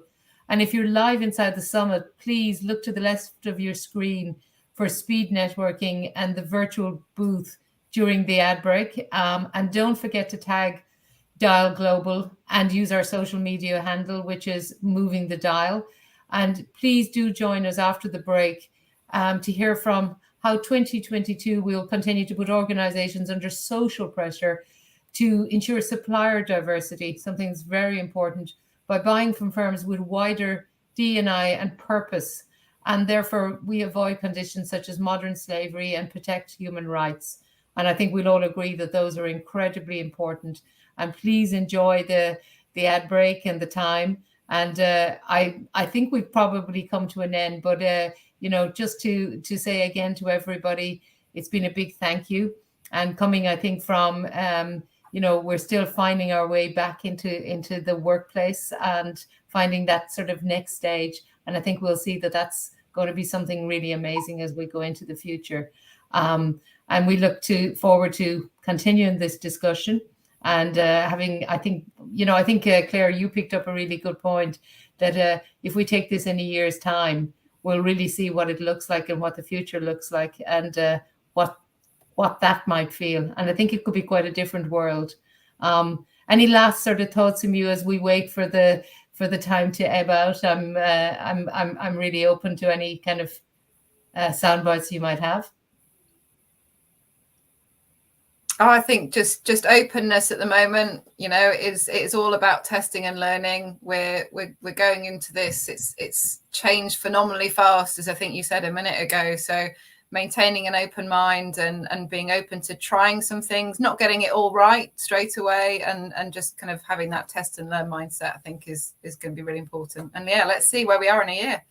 Yeah, that'll be interesting. I'll leave you with an interesting story, and I'm sure I'll get cut as I tell it. But having joined a new organization and spent the first couple of months never meeting anyone in person, and everyone, most of my media team were in Denmark. My biggest challenge was trying to figure out were people tall or small, because I could see people on the screen, but then, I didn't know if people had a disability, were they tall, were they small. When I met people, because some of the team were quite tall, I was like going, looking up, and it was so interesting. The things you don't think about in the world previous. It was the first time I'd ever tried to think about that. And when I would see people, I would sort of comment on the fact that they were different to what I expected from my screen experience. So again, I thought it was an interesting inflection point in how we work and how we connect. Definitely.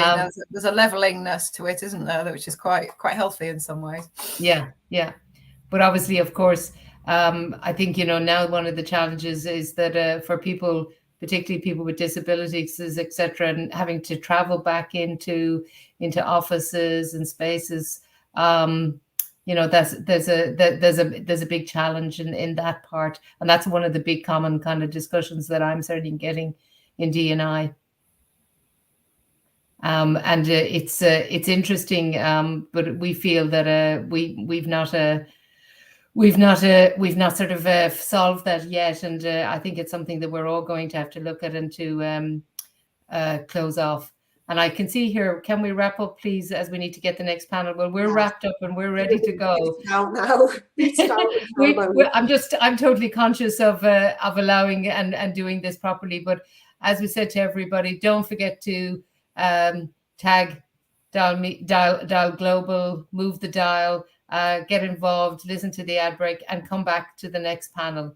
And hopefully I've done everything well on my wrapping up, but if there's anything else, please let us know. Thank you all. Thank you.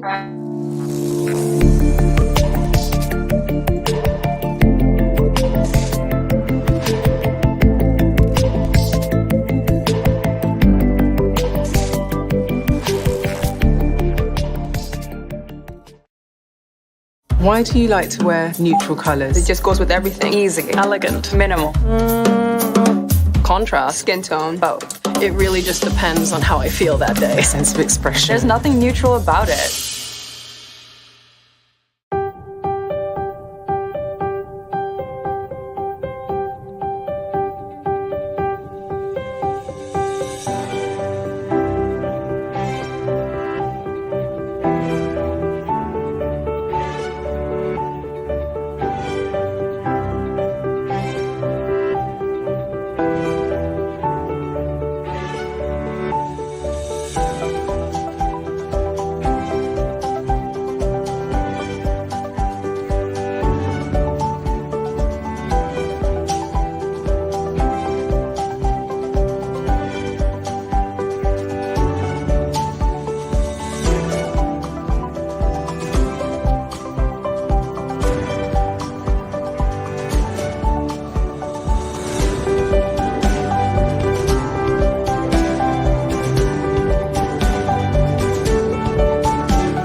Hi, my name's Lois Brown, and I am a PA to the GB Marketing Director at Britvic Soft Drinks.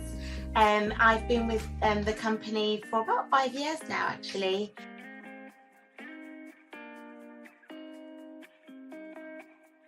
I am the chair and founder of the Be Diverse Network, which is an employee-led network group which aims to create an inclusive environment where Britvic, Black, Asian, minority ethnic employees feel confident to bring their true selves to work, and everybody to demonstrate inclusive behaviours as well. I was exhausted of, going to a conference where there were sometimes 200-300 other people in the room, and I'm the only person that looks like myself, and that's disturbing.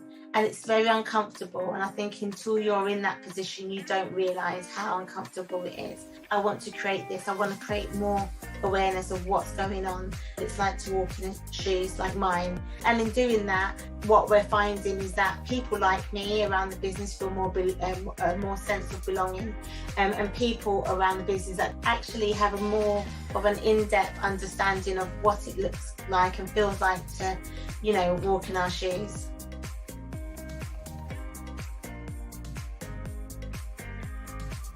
So Britvic now have made it one of their targets to ensure that they increase the diversity of its shortlist when recruiting managers are receiving proposals. We've also created a unconscious bias training, and one of the best ways to help drive diversity and inclusion is by completing the unconscious bias training. So this is company-wide, so regardless whether you're sitting in an office or in one of the factories, and many of our colleagues have already completed the course and are putting into practice what they've learned. And we're getting excellent results. People are definitely feeling a sense of belonging. We've rolled this out as to be a mandatory exercise that everybody across the business, when joining the business and already currently inducted within the company, need to complete as well.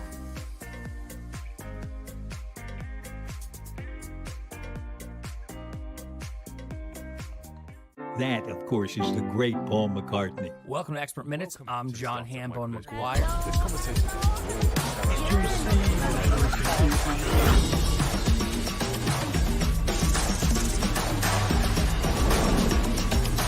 sweet, juicy. Where did that word come from? I don't know. Bet you never thought you'd hear that on the radio.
I have all walks of life that come and sit in my chair, and I love connecting with them. Clients share their opinion with me, and it's like, oh wow, I didn't even think about it from that perspective. That's what people's minds were at, but you just want to make sure that what you're talking about is legit. When there is a disagreement, that excites me. I like there to be some flavor. That's what I think.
Hello, and welcome back to the Dial Global Virtual Summit, Trends and Insights Across the Holistic 10 Dial Facets.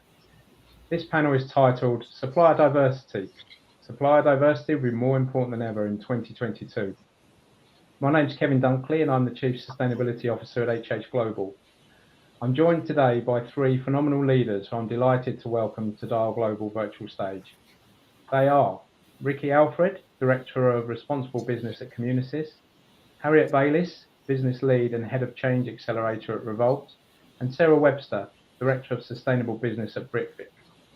First, some context before we dive in. 2022 will continue to put organisations under social pressure to improve supplier diversity by purchasing from businesses with wider diversity and purpose and that avoid conditions such as modern slavery and protecting human rights. Starting a supplier diversity programme could seem like a daunting task.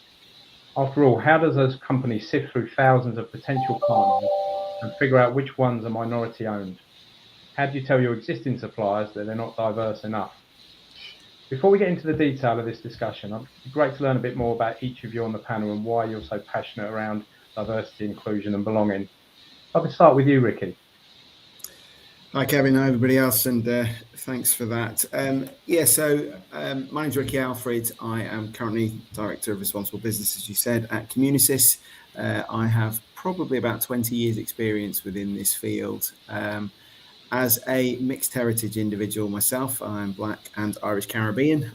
Obviously, diversity and inclusion is extremely important to me, especially being a parent of two young children. So, I want to make sure they have a better experience than I did when I was their age, and that they could grow up into a world where, they are celebrated and recognised for who they are. Thank you, Ricky, and welcome. And Harriet, may I ask you to do the same? Sure, thanks, Kevin. And great to be here. Thanks for the setup. So my name's Harriet Bayliss and I work at Revolt London. We're a purpose consultancy and creative agency, and we primarily help our clients with issues across the purpose sort of spectrum of themes, really, but obviously an important one amongst those is representation and inclusion and diversity. And because we're in the sort of creative industry, then the output of that is obviously often as important as the process itself. So we help our clients with both of those things, how they can improve representation in their creative output, but also in terms of who they're working with. For me personally, it's important not only because it's right and it's sort of fair and it's about equality and equal opportunities for people, but I suppose particularly from a creative output point of view, I feel like the world is a much better place when we hear from points of view from more than one particular type of person, and when we hear diverse voices, we all learn more from it and kind of live richer and more interesting lives as a result. So I'm very passionate about that, particularly from having worked for so long in the industry and knowing that it's not particularly diverse. I had a realization several years ago where I realized I'd never worked with a female director. And as a woman, it had taken me a long time to question that, which seemed slightly ridiculous and embarrassing when I realized it. So it's so important that we keep asking ourselves those questions. Thanks, Harriet, and welcome to the panel. And Sarah, over to you. Good afternoon, everyone, and thank you for inviting me and many of my Britvic colleagues to be part of these panels. I am a Director of Sustainable Business at Britvic. I've had 25 years in the FMCG industry across many functions, and sort of that enables me to sort of join the dots for sustainable business. Now, and I joined Britvic just 2 years ago now, pre-pandemic, but boy, what a lot has happened in those 2 years. And why am I interested in diversity? Well, I have got, my daughter is about to go off to university. She's a bright young thing, and I have a neurodiverse son. And not just for myself and my own family, but I don't want people to feel constrained by historical old-fashioned norms. I want them to be able to do what they think is the right thing to do, contribute what they want to contribute in the way that feels right to them, not how they think someone else thinks they should be doing it. So that's why it's really important for me. Thank you, Sarah. What a great panel, and great to hear your introductions. Thank you for that. So let's dig into this a little bit more. So Sarah, if I start with you, so you've talked about the organisation. Are you putting a greater emphasis on diversity as part of your ESG agenda and strategy? And if you could talk to us a little bit more about that, if that's the case. You're on mute, Sarah. Someone had to do it, and I was trying to avoid background noise. There we are. So we are trying to create a company culture where people are happy and healthy and thriving. And that's a key part of our Healthier People Planet. As Harriet said, making sure that we're accessing the right, the right talent. It's not just because it's the right thing to do.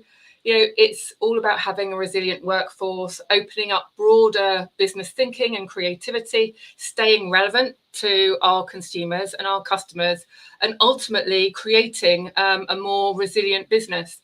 So we want each and every one of our employees to feel like they can bring their true selves. And so we focus on diversity within the business, and I'll come on to sort of supply chain in a little bit, across gender, sexuality, ethnicity, embracing facets such as parenthood, age, background and disability, combined with working well, that I think Claire was talking about on the last panel, to access that broader talent pool, because particularly where, we're coming hopefully to the end of a global pandemic, this is even more important as people are reassessing their priorities and what's important to them. And we need to have access as a global business to, the best talent that we can. So just to give you a couple of examples, I'm sure some of my colleagues have been talking about our amazing internal networks that we've got. Claire has been talking about working well, but it's, this panel specifically is about, looking beyond our direct organisation as well and looking at the supply chain. So we've joined a number of, highly regarded external networks, including Dial Global. We've also taken part in the UK's government Kickstart scheme to help those sort of young people at risk of long-term unemployment. Over 40 placements we've had. I mean, I had two candidates in my team who are absolutely superb. It's a fantastic scheme, really proud to be part of that. And we've just joined as well. We've just started supporting Only a Pavement Away, which is all about getting people from sort of veterans, people coming out of prison, people risking homelessness, giving them the skills in hospitality. And then finally, talking, what are we doing with our suppliers? As you can imagine, supplier engagement is key across the whole of ESG. So we are engaging with our suppliers to understand what their baseline is with regard to diversity and inclusion. So then we can have a sort of development program with them and see how we can support them to progress from that baseline to make sure that everyone is inclusive. And this is a really big focus for investors as well. I'm sure sort of other people involved, our investors are asking us questions about this. Not having visibility of your supply chain and diversity in your supply chain is not an excuse anymore. Thank you for that. I mean, that the internal focus and the external focus in that perspective is valuable. Ricky, any perspectives on that? I know a little bit about your business, as you probably expect. Any perspectives on it, both internally and externally, as Sarah was discussing there? Yeah, I would echo a lot of what Sarah was saying. I think it's become, it's a non-negotiable really for us in terms of celebrating diversity and having inclusion within the organisation, and we're continually looking at ways that we can improve that. There is clearly a job for us to do in our supply chain, and more that we can do within our supply chain, and I'll talk a little bit further about that as we go through. But I think some of the programs that Sarah mentioned, such as the Kickstart program, are absolutely invaluable in bringing through and I guess enabling people to enter the world of work, but also then recognizing where they've come from. Social mobility is a big focus for us, and how we were engaged with our local communities and build those up. But our internal community in particular, that we can get the best out of people if we enable them to bring their whole self to work, which I think is what Sarah was also saying.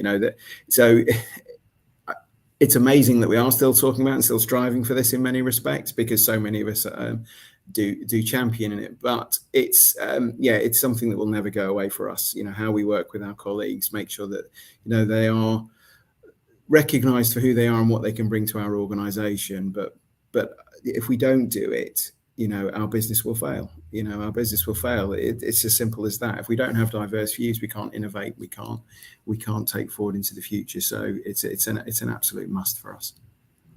And I guess you can't request it of your supply chain if you're not living in walking the walk yourself. 100%. Don't steal from what I'm going to talk about later, Kevin. But yeah, it's you know, no, but you're right. It's, you know, we have to sort of showcase, and we have to lead and lead, not tell. I think that's the difference when we talk to our supply chains, is we're not just telling them what we want them to do, we're actually leading them on that journey as well.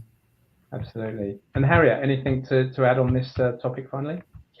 Yeah, I guess from our perspective, especially on the sort of creative output side of things, that's the majority of suppliers that we work with. Obviously, as an employer, we are working on this ourselves. And then also helping our clients navigate it.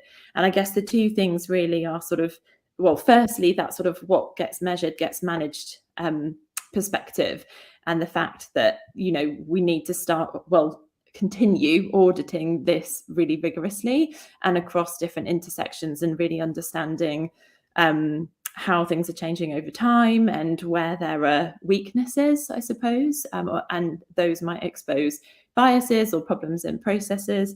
And then the process itself, particularly in sort of finding suppliers for creative roles, is obviously really, really important. And historically in the industry, there's not been brilliant transparency in processes.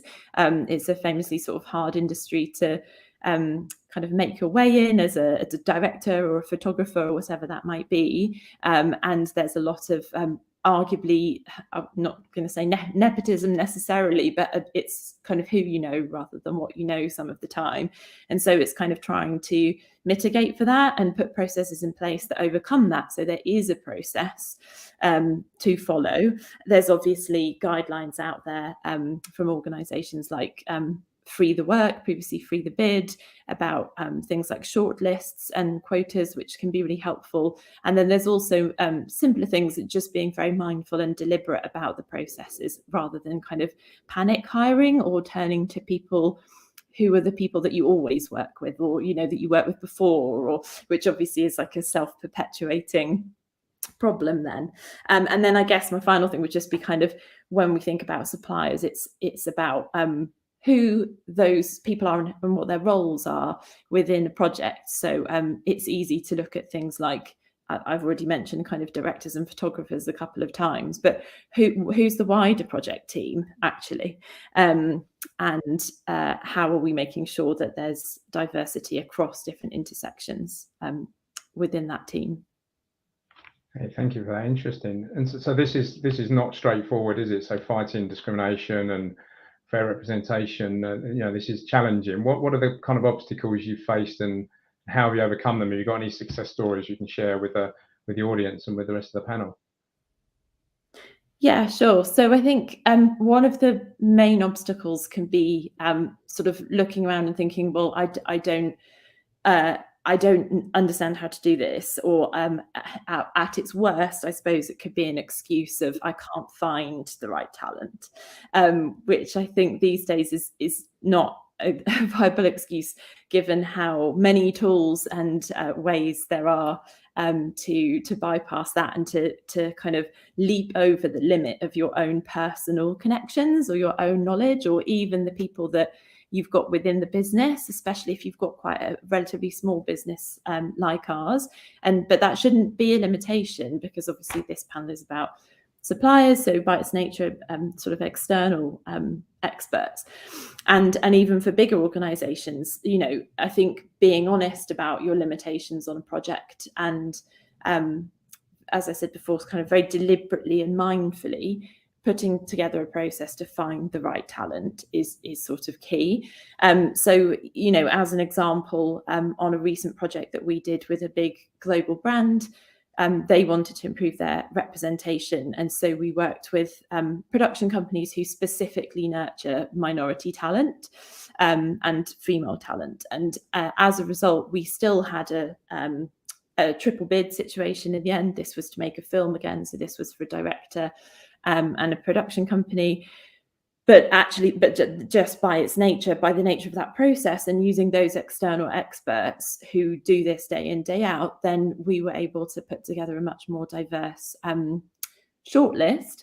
And I think by its nature, we then ended up having a much more diverse, complete project team, and everybody who worked on that and who worked on that shoot was, it was just a hugely diverse group of people, which from my personal experience in the industry kind of 10, 15 years ago is kind of really refreshing to see and experience, and feels very important because, there's that fantastic quote, you have to see it to be it. And I think that's so important, that you don't just represent diversity on screen, but behind the camera, this was made by this group of people. And that shows the breadth of job opportunities that there are available in the creative industries, for example, not just a famous photographer, but all the people that work on that project too. And then another example, I suppose, is even if you're not actually sort of commissioning something, but perhaps you're working on a project or a program, you can look beyond your own four walls for that as well. So why not bring diverse voices in as consultants, as experts on the project, so that early on in a project, so you're not kind of putting together something and then testing it in focus groups, but you're kind of co-creating it with a much more diverse group of people. But all of that starts with the awareness that you don't have the answers inside your own four walls necessarily, and looking at the limitations of your own personal kind of sphere and your own personal background and biases and things like that. It's only when you acknowledge those that you can then put those processes in to kind of leap over them. But so many tools available now. I mean, just Googling, sounds silly, but you can find so many different organizations, and it's just really putting the effort in. I already mentioned Free the Work. There's lots out there that are kind of promoting diverse creative talent. You reminded me of Steve Rowe yesterday, Marks and Spencer's CEO, looking outside of his office window. You talked about looking outside the walls and making sure you're representing the wider community in what you're doing, whatever you're doing. Sarah, any obstacles you'd like to sort of bring out that you've come across in a very different industry? Yeah, I mean, I think one of the biggest obstacles is the fear of having to get it right, and let's not let perfection get in the way of us doing the right thing. The environment is changing so quickly. The terminology we use, we don't use. However, the biggest danger is inaction. So we've got to take that leap. We've got to have courage. And that's the biggest thing I think that we have to do, because we're not going to get it right all of the time. But you stand more chances of getting it right if you at least have a go. You certainly won't get it right if you just stay still. So that's the big thing for me, is having courage and just going for it, and appreciating that you're not going to get it right all of the time. And as Harriet was saying, you've got to bring in different voices, different thinking processes, because you never know where that next spark is going to come from that will just set you in the right direction. Yeah, so start by starting, collaboration as well, bringing that external ideation and perspective in. Ricky? Yeah, I build on what Sarah was saying there. Actually, I think I'm very passionate around, and I talk a lot about this in sort of making sure that we do inclusion, not by exclusion. So when we focus on something, we're not excluding people on the perimeter, and because the way that we have to do this and get it right is by building allyship.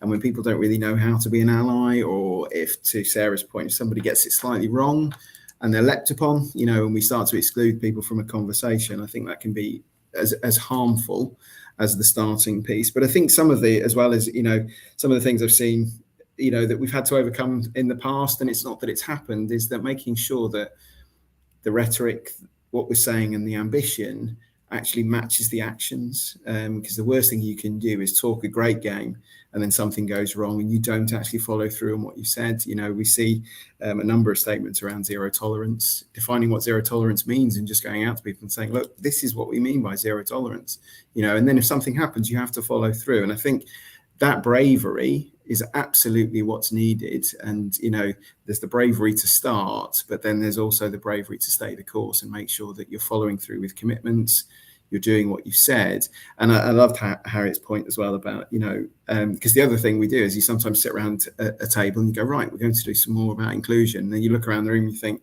it's not a particularly diverse group. How do we bring in other voices? How do we make sure that they are represented?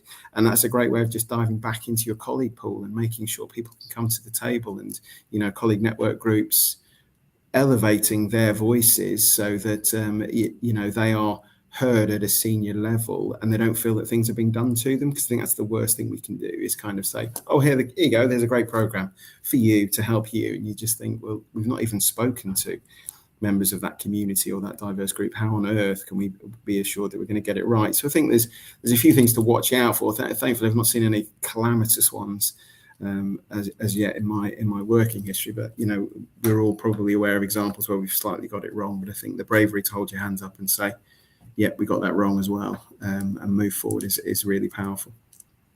Yeah, and I think what also came out in that discussion there was around the fear of doing it wrong leading to complete inaction. I mean, that's 100%.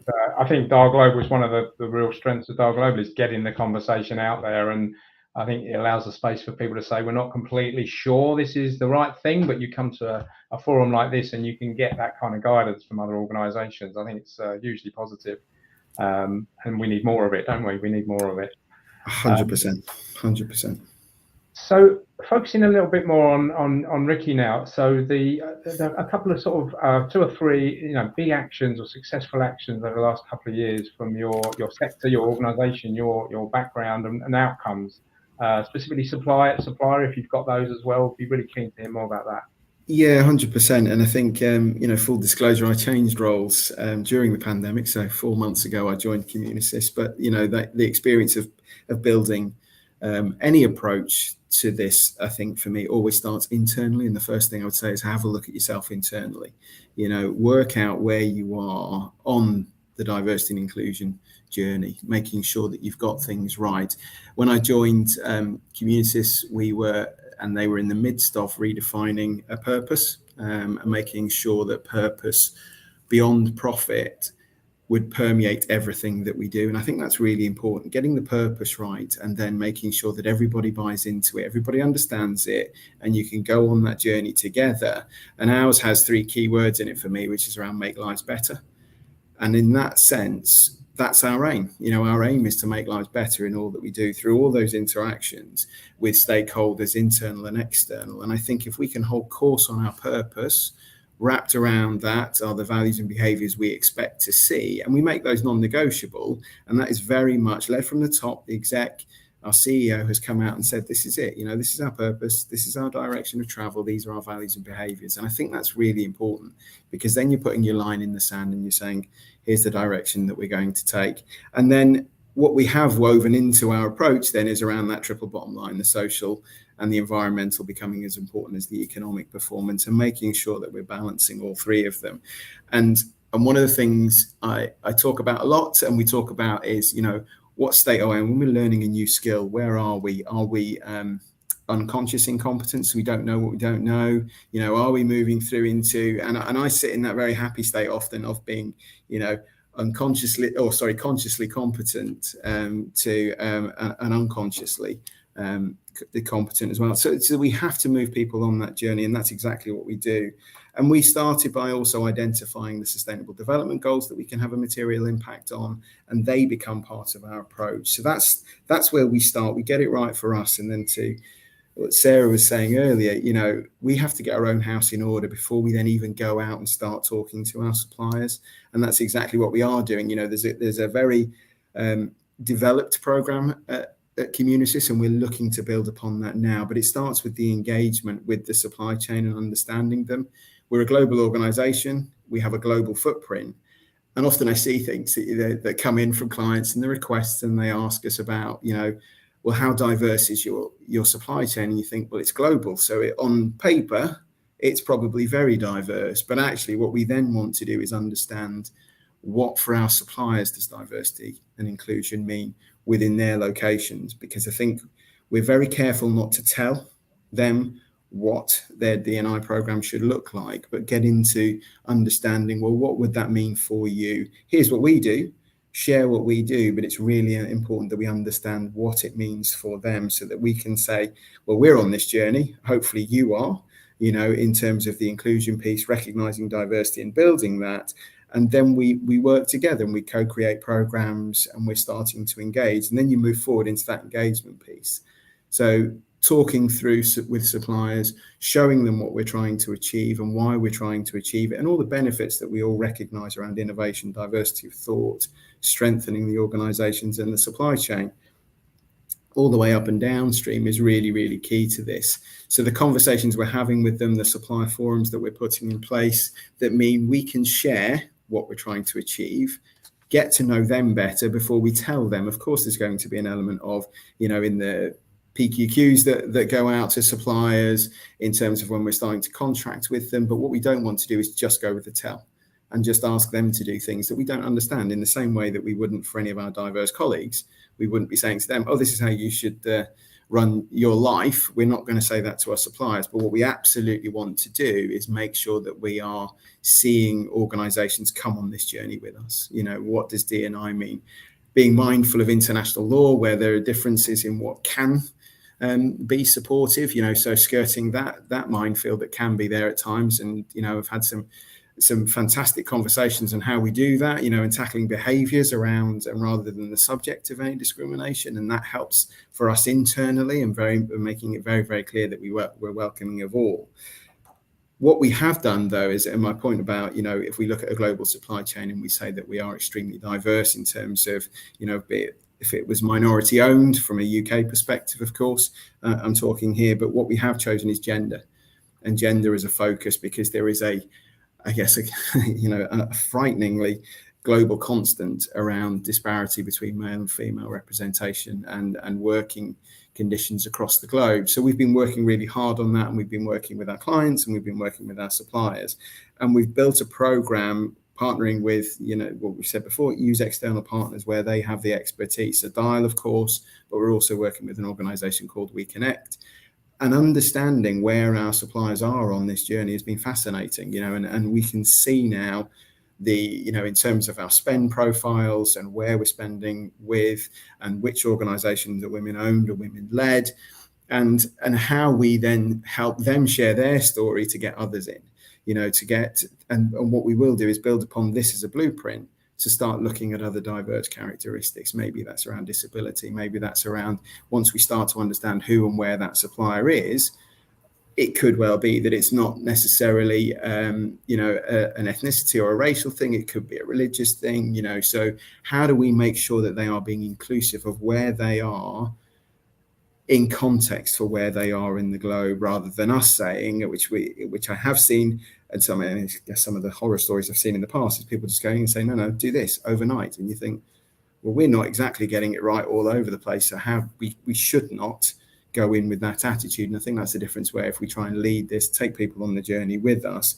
and create that two-way dialogue, we will absolutely build a strong supply chain for us, because we see the benefits. But what we want to do is make sure they see the benefits and they strengthen their organization. I'm sure everybody on this panel will agree that if you've got a stable supply base, you're in a pretty good shape, and if you've got a supply base that is representative, has diversity of thought, is innovating for you, then even better. And I think the more that we can do that, that's where we can have a greater impact outside, in our spheres of influence, if we can just help others on that journey. So a success so far, more to do, and we're definitely on the right course. And I think, we're having really, really positive conversations with our clients on how we bring our clients into that whole conversation. So partner with our clients and our suppliers and make sure that it's across the piece, that we're all pointing in the same direction.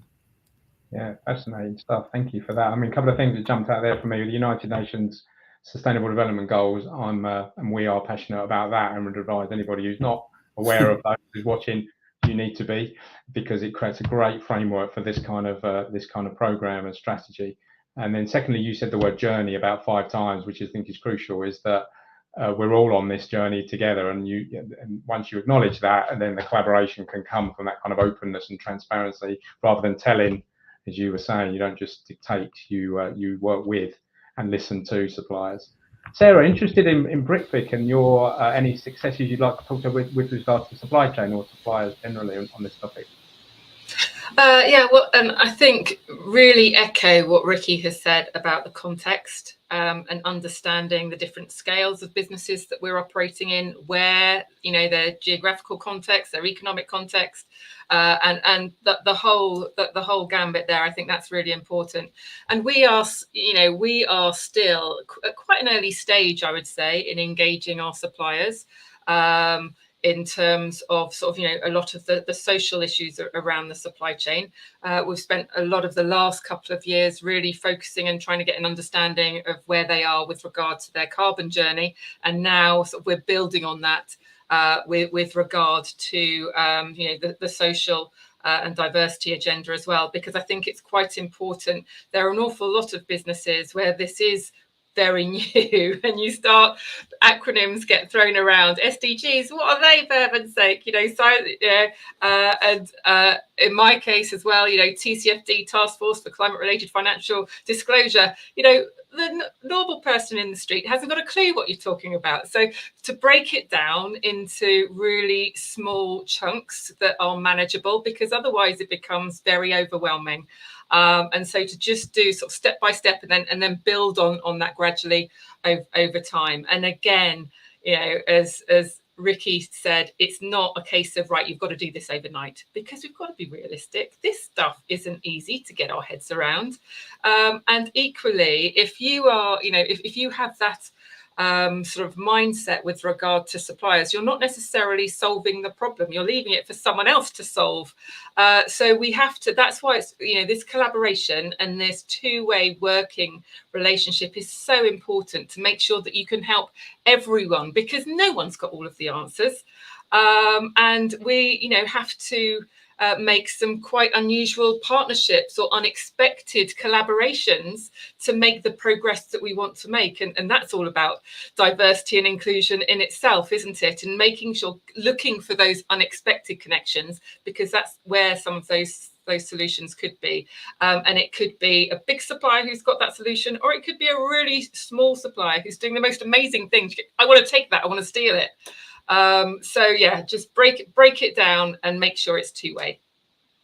I love the you sounded like me there, talking about simplification of the acronyms. And if you think about it, if you want to take someone with you on the journey, you shouldn't confuse them, should you? But IT do it, and I think sustainability and ESG professionals sometimes do it as well. So we all need to ground ourselves a little bit more in clear English, don't we, in plain language, if we want everyone to come on the journey with us. Harriet, have you got anything to add to that perspective?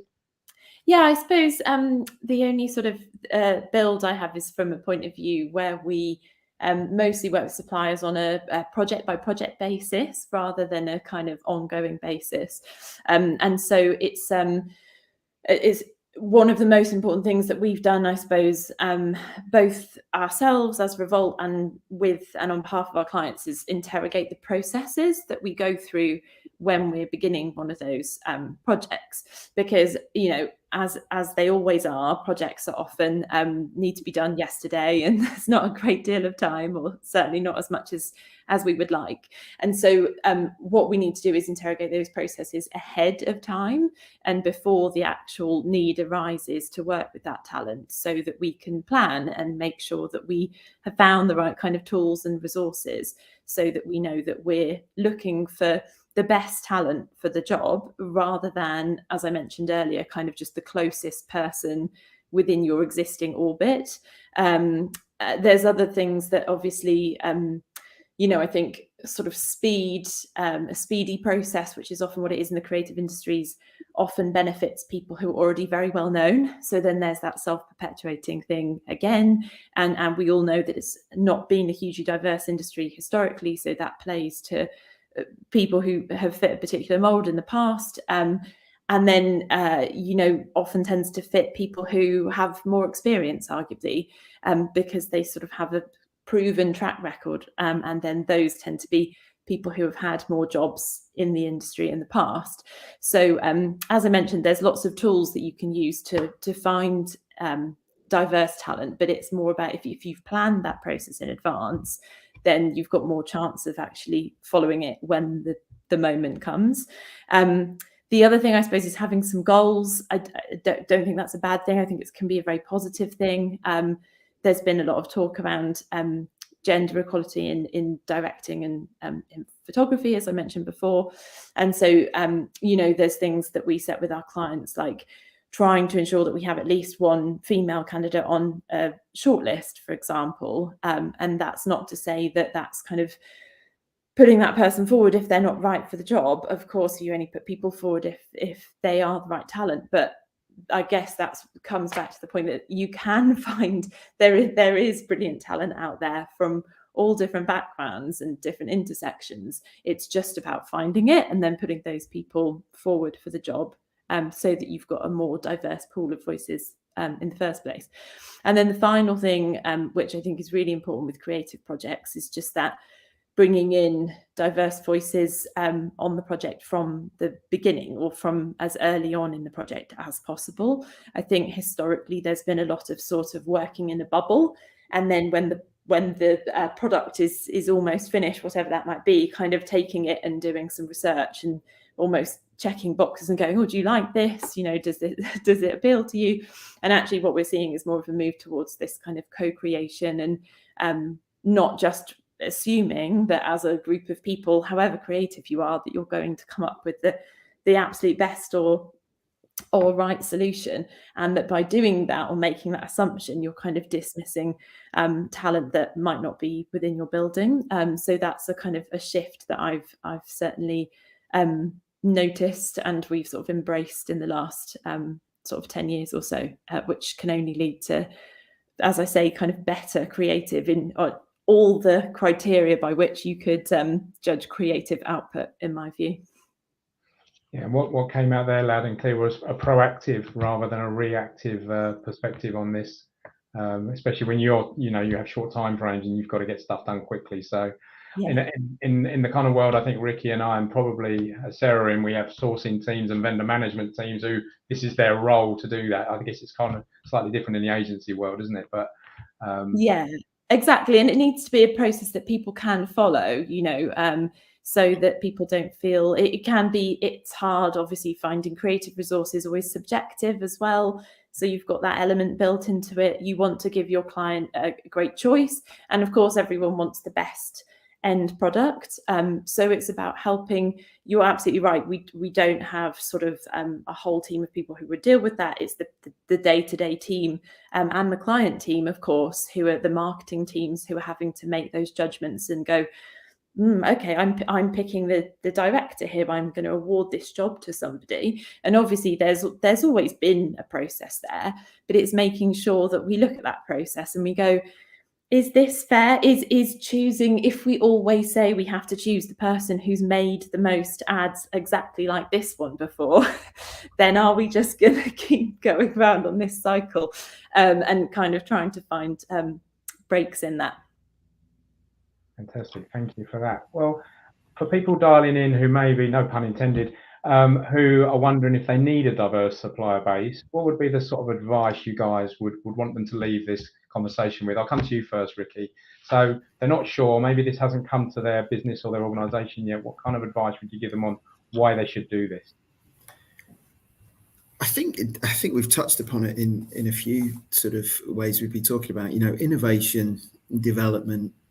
They come from, we don't all have the answers, and I think being able to say that the more diverse and inclusive your supply chain is, the more ready and able they will be to deliver the solutions that you need, be that, that could be in the creative space, it could be in our space, as we look.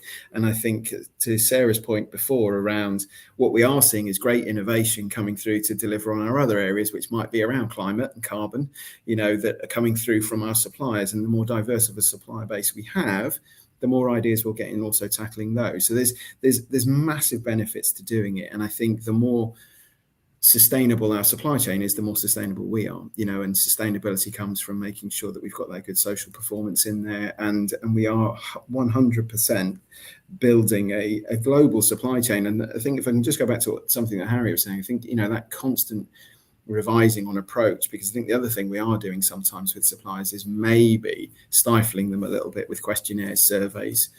How do we make sure we're not bombarding them when they're actually they're there going, I'm trying to deliver a job for you. You keep asking me all of these other questions, But I did, there are so many benefits to doing this and getting it right. And if you get it right, those benefits come back tenfold, and we move to a point of creating shared value, and which is exactly what we want throughout the supply chain. Yeah, I hear you on the audit fatigue. The suppliers are constantly being bombarded, aren't they? As are organisations like ourselves. Absolutely. Sarah, some key takeaways from you on anyone watching thinking diverse supply chain. Why? I think it comes down to innovation and ideas. We are operating in it's a real cliche, but it is it's never been as volatile or as it has been. Many business leaders operating today, they have graduated through various economic cycles. But never have they been sort of faced with an awful lot of the uncertainty and the curveballs that we have faced over the last 2 to 3 years. And that's why, I completely, agree with what Ricky has said. It's about getting ideas from all sources, making sure that you're testing, that you're innovating, because at the end, that's what creates a resilient business. And that's what we want. We're talking about sustainability in the most holistic sense, so that we are all sustainable businesses, creating better futures, making a real positive impact in everything that we want to do. It's becoming, it's a competitive lever. So if you don't do it, one of your competitors will. And then they'll have your lunch. So you don't want that either. So use it to build and grow, and use it to your competitive advantage. Fantastic. I love the phrase, they'll have your lunch. I haven't heard that for a while. Harriet, final word to you on this one. I think with creativity, it's as well as obviously from a brand or corporate's perspective, you want to appeal to a broad customer base, of course. But I think and so you want to be authentic, and you want to make sure you're representing everyone that you're talking to. But I think kind of on a more human level, it's sort of culture is very boring when it's a monoculture. We're all completely spoiled by living in a Netflix world these days. But remember when there was only like 3 things on TV, all probably mostly written by the same person, I'd imagine. And I think, people embrace diversity in culture and having choices and hearing different things that surprise them and intrigue them. And that's why we should all be excited to work in a creative industry. And so for anyone working in that kind of role, I'd say it's essential, not only for all the reasons that we've just covered, but for just the sort of richness of the experience as well. Fantastic, thank you. So I'm going to try and sum up some of the fantastic nuggets we've teased out there. Simplification of messaging definitely came out loud and clear there. Looking outside your own 4 walls of your organisation. I mean, there's which better represents society, but the ideation, the innovation that can come from that. Collaboration came out loud and clear there several times. The journey, which I think Ricky picked out, I think is key. No one's got all the answers. That also came out, that's true. And I'd like to say that I think that this topic, holistically sustainability, but also the diversity elements of it, drives collaboration like you don't see in any other part of industry. You don't see it anywhere else. So people working with competitors being more transparent than before and partnering up. I mean, they feel like key themes as well. And also, you don't want someone eating your lunch, which I think was a key takeaway for me. So fantastic! Thank you very, very much for your input and insights there. That was fascinating. If you're inside the summit now, please look to the left of your screen for speed networking in the virtual booth during the upcoming ad break. And don't forget, if you've enjoyed this, to tag Dial Global and use the social media handle #Moving the Dial. And coming up straight after this short break, we're going to hear about the trends that are growing from leading companies who are implementing LGBTQ+ inclusive policies, processes, and initiatives for employees. There's an increased focus on bi, gender fluid, trans, and non-binary identities, and an appreciation there are many different communities with different experiences and challenges within the LGBT+ community. I'd just like to say thank you again to a wonderful panel, and I hope everybody watching has enjoyed that. Thank you. Thanks all. Thank you very much. Thank you, everybody. Thank you.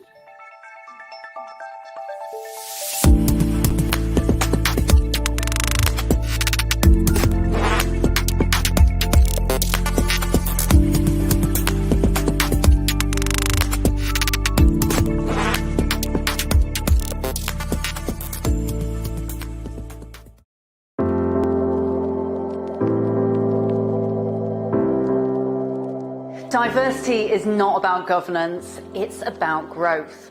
Diverse companies make 19% more revenue and are 70% more likely to capture new markets. So is it any wonder that over 2/3 of organisations want to increase their diversity and inclusion strategies? But just because becoming a more diverse and inclusive employer is the aspiration, doesn't mean that it's easy to achieve. And that's where Dial Global comes in. We are the leading accelerator for diversity, inclusion, belonging and equity in the workplace. I'm Layla Mackenzie Dellis, the founder and CEO. As the adopted daughter of 2 white working class British parents, I know that diversity means different things to different people, which is why taking an intersectional approach rather than a series of singular initiatives is the only way to go. This belief is at the heart of Dial's holistic approach. Our proprietary methodology is built around 10 visible and invisible facets of diversity.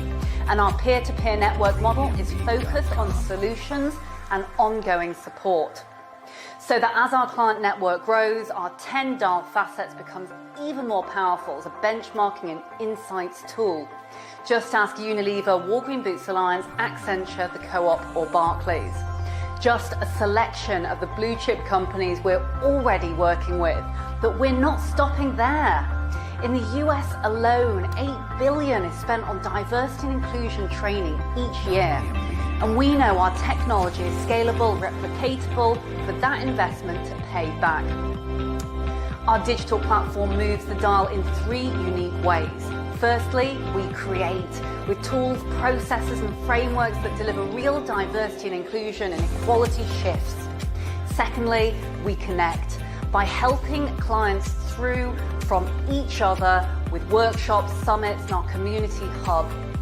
Third, we're a catalyst, using personalised advice for those businesses who want to go deeper and faster. At 200% growth, now we are providing the opportunity to back our expansion with a dedicated and passionate team, a subscription-based model built around community engagement and fully scalable technology. In a growing and necessary category, this means Dial is an opportunity to really bring about strong returns through an investment that delivers real change.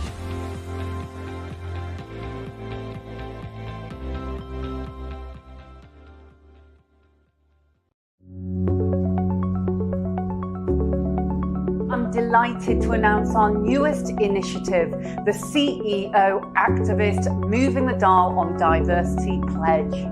What is a CEO activist? It's quite simple. There are allies, there are beacons, there are bosses, there are leaders who want to lean in and truly support, include and lead from the front of an organisation which is full of employees who can bring their whole and true authentic selves to work.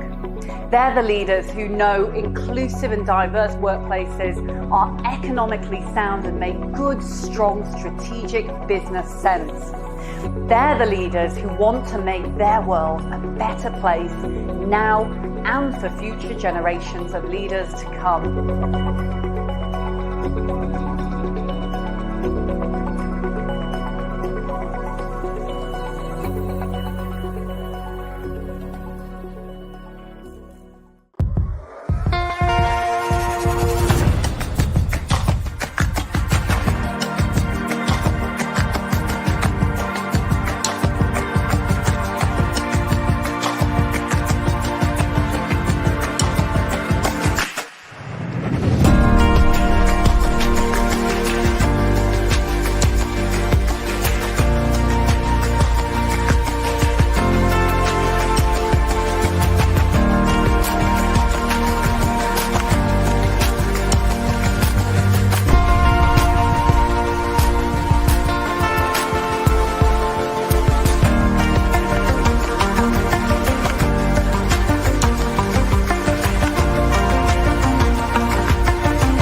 Why do you like to wear neutral colours? It just goes with everything. Easy, elegant, minimal.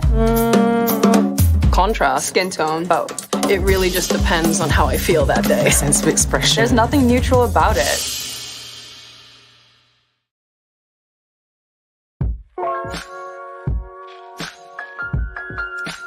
You're not gay, are you? You don't sound gay. You don't look gay. So whether intentional or unintentional, directly or indirectly, passing comments on someone who's different from you may not always sit well with them. And if left undiscussed, these microaggressions and any underlying negativity can fester into a much bigger issue. I'd ask everyone to be open to learning what their comments or how their comments may affect someone else. To be super aware of what you are saying and to self-reflect on situations. Because the more we all do to understand how we each feel will give others the confidence in dealing with those situations as they arise. Sort of a domino effect, if you like. Yeah? Happy? Hey!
That, of course, is the great Paul McCartney. Welcome to Expert Minutes. I'm John Hambone McGuire. This conversation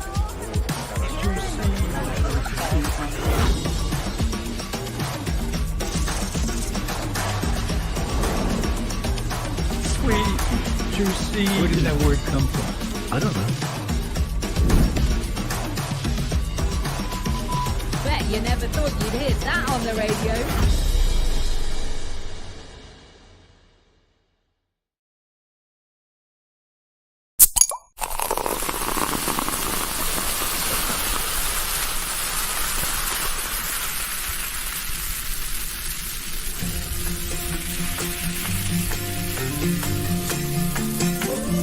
We are in the business of joy. You'll find our products where you find good feelings. Homely kitchens, pubs, clubs, picnics in the parks, cozy nights in, office parties and birthday parties, festivals and football finals. With every drink we sell, we aim to make people's everyday lives a bit more enjoyable. And with 30 plus brands in 50 plus countries, that's a lot of joy. 2.3 billion litres a year to be exact. Long before we made Purdy's and Robinsons, our founders made drinks packed with vitamins, and we're still true to those good for you roots. Britvic's sustainability program, which we call Healthier People, Healthier Planet, is key to our business, helping us do right by the world and the people we serve. In recent years, we've cut billions of calories from our products, grown our employee and community support systems, and reduced our plastic packaging, water use and carbon emissions. There's always more to be done, and we're always striving to do it because we want our communities to trust and value us like we trust and value them. Some of our drinks might be still, but we're always in motion. We started as a humble chemist shop in Chelmsford in the 1850s. Now we're a global business in the FTSE 250. We've grown up in Great Britain, but we've grown out into France, Ireland and Brazil, all countries where we now manufacture our own brands. Through our partnership with PepsiCo in the UK and Ireland, we've gone even further. We have great plans for Britvic, more premium options, more healthy choices, more efficient ways of making and selling our drinks. Already, we've invested £240 million to enhance our supply chain, and we're looking at exciting innovation opportunities to move beyond the bottle and add flavor to millions more drinking occasions. That's just a taste of what's to come. We celebrate the adventurers, the dreamers, the visionaries chasing new flavours. You know some of their names already. Matthias Robinson, Matthew Tesser, and Mr. and Mrs. R. White. We raise our glass to these and other innovators for giving us our creative DNA. Our days are spent testing, tasting, rating and creating, leading the market to make fresh ideas a reality. Because good hydration takes imagination. Britvic is a family of exceptional people with a common goal: to bring joy to those everyday moments.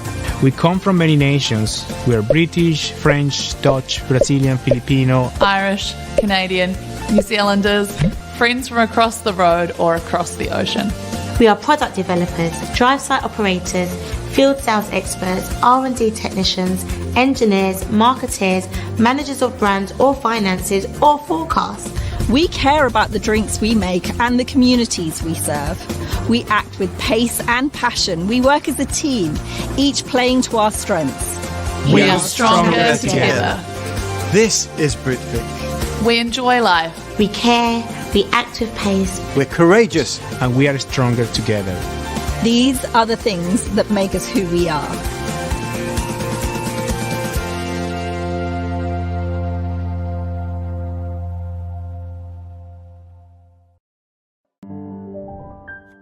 When I walk into the space, the first thing I notice is how I feel.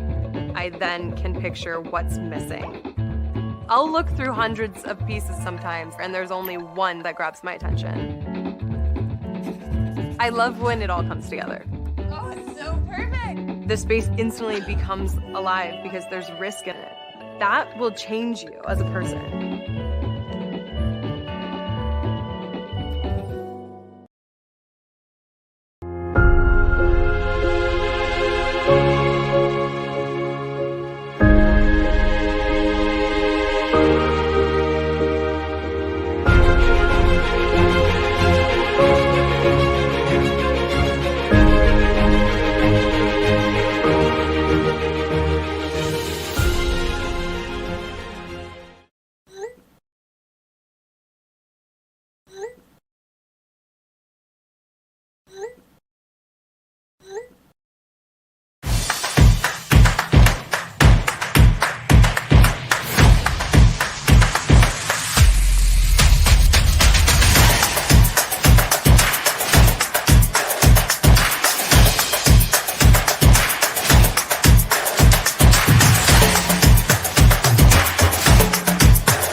Welcome back to the DAR Global Virtual Summit, Trends and Insights Across the Holistic 10 DAR Facets.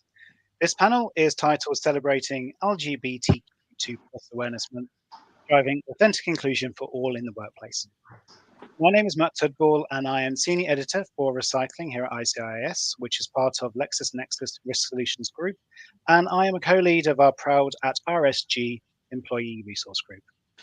I'm joined by three of the panelists today and phenomenal leaders who I'm delighted to welcome to the Dial Global Virtual Stage. They are Tom Fines, Commercial Sustainability Director at Britvic, Jamie Love, CEO and founder of Monumental Marketing, and Jane Long, Head of Industrial Relations and Operations at Royal Mail. Our leaders will share leading practice and successes gained through taking a holistic approach of LGBTQ inclusion. A continued growing trend in 2022 will be an increasing number of leading companies implementing LGBTQ+ inclusive policies, processes, and initiatives for employees.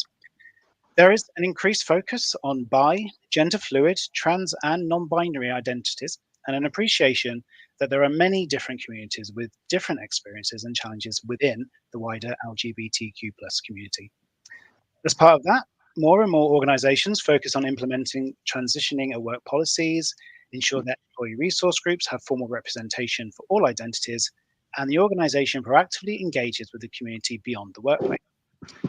Ahead on their journey are increasingly moving away from the embassy model in anti-LGBT countries and are instead engaging in meaningful advocacy work by working with local NGOs and community groups. So with our stories, with our panelists today, we'll share their stories about what's been working and what hasn't, challenges that they have had and how they've created new ways to drive employee awareness, education and workplace solutions, being respectful of all initiatives which are inclusive of all LGBTQ+ employees. So before we get into the detail, it would be great to learn a bit more about each of you and why you are so passionate about diversity, inclusion, and belonging. So I'm going to give you about a minute each to introduce yourselves, and I'll start with you, Tom. Good afternoon / evening. My name is Tom Fines. I am a he, him gender pronouns. I've been at Britvic for almost 8 years now. I, however, came out later on in life, roughly a year after I joined Britvic, so you can do the maths on that one. I'm the founder and the chairperson of Be Proud, which is our LGBTQ+ network group. I also sit on the steerco for our BC network, which represents diverse abilities or disabilities, both visible and hidden. I'm also a member of the Diversity and Inclusion Steerco as well, so that's for Britvic Global, which has representation from our other two network groups on top of the two I've already talked about, which is essentially our Be Diverse, which is ethnicity. We also have Be Empowered, which is for gender representation. Our overarching goal is to encourage all of our employees to be yourself by providing education, information, networking opportunities, and of course celebration. And I'm incredibly passionate about this more than anything else because I came out at work, and so my experience of coming out at work has had a significant impact on setting up the network group and helping other people in a work environment and feeling confident to come out and be themselves. I'm going to hand over to Jane. Good afternoon, good evening, everybody. My name is Jane Long and my pronouns are she, her. I have been in human resources for just over 20 years, working in both a generalist role and an IR specialist role. I've worked in all types of different companies, IT companies, finance companies, transport, and in the last 10 years, I've been working for Royal Mail in the parcel industry, which I look after the operational side of the business. So I've got about 120,000 postal workers in my area nationally. And these are all individuals who have no access to either work telephones or work computers. So that does cause a challenge when it comes into communication. I have a real passion for being the chair of the LGBTQ+ network within Royal Mail. And it's a very personal one where I lost my brother many years ago now, who was actually from the LGBT community. He was married with 2 children and he took his own life with, I would say, confusion. I don't know why. We don't know whether he's bisexual. We don't know. And from that point, what is really, really important for me is that every single person should be able to come to work exactly who they are and how they want to be, and feel free to do that. So that's why I've joined the network, and I chair the network in Royal Mail. And our network is very strong with members from the community and our allies.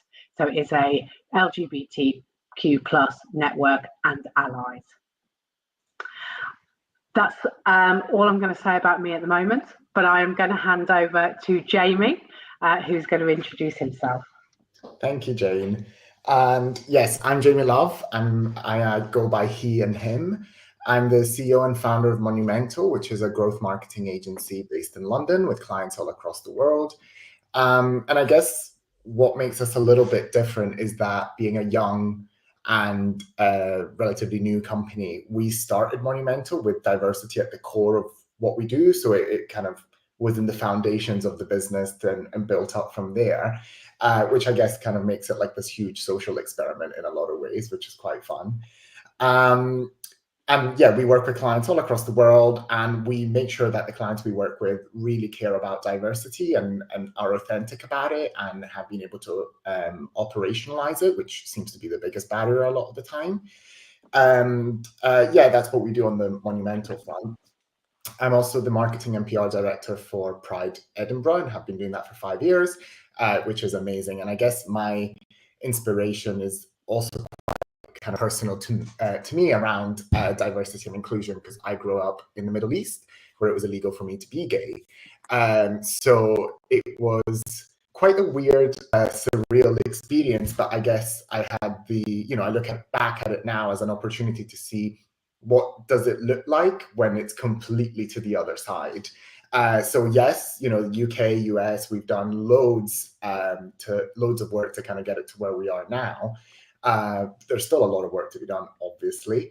But yeah, having kind of lived in the Middle East, it really does put things into perspective, and it gives you a real firsthand experience of, how do you feel when being who you are is illegal, could get you jailed, deported, and all of that stuff. So it really, I'm not sure if I can say this, but lit a fire under me to do what I do today.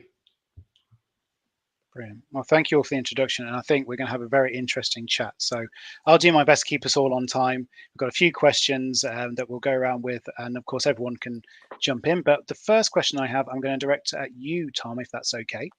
And I'd just like to know, or like you to give, what advice would you give to other companies who are implementing LGBTQ plus policies and support?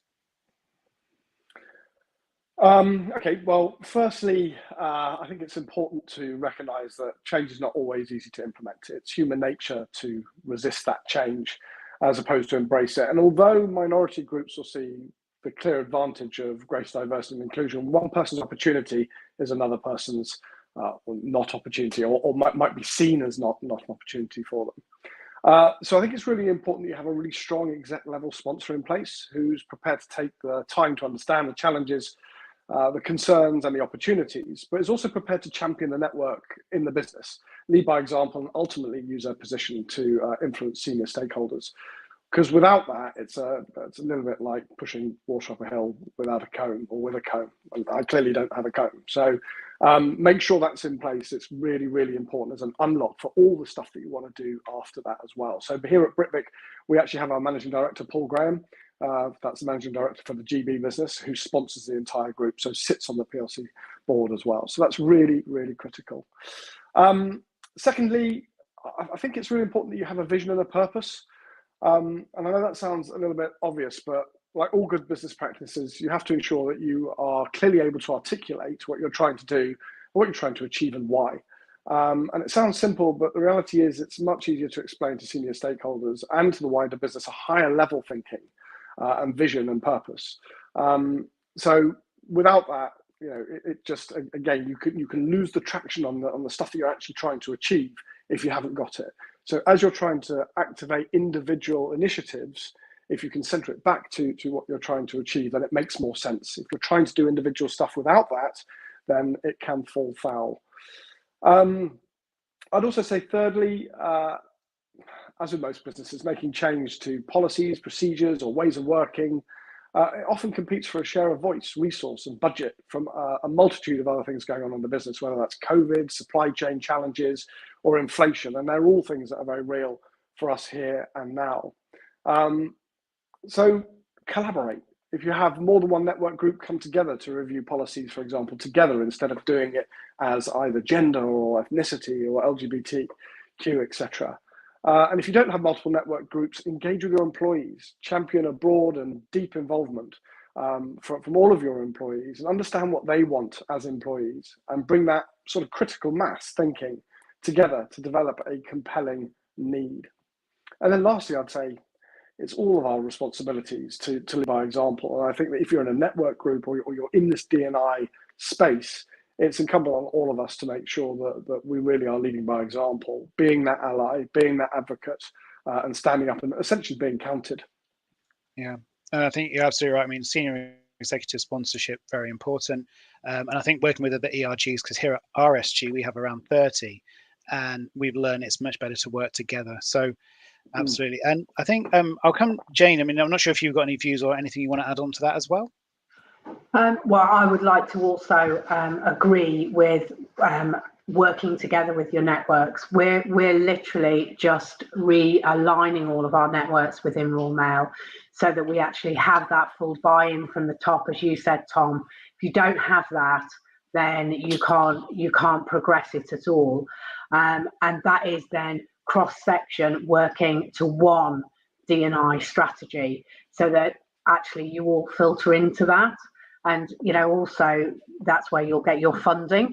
If you are the LGBT plus community and you want to do certain things, as long as you can feed back in to what your overall business D&I is, then you may get a bit of extra funding as well. Interesting, with our trans network, we developed our transition policy, which had been done in our policy team some years ago. And we actually handed that to our trans network and said, okay, here's what we have. Here's the red pen. Time has moved on many years since that was written. Do your worst. I can't promise you that I will get all of that through, that the business will absolutely agree 100%, but let's start with you. And the buy-in was immense for that. And some of the things that they came up with, within that group, I don't think as a kind of head office policy team, we would have done that because we weren't living or hadn't lived through a transition. So I think that's really important to get that information. Yeah. Sure. And I mean, Jamie, because we've talked about exec sponsor, I guess you are pretty much the exec sponsor. What's it like from your point, and what would you like to add to that as well? That makes me sound so good, Matt. There's literally like 8 of us in my company, so sure, I'll be the exec sponsor. Yeah, no, that's great, and it's great to hear that it's branching out wider, because the thing I hate the most is when people are like, "Oh yeah, D&I is HR," and I'm like, "It's not. D&I is everyone."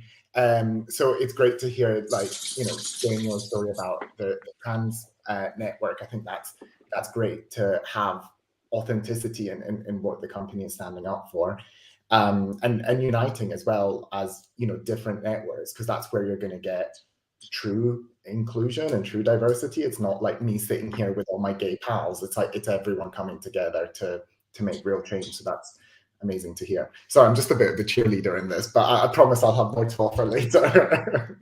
No problem. Well, actually, Jamie, with coming to the second question, I'll stick with you if that's all right. Yeah. So, what challenges have been faced, or have you overcome them within your own business? For us, it's around like kind of personal experience. So obviously, like it's great to be open and to support. That's great, but I think it takes a different space in your head if you have a trans person that or a gay friend or whatever. So what we try and do is kind of create real life experiences where people can come into contact with the community in a more authentic way. We do that through being the main partner and the producer of Pride.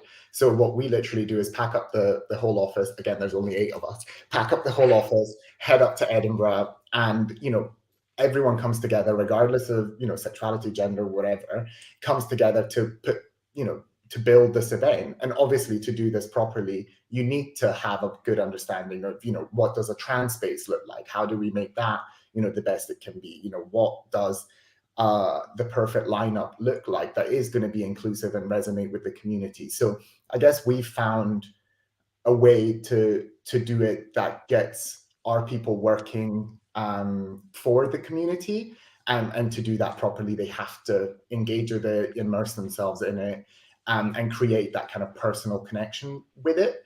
Because the last thing I wanted was just for it to be this like, oh, Jane is gay, so we're all, gay friendly. Like, that's not what I want. Like, I want people to truly get behind it, and know more than I do, because obviously I can't imagine what a trans person goes through. But through working with Pride, it's also helped me expand my knowledge, and I'm able to kind of share that with the team and develop a culture that really, I hope, authentically recognizes that.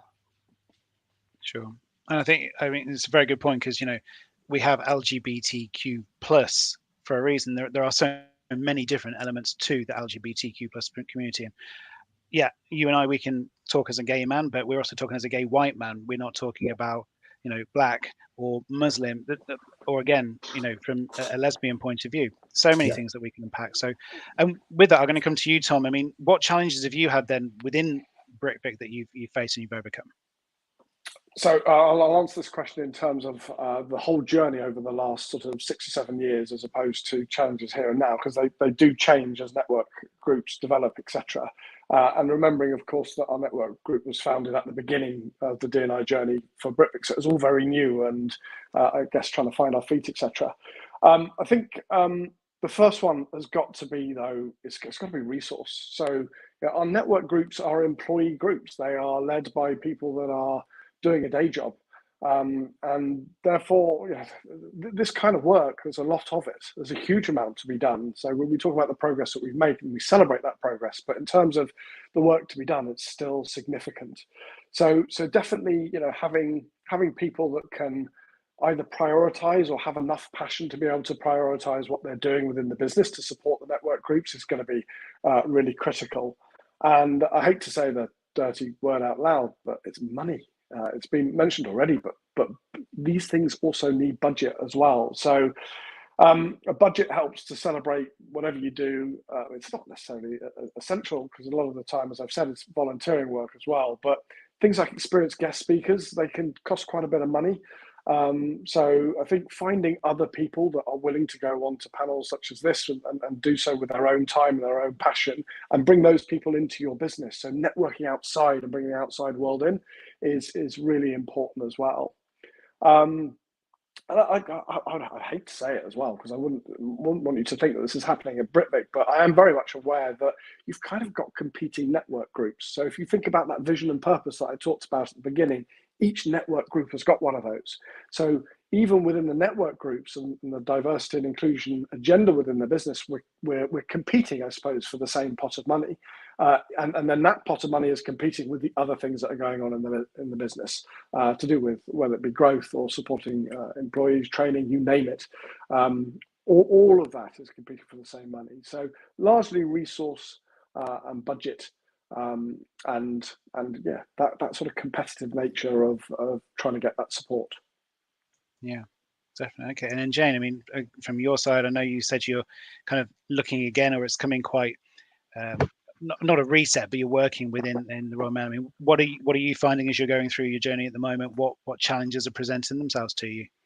So I think the challenges for the LGBTQ plus network are quite interesting. We were the ones who were storming ahead, and the other networks were very much nowhere to be seen.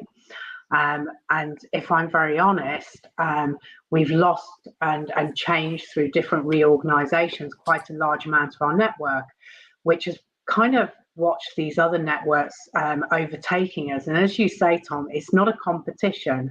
But it is actually quite interesting to see how all of a sudden, where we're rebranding, we're re-looking at the network over the last 2 years, I'm sort of saying to people, you know, I know we do this on the side of our desk, but actually I want everybody to be involved, but I also need to have some doers with us. You know, this is a serious business. And you know, that has been a challenge, and we're addressing that, I think, more and more now. I also find that the majority of my senior leadership team within our network were all white, male, gay men. So I have really pushed to go out and, as Jamie said, try and get people to represent each part of our network, and then connect the allies to that to grow our trans network, our bi network, and then pulling it all together to have that one consistent network, but with all of the different facets in there, or as best we can. The second thing that's massive for me is that I have 120,000 people who I can't just send an email to, and I've got to get out there. And I have a fantastic allies and network from our head office. I've got 120,000 postmen and women, and just through statistics, I should have a lot more people in my network, and I don't. And working out how to get out there is something that we're really concentrating on, Matt, this year. That's our kind of mission for this year. Jane, I can't help but suggest, if you can't email, I mean, surely you've got to send them a letter, right? I mean, sorry, it was just begging to be said. Can I also, and we do, Tom. Yeah, can I add one other sort of challenge in there as well, and that is because you just made me think about that, Jane, as you were talking. Is measurement. When we're looking at understanding what is the makeup of LGBTQ in the business, it seems to be a harder hurdle to get over than it is talking about your gender, for example. So if you look to gender across the board, everyone's gone in and filled out whether they're male, female, or identify as other. But when it comes to sexual orientation, we don't seem to get the same pickup. And I think it's interesting when you're looking at protected characteristic that is a hidden characteristic, in the most part can be a hidden characteristic. It becomes a choice about whether something you're saying. Whereas when it comes to ethnicity and sometimes diversibility, but you do obviously get hidden as well, you get a different makeup of what that looks like. So I think measurement is tough, because we need to help employees understand why we want to know what that is, because we want to reflect our consumer base, we want to reflect society. And we can't do that if we don't know what our starting point is. So that's a big thing that we're currently trying to push as well. Yeah. Sorry, Jamie. Yeah, jump in. Yeah. No, just a quick one on that, Tom. Like, I totally agree with that, either from my own experiences or friends. And unfortunately, I feel like we're still in a generation where being gay could hold you back at work. And I think, you know, more and more people are kind of scared to say something just in case. And I think the minute as well it becomes an international business, I think it's even less people, because it's like, oh, but what if I'm, you know, sent on a work trip to Saudi, you know? And I've known of kind of friends that will never disclose who they are at work, whether they think it's going to go down the wrong way or they have had negative experiences in the past where they're like, I'm never going to try that again, just because, yes, there could be like a really great network, but if your direct line manager is, you know, someone who is discriminatory or whatever, then where does that leave you? Yeah, I found this. Jane, I was listening to what you were saying in your introduction, and I'm very saddened to hear that story. It resonates with me massively, and as much as I've lived my life as a straight man, married, 3 children, etc., and then I've come out later on in life, what's been really interesting, I spent a year at work where I'd come out in my personal life to my friends and family, my close friends and family, but I hadn't come out at work. And actually that's that moment where almost in the build up to that, I can experience what it's like to go to the pub with colleagues, and that casual conversation, that banter, if you will, in the background, where actually it was having an enormous effect on me when I'd already realised that I was a gay man, but I hadn't told people at work. So that fear of coming out, and that's really important about LGBTQ, right? There's a coming out phase. So when it comes to measurement, if people aren't in that space where they are ready to come out or may never come out, I'm pretty sure they're unlikely to go onto a system and say, yes, I'm going to admit this to the computer system, that I'm not going to tell anyone else. That's just not going to happen. So I've been on both sides of the fence, and I can understand why people don't do it. However, statistically, we should have a lot more responses than we've currently got, which is why we need to carry on that work. Yeah. Yeah. I think, I mean, you talking about coming out, and Jamie, exactly like you said. So in my day job, I work in the glamorous world of petrochemicals and recycled plastic. But as a result of that, I have traveled to countries like Saudi Arabia, Kenya, our offices in Singapore, where it is still illegal to be gay. And I think, like you say, Tom, I joined ICIS 10 years ago, and I came out when I was 26. I'm 42 now. But there was these instances where I'm traveling for business, I'm representing my company, I'm with clients, paying customers, paying clients, and you inevitably have that conversation of, oh, so are you married? Have you got children? And it is every single time you're with that, you have to make that snap decision. Do I come out or do I not come out? And I think, like you say, Tom, it's just there are these, I wouldn't say pressures, well, yeah, pressures, I guess, that are on LGBTQ plus people, whether or not they do kind of disclose. And we as a business, we're looking at Self ID this year on LGBT plus, because what I found, my own experience leading the Proud Group, is there are some of us who are happy to step up, but there are some people that just aren't, and there can be a variety of reasons. But I think it is interesting, and to your point, Jamie, as well, like, we are in 2022 now, but there are still people coming into work, either graduates or even at an older age, who they're just not quite sure if that company is going to accept them. And I think this is why we do a lot of, like a rainbow lanyard, for example, Tom, like yours, the little things that can kind of say, yeah, it's all right to be yourself here, because it just means having to hide that part of you is not a necessity, and it allows you to kind of, well, function properly. And I'll just, in sake of time, I'm going to go on to our third question, and I'll come to you, Jane, if it's okay.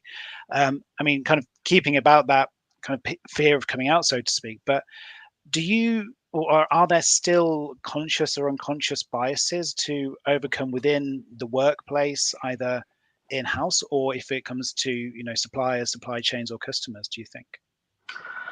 So, I mean, I think the answer is a definite yes. There is. I do think it's getting better. I also think it's changing. The unconscious bias is changing because, as we've said already on the panel, it's the LGBTQ plus. There are new things every day that are coming into the workplace that, people have that unconscious bias around. I mean, I would say in Royal Mail, we're definitely improving both on diversity and inclusion. And we're definitely trying very hard to move our unconscious bias into a place where it's a conscious bias. People actually know what they're being biased about. I would say our 120,000 people are predominantly made up of white middle-aged men. So I can't get away from that. Our diversity is improving, but that is where the majority of our employees sit. I think what I find is, we've tried to address that bias with kind of taking on three things, and we've talked about some of them already, but we've looked at processes, policies, we've looked at education, and then there's the visibility. So just giving some of the ideas for me with, how can we move that unconscious bias into more conscious, is around some of the things Tom was talking about on our policies, our transition policies, ensuring that they're written correctly and by the people who understand what it is.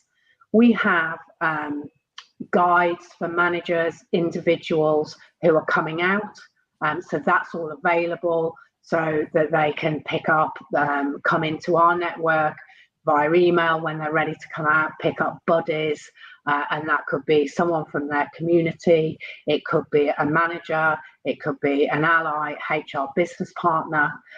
So we do quite a bit on the education and the policy side of it.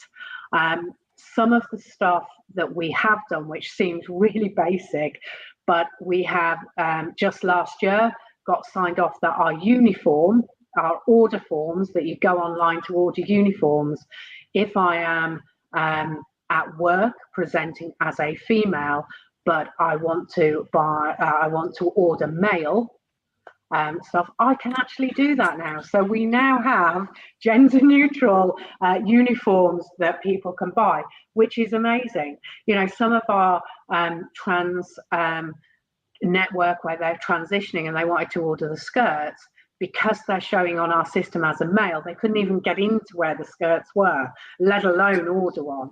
So that for me is absolutely fantastic. Gender neutral toilets.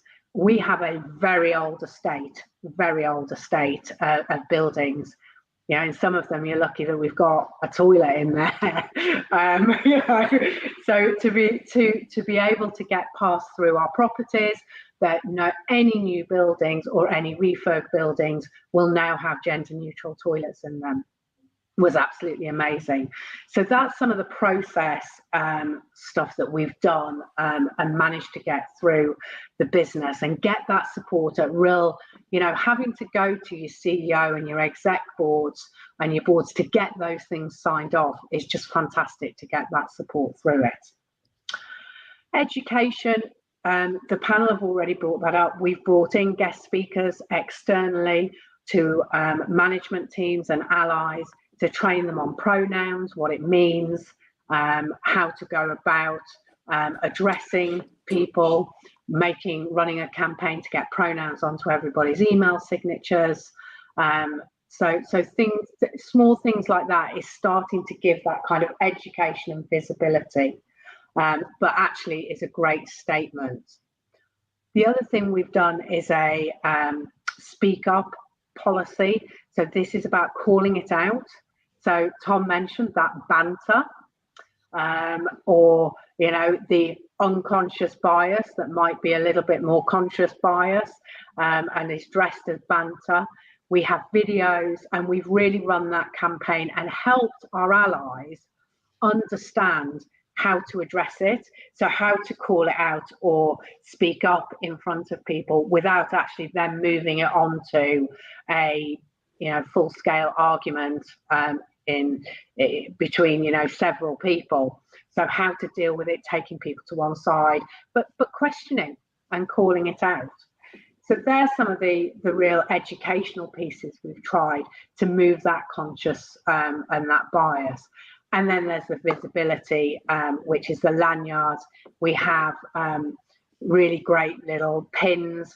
Unfortunately, I can't have my black backdrop on today, but we have post boxes that are full-size post boxes that we've wrapped in the LGBT flag.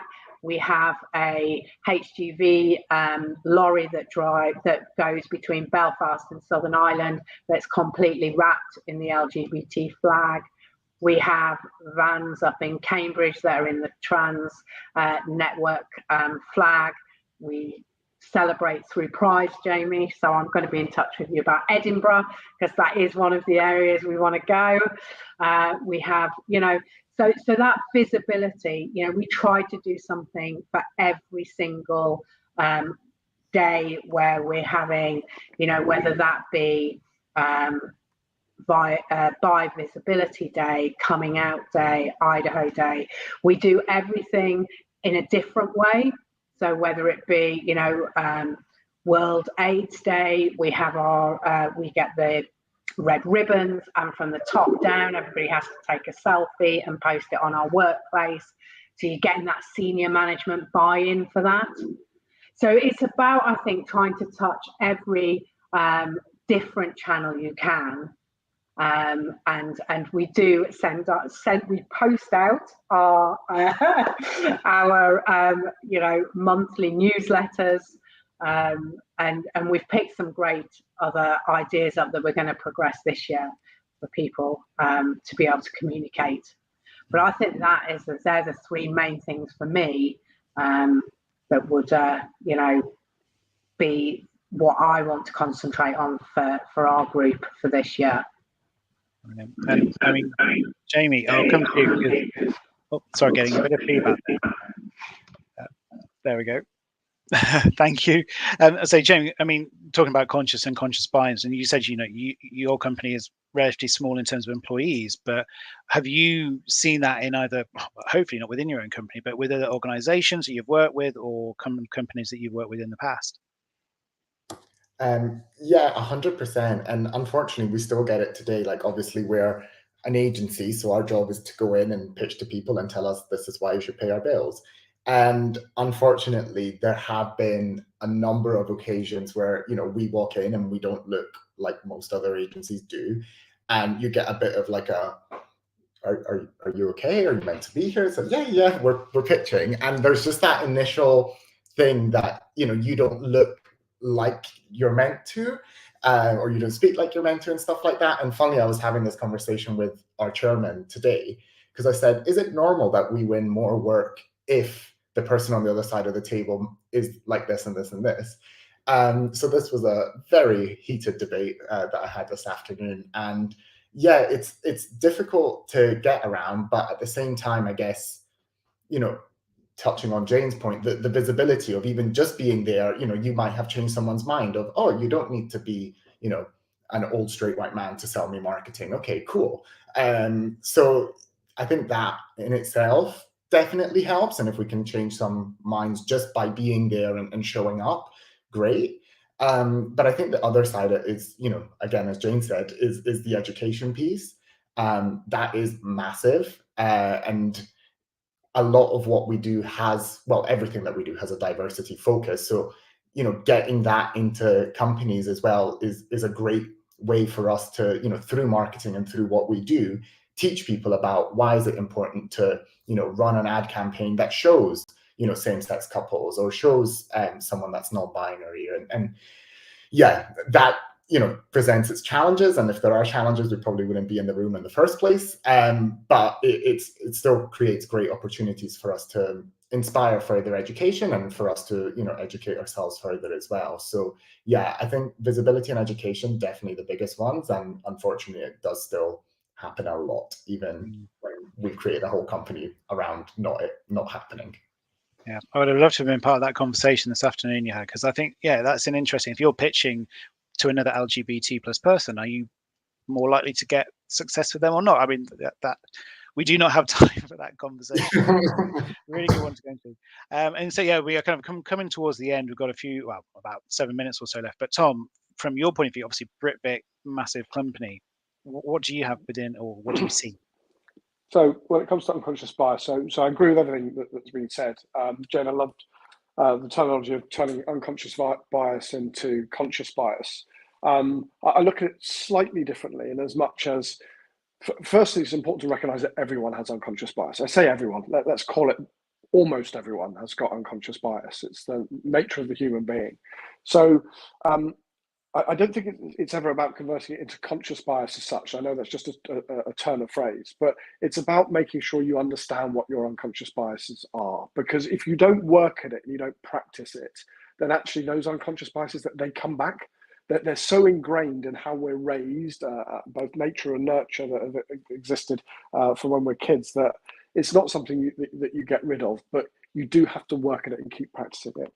So I think at Britvic, one of the things that we've done is we've done a really strong piece of unconscious bias training, which interestingly as a company, and it's not something we usually do, but we've made it mandatory so that all of our employees have to do it, which is really good, because it's an exercise that also helps you understand and recognize it in yourself, so that when you then go into situations, you can actually clock it, change it, and then hopefully get a different outcome as a result. So I think that's really, really good. Jane said right at the beginning that does it exist? The answer is yes. I think we're all in agreement, shoulder to shoulder. It's very much there, and by its nature, of course, it will be. I have examples of it as well. My fiance, who is we've got a little bit younger than I am, but it's interesting that he actually went back into the closet, probably for the first time since being at school and coming out, all that sort of stuff, going back into the closet when he went into his first role. And that was as a direct result of the culture that existed. And the culture will often reflect unconscious bias. So how people talk, how people behave is often as a direct result of how they're thinking and finding common ground, etc. So it absolutely exists. And of course, the other bit is it becomes clearer, more conscious bias.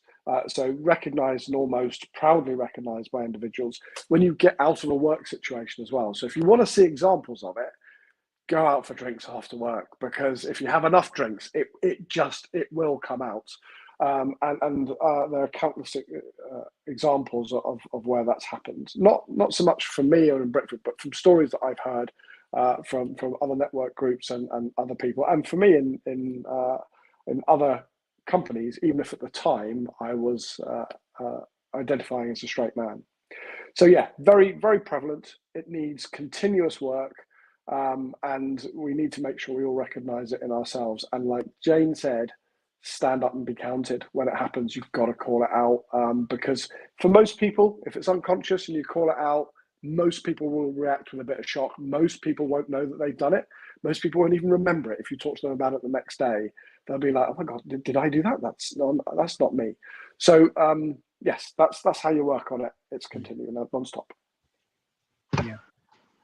One of the things I'd just like to add there, Matt, as well, is well, sometimes when you call it out, you actually then really unearth this kind of fact that people haven't had the education.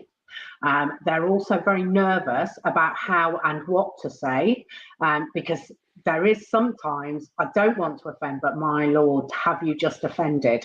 And actually, that's all about giving people the ability and the confidence to, be able to say the right things and understand who and how they're talking to people. I always get up in front of my networks and my allies and say, before I start, I will get something wrong today. I will say something wrong today.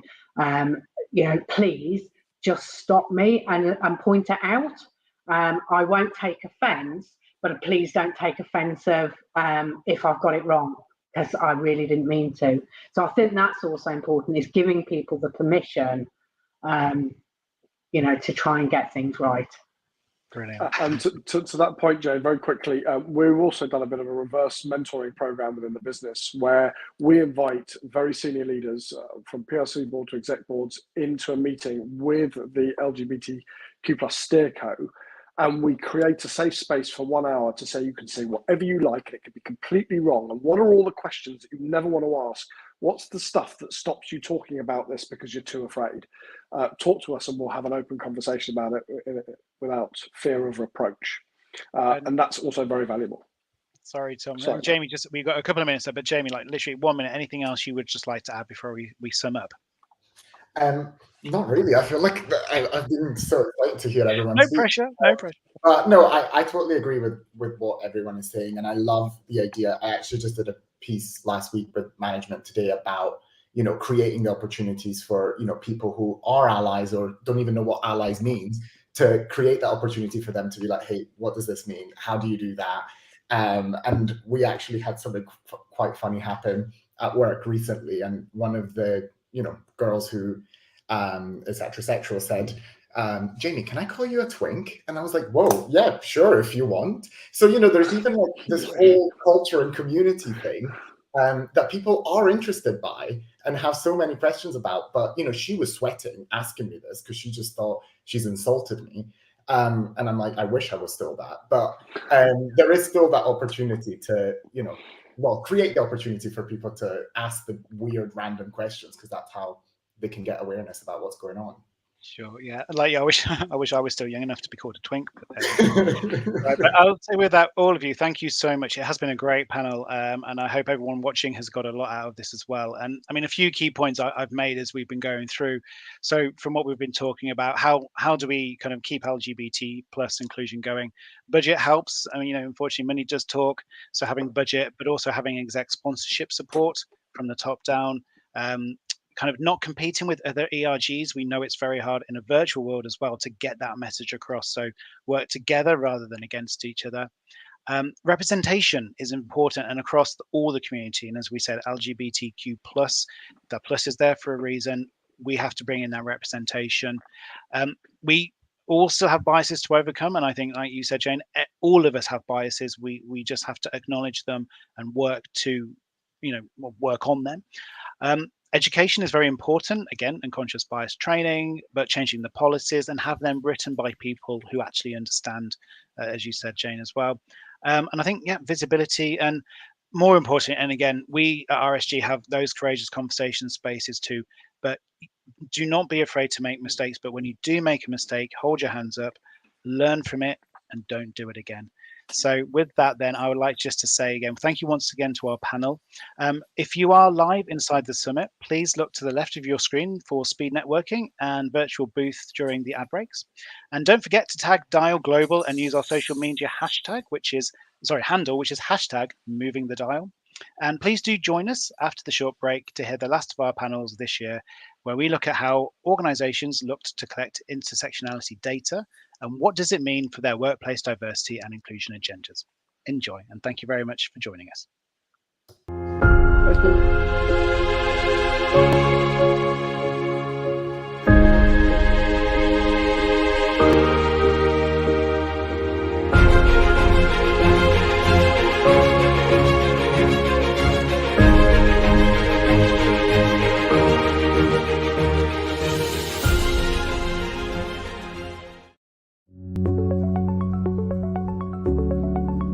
Delighted to announce our newest initiative, the CEO Activist Moving the Dial on Diversity Pledge. What is a CEO activist? It's quite simple. There are allies, there are beacons, there are bosses, there are leaders who want to lean in and truly support, include, and lead from the front of an organization which is full of employees who can bring their whole and true authentic selves to work.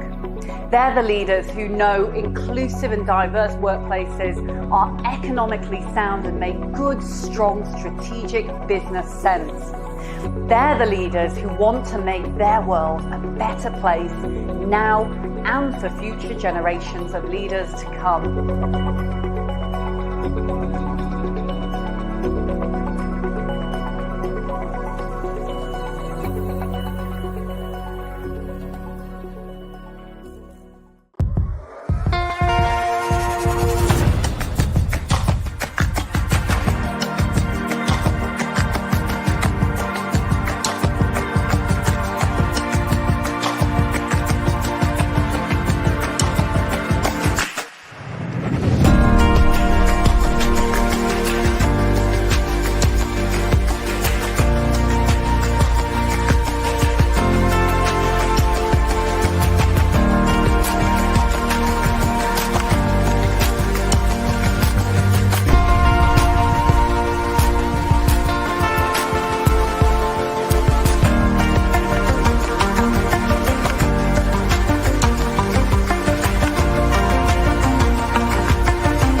Why do you like to wear neutral colours? It just goes with everything. Easy, elegant, minimal.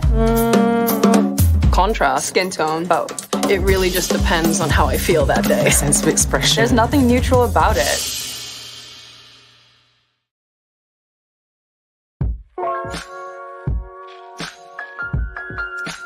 You're not gay, are you?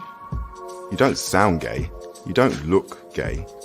So whether intentional or unintentional, directly or indirectly, passing comments on someone who's different from you may not always sit well with them. And if left undiscussed, these microaggressions and any underlying negativity can fester into a much bigger issue. I'd ask everyone to be open to learning what their comments or how their comments may affect someone else. To be super aware of what you are saying and to self-reflect on situations. Because the more we all do to understand how we each feel will give others the confidence in dealing with those situations as they arise. Sort of a domino effect, if you like. Yeah? Happy? Hey!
That, of course, is the great Paul McCartney. Welcome to Expert Minutes. I'm John Hambone McGuire. This conversation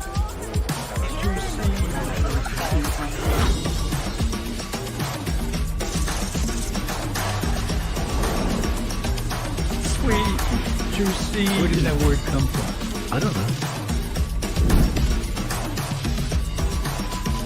Bet you never thought you'd hear that on the radio.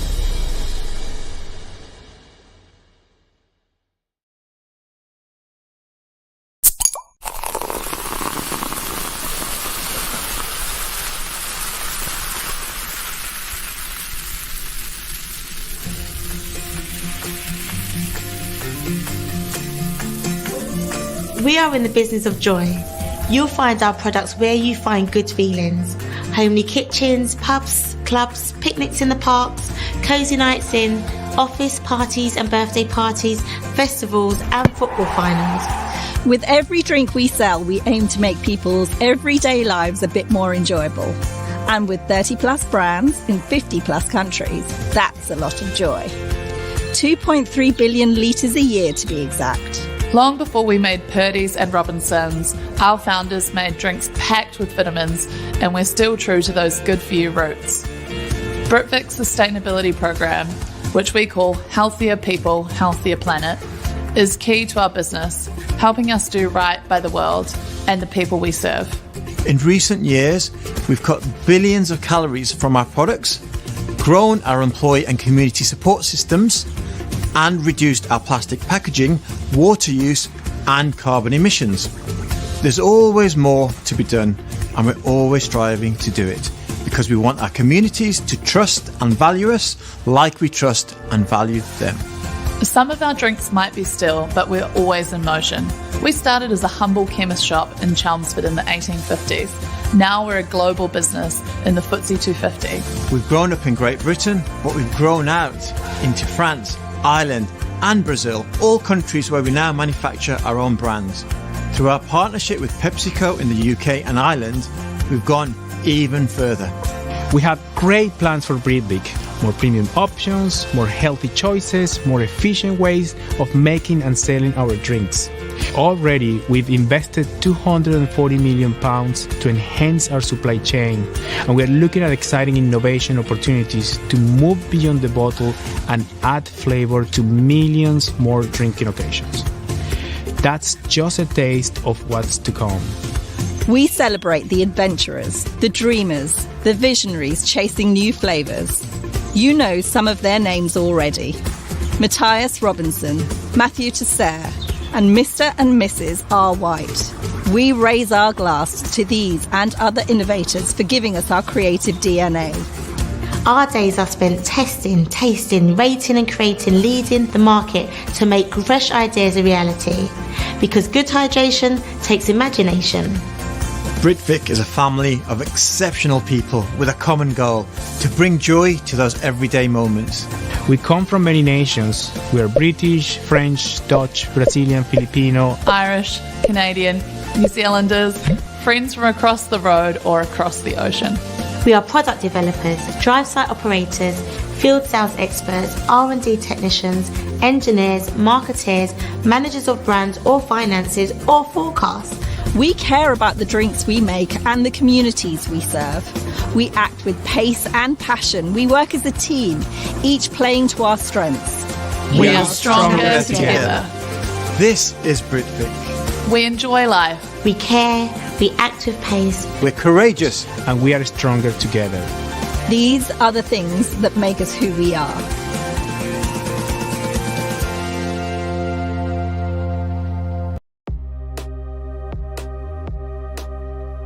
I'm delighted to announce our newest initiative, the CEO Activist Moving the Dial on Diversity Pledge. What is a CEO activist? It's quite simple. There are allies, there are beacons, there are bosses, there are leaders who want to lean in and truly support, include and lead from the front of an organisation which is full of employees who can bring their whole and true authentic selves to work. They're the leaders who know inclusive and diverse workplaces are economically sound and make good, strong, strategic business sense. They're the leaders who want to make their world a better place now and for future generations of leaders to come. I'm delighted to introduce our CEO Activist founders. We'll be hearing their stories, learning about their personal journeys and finding out why they're so passionate personally about driving change in diversity, inclusion, belonging and equity and beyond. Now, some of the UK's best-known companies have signed a pledge calling on all business leaders to put diversity and inclusion at the top of their corporate agenda. The likes of the Co-op, Marks & Spencer, Unilever and Page Group are all involved. Well, the pledge focuses on 4 key principles. The first is to make sure workplaces have clear steps in place to ensure current and future leadership team diversity. Secondly, a commitment to measure progress annually against 10 areas, including race and ethnicity, gender, age and disability.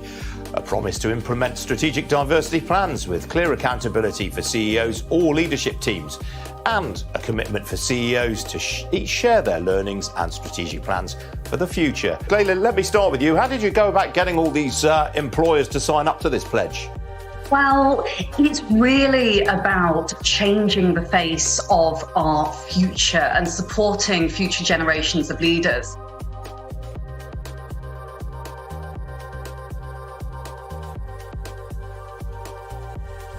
I was blind.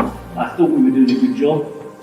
We had lots of great policies, I thought, and I was blind. And a colleague wrote to me shortly after that terrible event, 562 days ago, and said, Steve, you're not doing enough. It was as blunt as that. Now, I'm a fairly blunt individual, and I'm also somebody who believes there are 2 types of people involved. There are people who commentate on stuff, and there are people who do stuff. I'm in the latter camp, not the primary camp, as you might have worked out. We had to do something, and I met with Imani Jeffers, the first person who wrote to me, and then after that, I decided that I was going to make a lot of mistakes, and I had to learn real fast. Steve said that, and I did that by employing a lot of reverse mentors.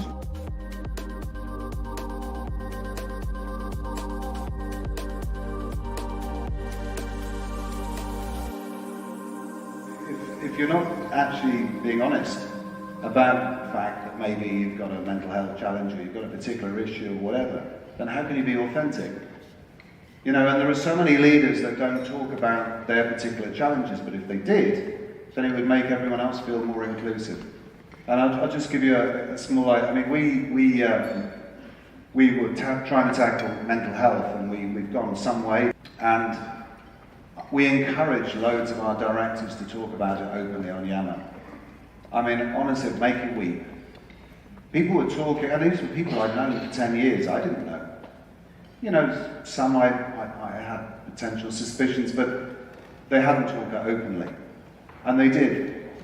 And when they did, it just made so many others feel so much more empowered to talk about it themselves and feel relaxed and feel good at work and so on, and more productive. I have literally no assets except for people. So if they walk out the door, I'm in trouble. And so, you know, actually recruiting talent, getting the maximum out of them, making them feel great and included at work and everything else is absolutely key.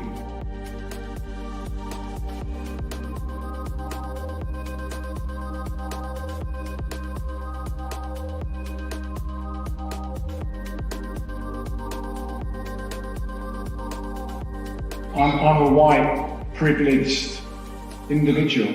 I need to talk about my white privilege. And only then, when I do that, will people really start to believe that I can help affect change. But you have to put yourself in other people's shoes, and you have to actively listen. And in a way, be okay with slip-ups. You know, get it right rather than be right. Because I think only then that authentic way will create a pathway so that what we're starting here with this initiative becomes normal, becomes the way we do lead as business leaders in the UK.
So what is Dial Global Community Membership?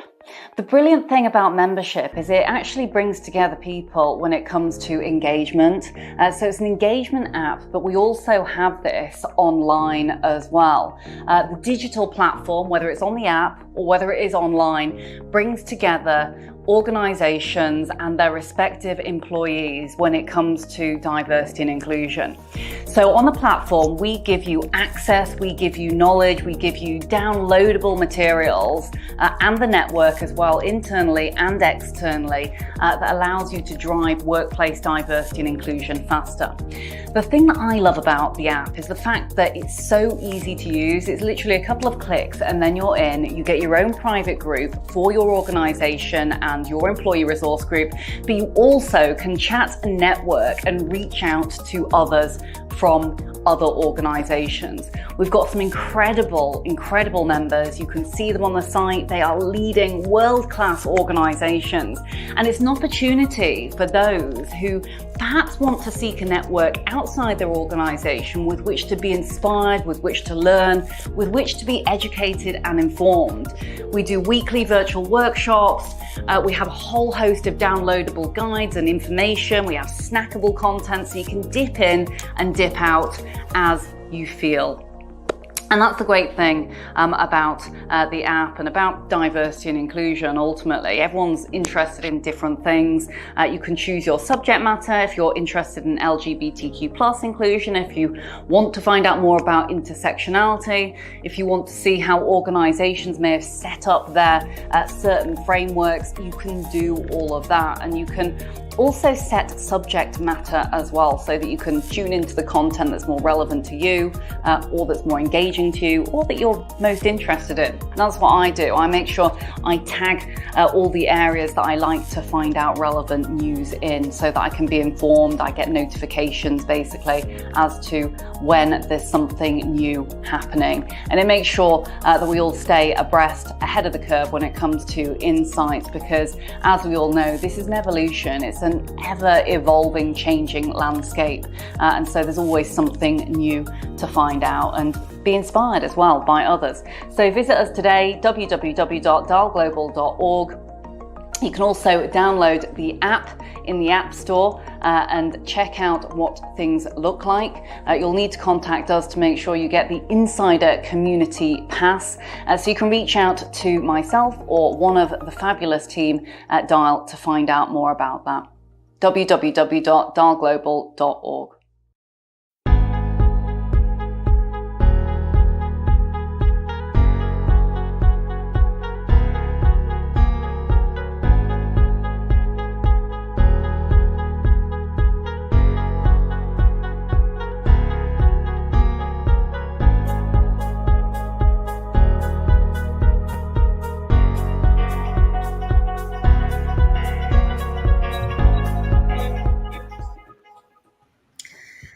Hello and welcome back for the very final time across this 2 days. Can't believe it's come already to the Dial Global Virtual Summit, Trends and Insights across the Holistic 10 Dial Facets. This panel is entitled Measuring and Understanding Intersectionality, Future Directions for Incorporating Diversity and Inclusion Measurement within our organisation's agendas. My name is Layla Mackenzie Dallas. I'm the founder and CEO of Dial Global, and I'm joined by three superb leaders who I'm delighted to welcome for the very final time today to the Dial Global Virtual Stage. They are Steve Ingham, Chief Executive of Page Group, Caroline Keelings, Chief Exec of Keelings, and John Dutton, Chief Exec of the Rugby League World Cup. Now, before we get into introductions, to give you a brief intro to the term intersectionality, this was actually coined in 1989 by Professor Kimberly Crenshaw to describe how race, class, gender, and many other individual characteristics intersect with one another. And since this term, to a degree, has kind of gone viral over the last decade and seen by many as enlightening and a really interesting yet potentially impossible way to measure others. Now, how have organizations looked to collect this intersectional data, and what's it mean for their workplace diversity and inclusion agendas? Before we get into detail, to find out much more about our brilliant panelists, introductions. And Steve, I'm going to come to you first because we're very, very lucky that you are one of our founding members of the pledge and have been so supportive of all of the work that we've done. So Steve, coming to yourself first. Well, hello, everybody. As Layla said, I'm CEO of Page Group. It's a recruitment business, so we're used to hearing about why people leave companies and obviously helping those companies replace them. I've been CEO for 16 years. During that time, about 3 years ago, I had a near fatal accident, so I'm actually in a wheelchair. So the beauty of Teams, you can't see that, I suppose. But I am disabled. So clearly that's brought another perspective to my thinking on diversity. Thanks so much, Steve. But you have still a brilliant sense of humour and personality, which is jolly good. John, coming to yourself. Hi, Layla. Hello, everyone. My name is John Dutton. I have the pleasure and privilege of being Chief Executive of the Rugby League World Cup 2021, being delivered in 2022. We had our tournament postponed last year, but we are staging the men's, women's and wheelchair tournaments together for the first time ever. We are a tournament with a purpose. It is very much about what happens off the field in terms of our social impact programme is as important as what happens on the field. We absolutely love the work of Dial Global. Very proud to be one of the chief execs to sign the activist pledge, and very much looking forward to this conversation. Thanks so much, John. I know we've got some rugby fans here as well, and rugby players, in fact, actually, because Steve used to play rugby, and I'm hopeful that he may get back into it again. Caroline, last but never least, brilliant to have you here. Thank you very much. It's lovely to be here, and I did score a try for my university. To be fair, I only subbed in the last minute, but still, it was fun. I'm Caroline Keeling. I'm CEO of the Keelings Group. I'm CEO for about 16 years as well. It's a family business, and I suppose I first sort of started engaging with diversity when I was approached by a group of women for the "If you can't see it, you can't be it." And I had never really connected that much with it before, but about 10 years ago started getting involved. And to be honest, I'm probably quite a newbie to the term intersectionality. It was probably mid last year when I started coming across it and started trying to think about what we could do in that space as well. So, you know, we're about 2,500 people we employ. So really learning from everyone, and I'm really enjoying the learning I'm getting being part of this community. Well, thank you all so much. And I think what's brilliant about the virtual panel today is we've already talked about a number of aspects of intersectionality, and that is ultimately that each and every one of us is diverse and different, and our life experiences are, all different as to how, we became and you all became, in your senior positions as chief executives. And that's such, such a power in the collective to be able to inspire future generations of leaders. Now, John, I'd love to come to you first, kind of really open up the panel. I wonder how important is it to recognise and really kind of understand intersectionality across players, teams, coaches, fans, the community, even businesses. I know you mentioned there how important the levelling up and kind of social mobility agenda is, something I know that is very important to those on the panel. Talk to us a little bit about all of this and how it applies within the world of sport. Yeah, very much like Caroline, sort of still learning and discovering intersectionality. From a sport perspective, I think sport can play a huge role. We're delighted that we get a chance on a global scale to stage something where every athlete is treated with equality. And to celebrate inclusivity. Inclusivity is one of our values. We're really interested in belonging as well, and I think that sport can play a pivotal part. When you talk about levelling up, so the UK government recently published a white paper on levelling up, and if you strip away some of the political aspects of it, it's about fundamentally tackling inequalities. And how can we make a difference in tackling inequalities? It's about providing opportunities. We predominantly are delivering our tournaments in the north of England, in some very hard to reach communities where social mobility is a huge challenge. And the Social Mobility Commission, a couple of years ago, published a report that essentially said where you are born has such a significant impact on your quality of life. And that's just not right. And we, in a small part through our sports tournament, hope to make a difference, whether it's delivering social impact, whether it's raising aspiration, self-efficacy, but that sense of belonging. And I think from people who have played sport to be in a team, and then it's the same with our organisation. Even though we are a special purpose vehicle, even though we exist for a short period of time, we have a start, we have a middle, and we have an end, we are invested in ensuring that equal opportunity, and hopefully we can make a difference. I have to ask, John, because I personally, and I know the team are very, very excited about coming along to some of the games this year. Talk to us about some of the areas of intersectionality that you actually have within the game itself. You know, the rugby league, the wheelchair rugby league World Cup's absolutely brilliant, and I think that's one of the remarkable things about what you do is actually, and sport in general, is it can inspire, motivate, enthrall all, no matter what your cultural background, heritage, and it should be available to everyone, no matter where you are.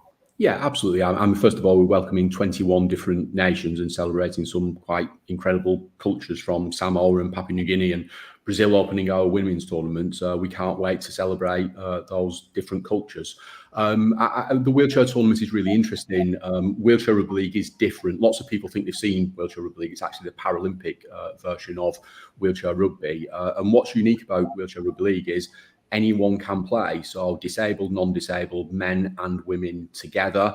And there's some incredible storytelling about people who have overcome adversity and have been able to play together as a family. And we think that's just a really inclusive opportunity. It's also fast-moving, physical, brutal, skillful, and all of those things. And what we hope in October and November of this year is people see that, they see it on a global stage, staged in big arenas. We've got 61 games across 21 different venues spread throughout England.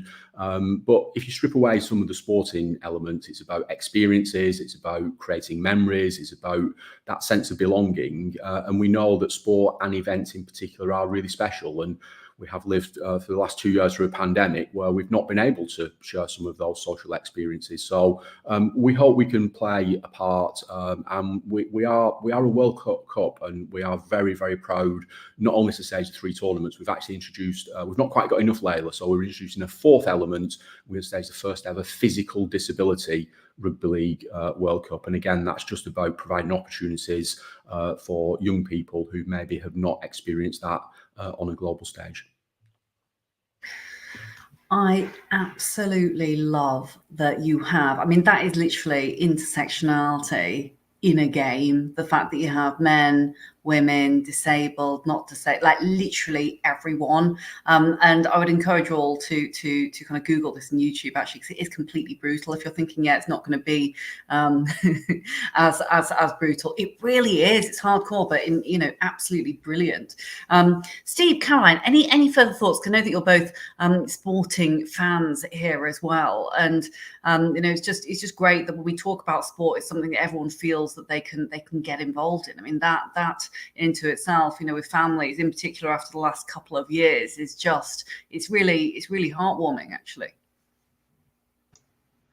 Yeah, I play a sport myself. That's the only, I think, full contact sport that I'd heard of before that men and women play together. I play polo, and it's quite a fairly physical sport, and yet men and women can play together. I think it does open up, and I think in Ireland we have a lot more intersectionality on the people who play. We have a very wide range of farmers and wealthy people and all sorts of people who play, building up horses and different nationalities. It's an amazing opportunity to get to just play, and as usual, I'm the worst on the field pretty much all the time, but I don't care. I love it. Yeah, I mean, I would add, I mean, sport is the great leveler, isn't it? And you only have to look at the Paralympics to just think of how fantastic that is, because with so many different sports in the Paralympics, there's always a sport that somebody can engage with. And you see some of the things that they do. I mean, for example, some of the runners that are blind and how they overcome that problem by running with somebody who can clearly lead them and make them stay in, or help them stay in lane and so on. Quite remarkable, because that demonstrates the teamwork as well, because it always amazes me when they're sprinting that the person they're running with can actually not run faster than them or slower than them to hold them back, and yet they still manage to do that. And it must be so, it demonstrates, and this is perhaps something that I'm particularly interested with disability, it demonstrates some of the qualities that they have rather than the negatives. I mean, to run blind, you'd have to be pretty courageous in my book, and yet they do it, and they seem as fast as anybody. So it's just a great leveler. Mm-hmm. Absolutely. It speaks to what you said to start with, John. It is stripping away some of the inequalities and ultimately looking at equity, is us treating people the same, might be, you know, what we were told as children, treat everyone fairly and treat everyone the same. Actually, it's really more about equity. We need to understand people's, you know, their physical abilities and other differences, which are great in and to themselves, and ultimately look at how we can remove those blockages in the system, be it sport, be it in business, be it in, you know, kind of other organisations. Steve, I have to ask, because I know that you were so into your rugby, and I know that you played epically. Are we tempting you yet back into rugby? Because I really do think you ought to get involved, given that we've got John here on the panel. I guess probably looking at my face, you all think there's nothing. I've got nothing to lose, so I might as well. But I am 60, so I do think that maybe age 60 is probably a little late to be coming back into learning a new sport and doing wheelchair rugby. And interestingly, we recruited the chief executive of the British wheelchair rugby team, and they went on to win the gold. So perfect timing. But as you say, when you look at it on television, when you watch them win the gold, it's brutal. So I don't think I'm going to be risking these shoulders, and I need these shoulders. Otherwise, I'm going nowhere these days. Never too old, never too old. It's another aspect of diversity is generation and experience that we'll bring to the party. Anyhow, moving on, Caroline, I'd love to come to you to lead the way on kind of next question, which is really around the organisation. I know you're personally a huge advocate for gender diversity and other aspects of diversity, cultural diversity. But how have you as an organisation looked to engage more so with intersectionality and ultimately, you know, culture? Yeah, I think we probably, without knowing in what we were looking at for belonging over maybe 10, 15 years ago, we started looking at, we had a lot of policies, but those policies weren't getting a change. It wasn't moving what was going on. So despite having a lot of really good policies, nothing was really changing. So when I came into the company, it took me a couple of years to work that out. I was going, there's such great policies, but nothing is changing. So we started working on picking particular aspects that we just wanted to move the dial on. One of the big projects we did initially was around third generation unemployed.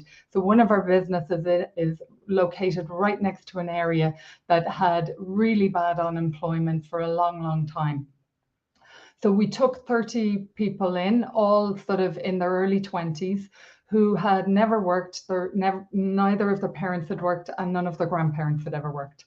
And it was a project that we worked together with them. And after about a 6-month period, 2 people got promotions. About 8 people stepped away and decided work was not for them. And the rest stayed working with us. And over, I think, nearly, what was that? That was probably 14 years ago.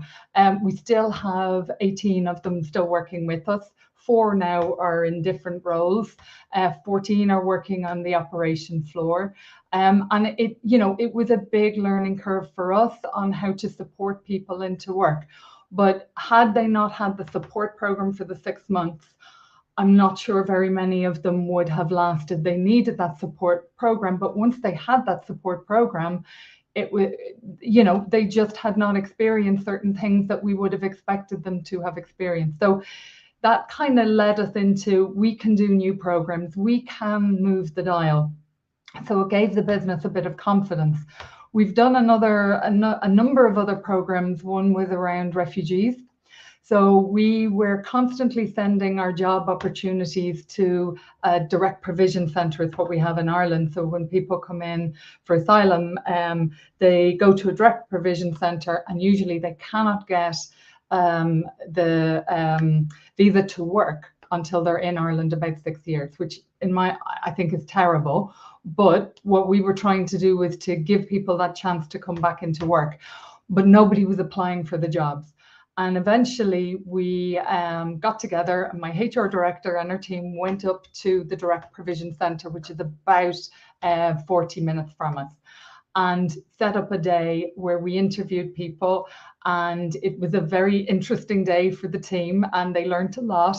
And we then realized, right, we're going to have to set up another program to help people. They haven't worked for 6 years, 8 years, 10 years, and we need to support people back into work. So we put the programs in place to support people. We learned a lot.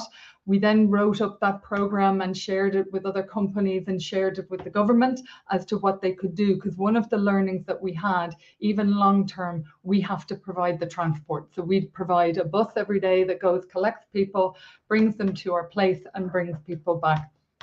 For whatever reason, that was always a barrier. So we just put that in place, and that just changed the dial totally. So we generally have about 30 to 35 refugees working with us with, again, you would say they would have a number of challenges.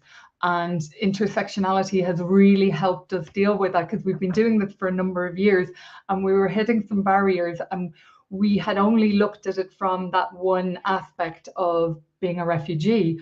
But obviously they were all having various different aspects going on in their lives beforehand that were impacting their ability to work and how we could support them in that space.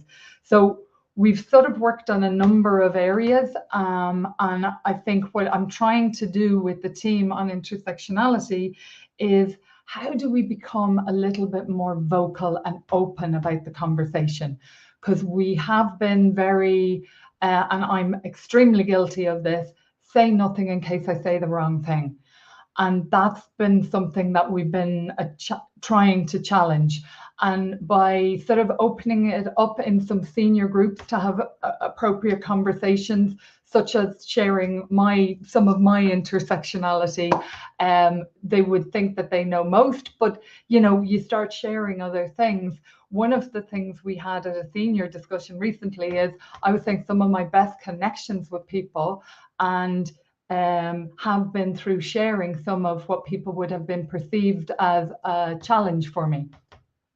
Such as, I had a debate one day with a lady. I'd never contacted her before. We were trying to do quite a difficult deal over the phone. My child had been born 10 weeks early, and I hadn't got this one sorted before I went on maternity leave. So I was breastfeeding a 5-week-old child while negotiating with this woman who was being awkward and difficult as far as I was concerned. She probably thought the same about me. Next thing she goes, "I'm really sorry, my 3-year-old is about to scream." And I went, "Well, my 5-week-old is perfectly happy because he's breastfeeding." And at that point, barriers were dropped, deal was done, everybody won we got a bit of a win-win in the deal, and it was all sorted. So it's just talking about how we can be more open about what we're doing, how we're trying to tackle problems, and knowing I don't have that experience that this other person has. So I need you to help me understand, and I can share my experience of, when I started working in the business, people would try to praise me by going, "My God, you're so good." And it was despite the fact that I'm a girl. Is that where, and it's sort of, I don't want to do the same thing. So therefore I was shutting up, as opposed to trying to, okay, how do we open this dialogue and have proper conversations? So that's a lot of the stuff that we're doing. What I would say around the measuring and stuff, what we're trying to do is to set ourselves targets. We know we have policies. If we don't have actions, we're not going to hit the targets. So we have a number of targets. I'm looking at how we expand them to get a little bit more sort of covering all 10 facets. I think we cover 5 of them quite well. The other 10, we're still working on how we set appropriate targets within that space. I'm not demanding people become parents, but it's how do we support women particularly, but also fathers as they become parents and things like that, that we have a proper action plan. And actually, I think the measure of that is going to be retention of people rather than actual increasing the number of parents. So we're working out how we measure some of those things. Oh my goodness, there's so many rich learning points in there. And I'll come to Steve in just a moment, because I think it's actually a perfect segue into us talking about talent and measurement here. But I'd love to just comment on a couple of pieces there, Caroline. And the first one is kind of real models and this humanistic led leadership that you're clearly demonstrating. And I think it's just wonderful that you shared that, because not only does it give psychological safety and permission for others within the organization then to feel that they can do the same, you created that safe space. It's also demonstrated the power in storytelling, which I know Steve and John are also superb at, is that actually when you put yourself out there, yes, it's nerve-wracking because actually you're worried about potentially saying the wrong thing, but actually in order to make true change happen and to really inspire people and motivate them to want to make change and see that you are, real human being and not just see you in that leadership kind of bracket, actually, showing those human everyday sides is just so important. And it's so important to future generations, and those generations, the workforce, millennials, etc., who really do hold their leaders to account now, frankly. And just touching super briefly there on the project that you've led with many individuals, refugees, with the opportunities. Again, it's excellent, and I don't want to go off piece too much, but it reminds me very much of kind of there's a number of ex-offender programs that we've been exploring. Organizations like Chrysalis Foundation, all do marvelous things. And you think actually this is, it's kind of killing two birds with one stone, so to speak. Is actually there's a huge talent shortage. We're hearing about war on talent, which I know Steve will talk a lot about. The Great Resignation. Well, actually, these people are talented, and you remove the blockers in the way, you realize they can thrive. Taking the prisoner example, actually, everyone to be tarred with the same brush for petty crime.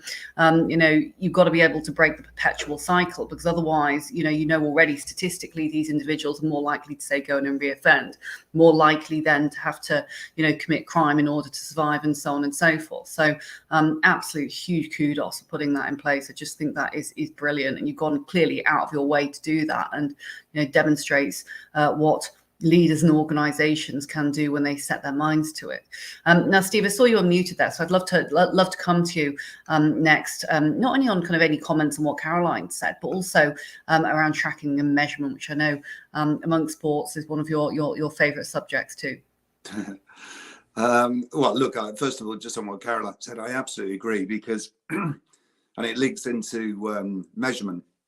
Unless you're authentic, you're not going to be inclusive. And if you're not inclusive, the chances are you're going to struggle measuring intersectionality. So I think, and when we say leaders, this is not just CEOs, because of course, not all CEOs necessarily can identify with different facets of diversity. There is no doubt that when I put a video out internally on social media, explaining that I'd had an accident and I was now paralyzed in a wheelchair, that I'd be coming back to work, and I talked about, what it meant to me and so on. That probably prompted a lot of other people to talk openly about their own challenges, issues and so on. And the more we become inclusive, the more, when we try to measure intersectionality, we get meaningful data. And so, you can't do one without the other. There is no magic wand which says you can bang a questionnaire out there to all your staff and then you've got all the answers on intersectionality. It won't happen, because typically those that identify with more than one facet of diversity, they are typically the ones that don't want to talk about it, and don't feel they can, don't necessarily want to be prejudiced against. They feel that possibly they won't be promoted as quickly, they won't be remunerated as well, and so on. And you can think of examples of that, because already we have to report correctly, as we should, on the gender pay difference, if there is one in your companies and in companies. Well, there is also one that exists, as we know from research, in disability. So if you think of the intersectionality of that, that means that clearly female disabled people are getting hit twice here in terms of pay gap. And yet, of course, we have to remember that although gender, generally speaking, we can see the difference, and therefore it's a binary thing, it's not with disability. And so many disabilities and sexual orientation and many of these things are invisible. And so unless you've got an inclusive environment, people are not necessarily even going to declare something like a disability, because they're going to go, well, clearly there's a pay difference for disability, so I don't want to tell anyone I'm disabled. And therefore, you know, are they going to be tolerating things at work that don't make them feel totally comfortable? Are they going to be as productive as they could be by somebody actually making their world a bit more accessible? Probably not. So you can start to see the different challenges. So, I mean, sorry, going to your question, Layla, in terms of measuring it, you have to try to focus on all of those different things. You need to create an environment that's inclusive, that allows people to be more authentic, and that's a sort of chicken and egg, either way around.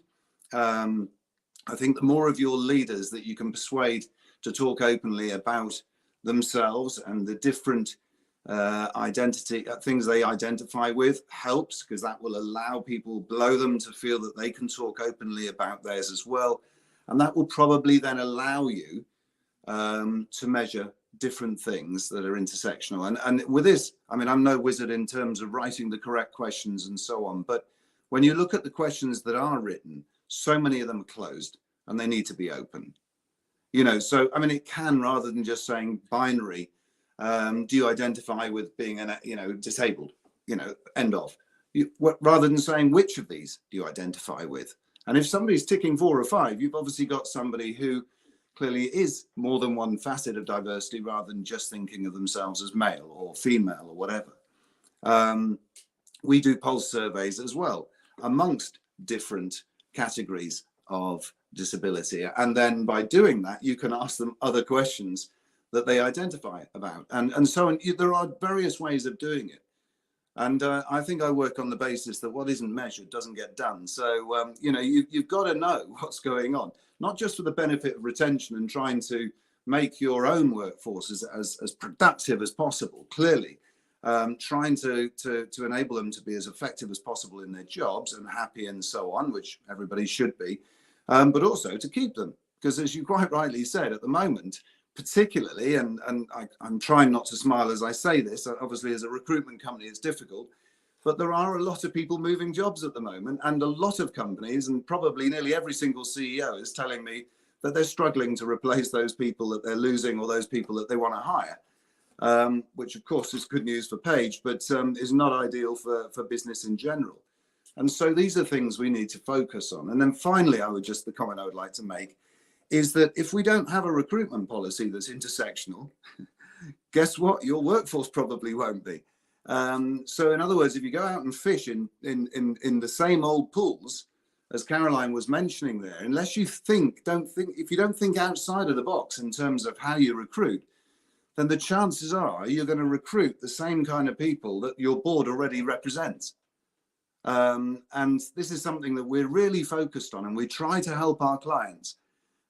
We have a D&I solutions team, and it is a very diverse team, and they will go into companies and help, because actually it's not just about you ignoring the different groups potentially. It could be they're just not appearing on your shortlist. And certainly when it comes to disability, and certainly those that are visible, like mine being in a wheelchair, ask yourself how many people you've interviewed in a wheelchair. And it may not just be enough. It probably is 0 in a lot of cases. And you've got to think, okay, why is that? So I can't remember the last time I interviewed somebody, and this isn't me, but the last time somebody was disabled, for example. Well, why is that? Probably because you're just going down the same old paths, same old recruitment companies, same old job boards, whatever. Probably not accessible job boards. Are you looking? Are you checking? Is your own job? Et cetera, et cetera. So if you're not bringing in people who actually identify with different diversity groups, the chances are you're not going to have much intersectionality within your own business. So some challenges, but yes, definitely you need to measure it, and you need to create an inclusive environment to measure it in the first place. And this is why recruitment organizations play such a pivotal role in being able to inspire and educate their clients. Ultimately, my background, as you know, Steve, is ex search, and I remember hearing many a time hiring managers say, but there just isn't the talent. There isn't the candidates that are diverse. That's what we've been told. And every time it would be so frustrating. But I spend much of my explanation then explaining the fact that was then why we needed to look outside of the box. We also needed to hold the mirror up, to the visible and invisible diversities. People would talk about it needing to be a square peg in a square hole, but then you look at kind of, well, what about succession planning? Are we going to end up with the same bums and the same seats? Is it going to be a musical chairs and a revolving door of the same talent? Actually, as proven earlier with, John talking about the wheelchair rugby league World Cup and Caroline talking about, the hiring of those from very, very different places and impoverished areas of society. Actually, when you give talent that chance and you put in those interventions, it absolutely can reach the same places. It just means thinking in a far more innovative way. But it's superb that you are really just being such a beacon for this in the market. It's what is so needed. The system needed to be broken long ago of this kind of same old short list, same old long list, and it's empowering and should be for anyone who's in recruitment, in the HR recruitment talent space, to be listening in now, thinking, right, I need to influence my hiring managers, my companies now more to really understand, because it's not just about the hiring process, it's about the onboarding process as well. It's making sure that we don't end up with organ rejection, and you then end up with this situation, this awful, frustrating situation where people go, oh, it didn't work. We tried to hire someone who might be of this specific, I don't know, culture, background, race, etc. But it didn't work, so we're going to go back and hire same person. But to your point, Steve, it's chicken and egg. Well, you've got to have a flourishing, fertile ground with which that talent is able to then land and feel it belongs. Otherwise, it will be rejected, and it's not necessarily the fault of that individual. Anyhow, many thoughts there and pearls of wisdom. John, coming to yourself, any comments on what Steve mentioned there when it comes to tracking and measurement? And Caroline, I'll come to yourself, because I'm aware this panel has just gone so quickly. I don't know where the time has gone. I've just enjoyed the last few minutes of listening to both Caroline and Stephen. A lot of what they've said really resonates with me. I think just going back to Caroline's point about almost feeling comfortably uncomfortable about this discussion, I've learned a lot about vulnerability over the last couple of years in my leadership, and accepting that we will get things wrong, but get better to try things and get things wrong and make steps forward. And Steve's point about authenticity, it is absolutely spot on in the absolutely crazy world that we live in. I had the privilege of being involved on day zero in my project, which was setting up a board and doing governance, and we've made mistakes along the way, but we only exist for a short time. What we don't want to do is use that as an excuse.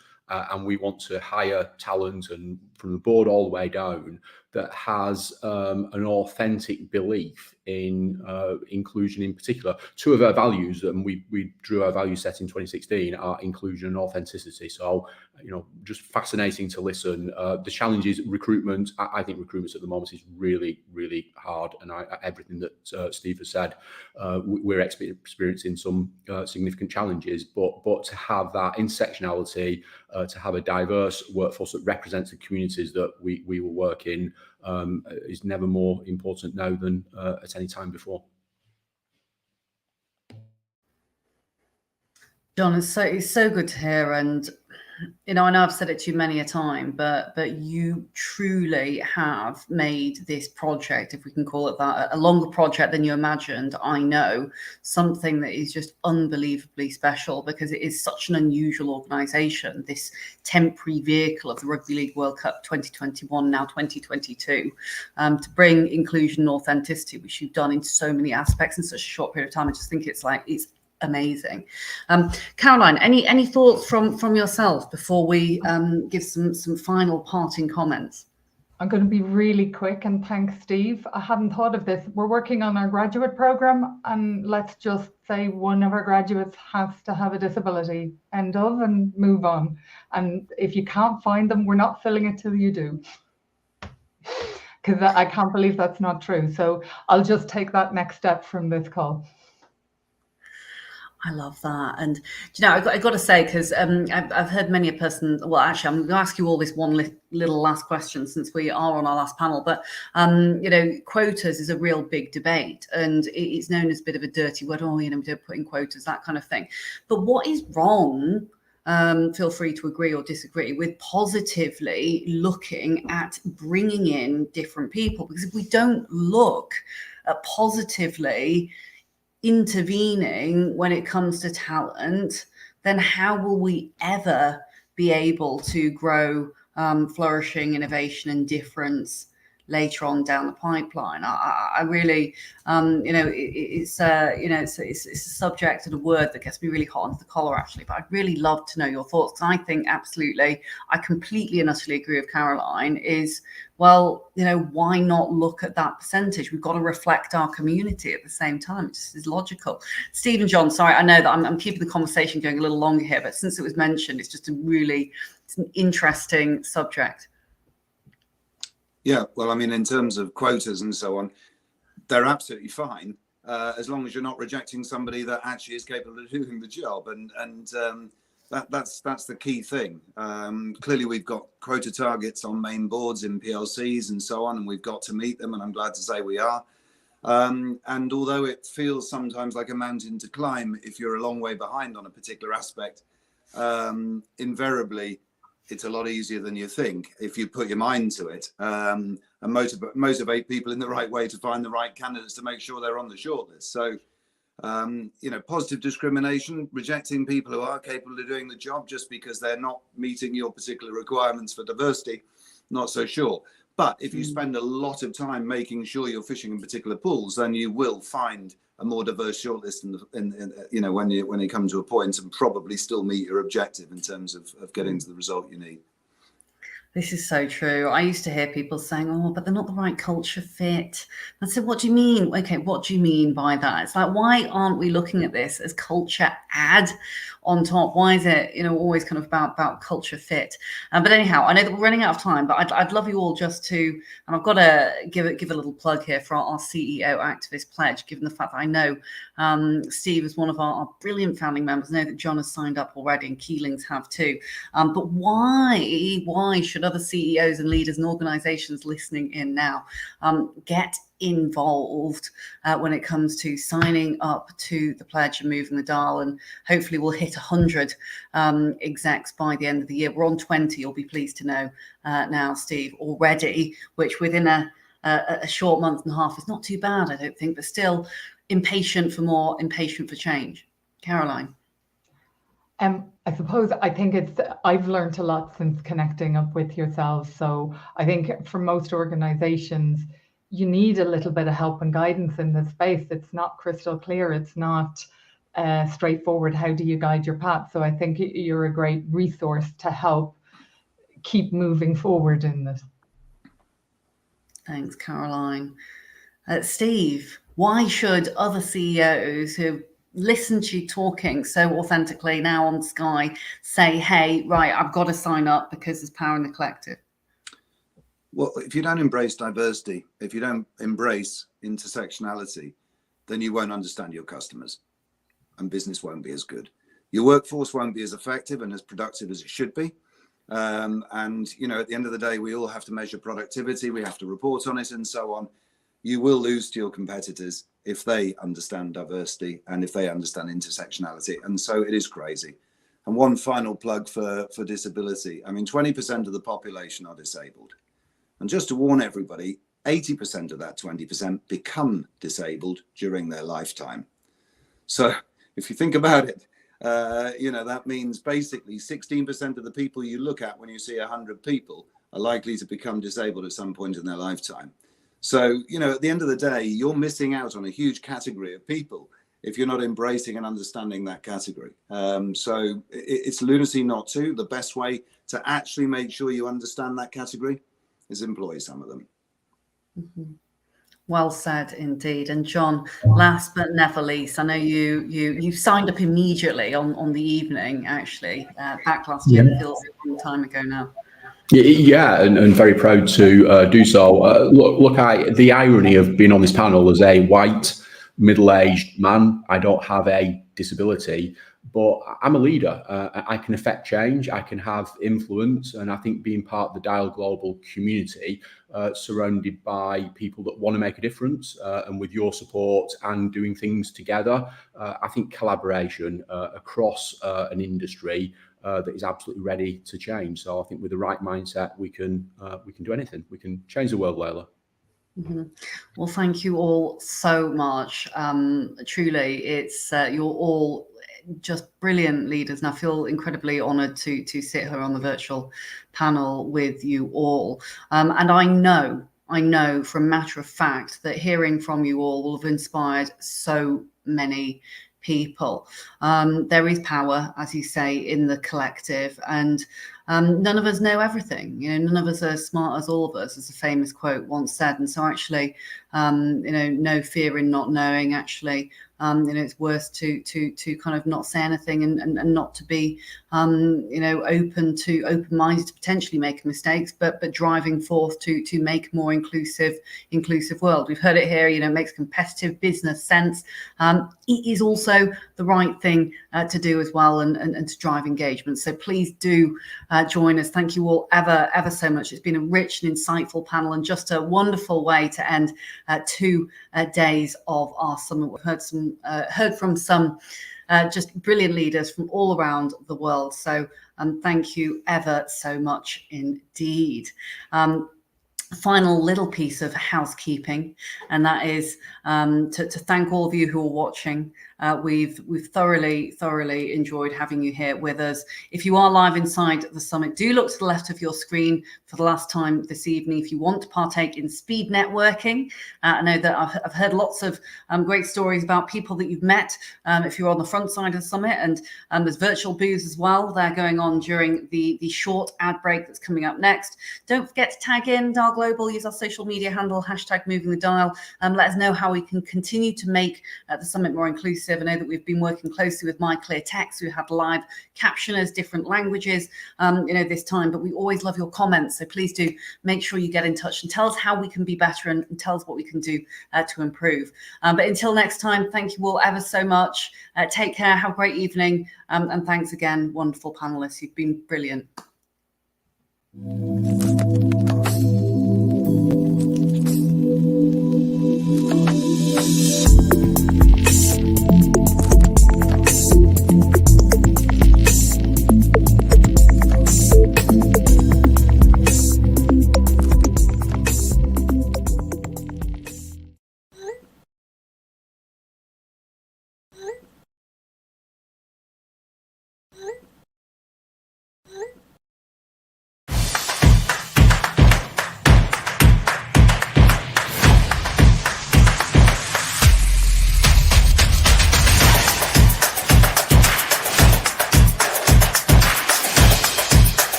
Well, there we have it.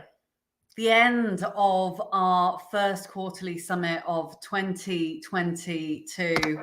I can't believe it's absolutely flown by, but most probably because the team who are all working so hard behind the scenes right now and still have made this such an incredibly slick performance. And we've had so many talented individuals, so many brilliant leaders who have so bravely stepped up, shared their voice, their personal platforms, their organizations' platforms, to really speak out and advocate for change.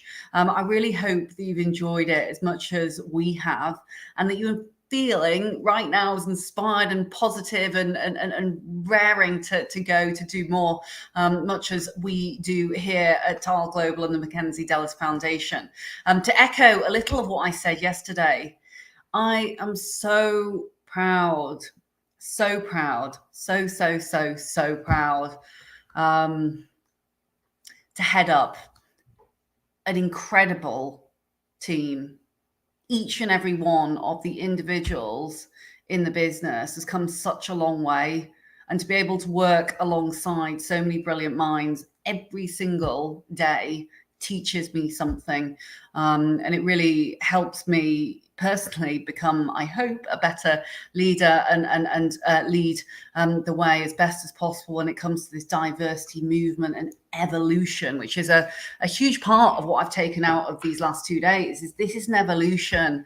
It is living, it's breathing, it's sleeping. It is something that we must all continue to do. And frankly, sometimes it can be exhausting. It can be emotionally taxing talking about diversity, talking about personal experience. But I would encourage you to really use it as fuel. Use it as fuel with which to power change, and know that you are making a difference. It does not matter how small a voice you think you might have. Trust me, you are capable of making positive change, inspiring and educating and motivating others. I have personally found the honesty and the authenticity brought to this summit by our speakers, by our leaders, by our brilliant organizations that have backed this summit and allowed us to make it free, so inspiring. Both days have really reconnected me personally with this burning urge inside to continue to make a difference. And it's been really nice to step back on occasion and actually just really listen and listen hard to people's experiences and how they have made change within their organizations or personally. And it's really helped me reconnect with, being able to support the wider mission of our team and what we're trying to do. We've got so many brilliant, wonderful people working in the world to make an inclusive place, and we really need to hold that dear to ourselves in a world that can, frankly, there's lots of bad news out there.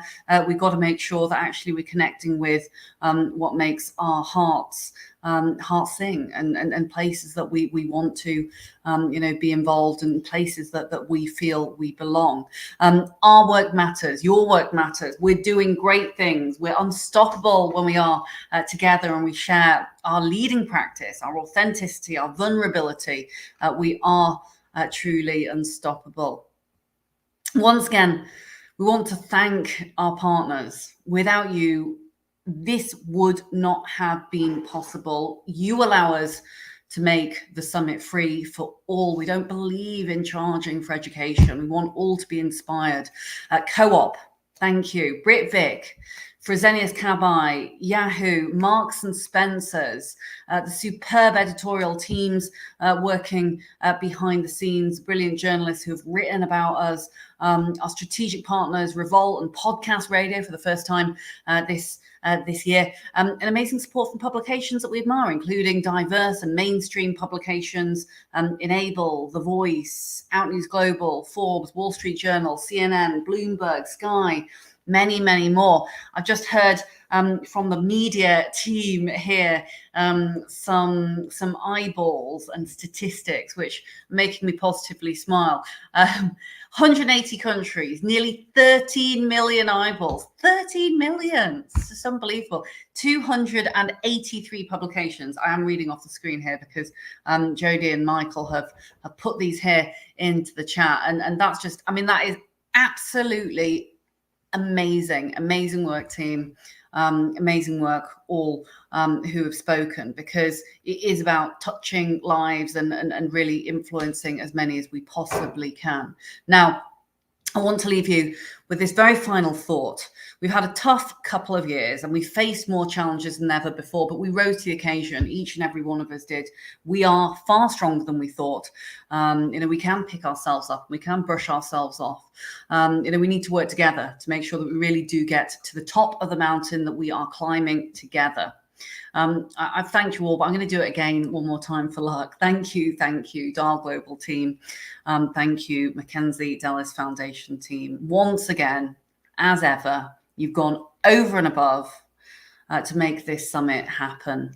And a huge thanks again, finally, to our speakers, to our companies, our sponsors, our partners taking action, and for those who are standing up now, being allies. Now, we'd love to hear your thoughts on how to make the summit more inclusive. We always want to improve. We always want to be better. Been fortunate to work with MyClearText, and so we'd love if you could just take literally a couple of minutes to respond to a quick survey. It'll be in your inbox today. It really does make a difference. So please don't ignore it. Please don't bin it. Please do just take a couple of minutes, or drop me a line directly, or one of the team. And again, enough rambling from myself. I'm so grateful for you all for joining on this journey. I know together we can move the dial. Thank you. Thank you so much from the bottom of my heart.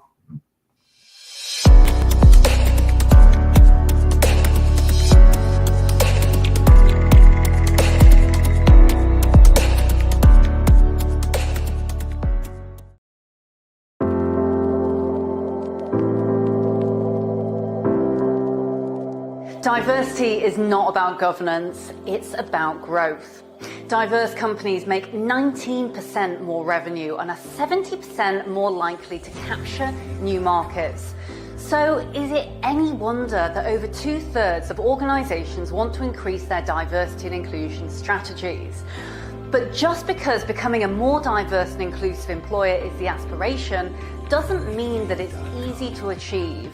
And that's where Dial Global comes in. We are the leading accelerator for diversity, inclusion, belonging and equity in the workplace. I'm Layla Mackenzie Dellis, the founder and CEO. As the adopted daughter of 2 white working class British parents, I know that diversity means different things to different people, which is why taking an intersectional approach rather than a series of singular initiatives is the only way to go. This belief is at the heart of Dial's holistic approach. Our proprietary methodology is built around 10 visible and invisible facets of diversity. And our peer-to-peer network model is focused on solutions and ongoing support. So that as our client network grows, our 10 Dial facets becomes even more powerful as a benchmarking and insights tool. Just ask Unilever, Walgreen Boots Alliance, Accenture, the Co-op or Barclays. Just a selection of the blue chip companies we're already working with, but we're not stopping there. In the US alone, $8 billion is spent on diversity and inclusion training each year. And we know our technology is scalable, replicatable, for that investment to pay back. Our digital platform moves the dial in 3 unique ways. Firstly, we create with tools, processes and frameworks that deliver real diversity and inclusion and equality shifts. Secondly, we connect by helping clients through from each other with workshops, summits and our community hub. Third, we're a catalyst, using personalised advice for those businesses who want to go deeper and faster. At 200% growth, now we are providing the opportunity to back our expansion with a dedicated and passionate team, a subscription-based model built around community engagement and fully scalable technology. In a growing and necessary category, this means Dial is an opportunity to really bring about strong returns through an investment that delivers real change.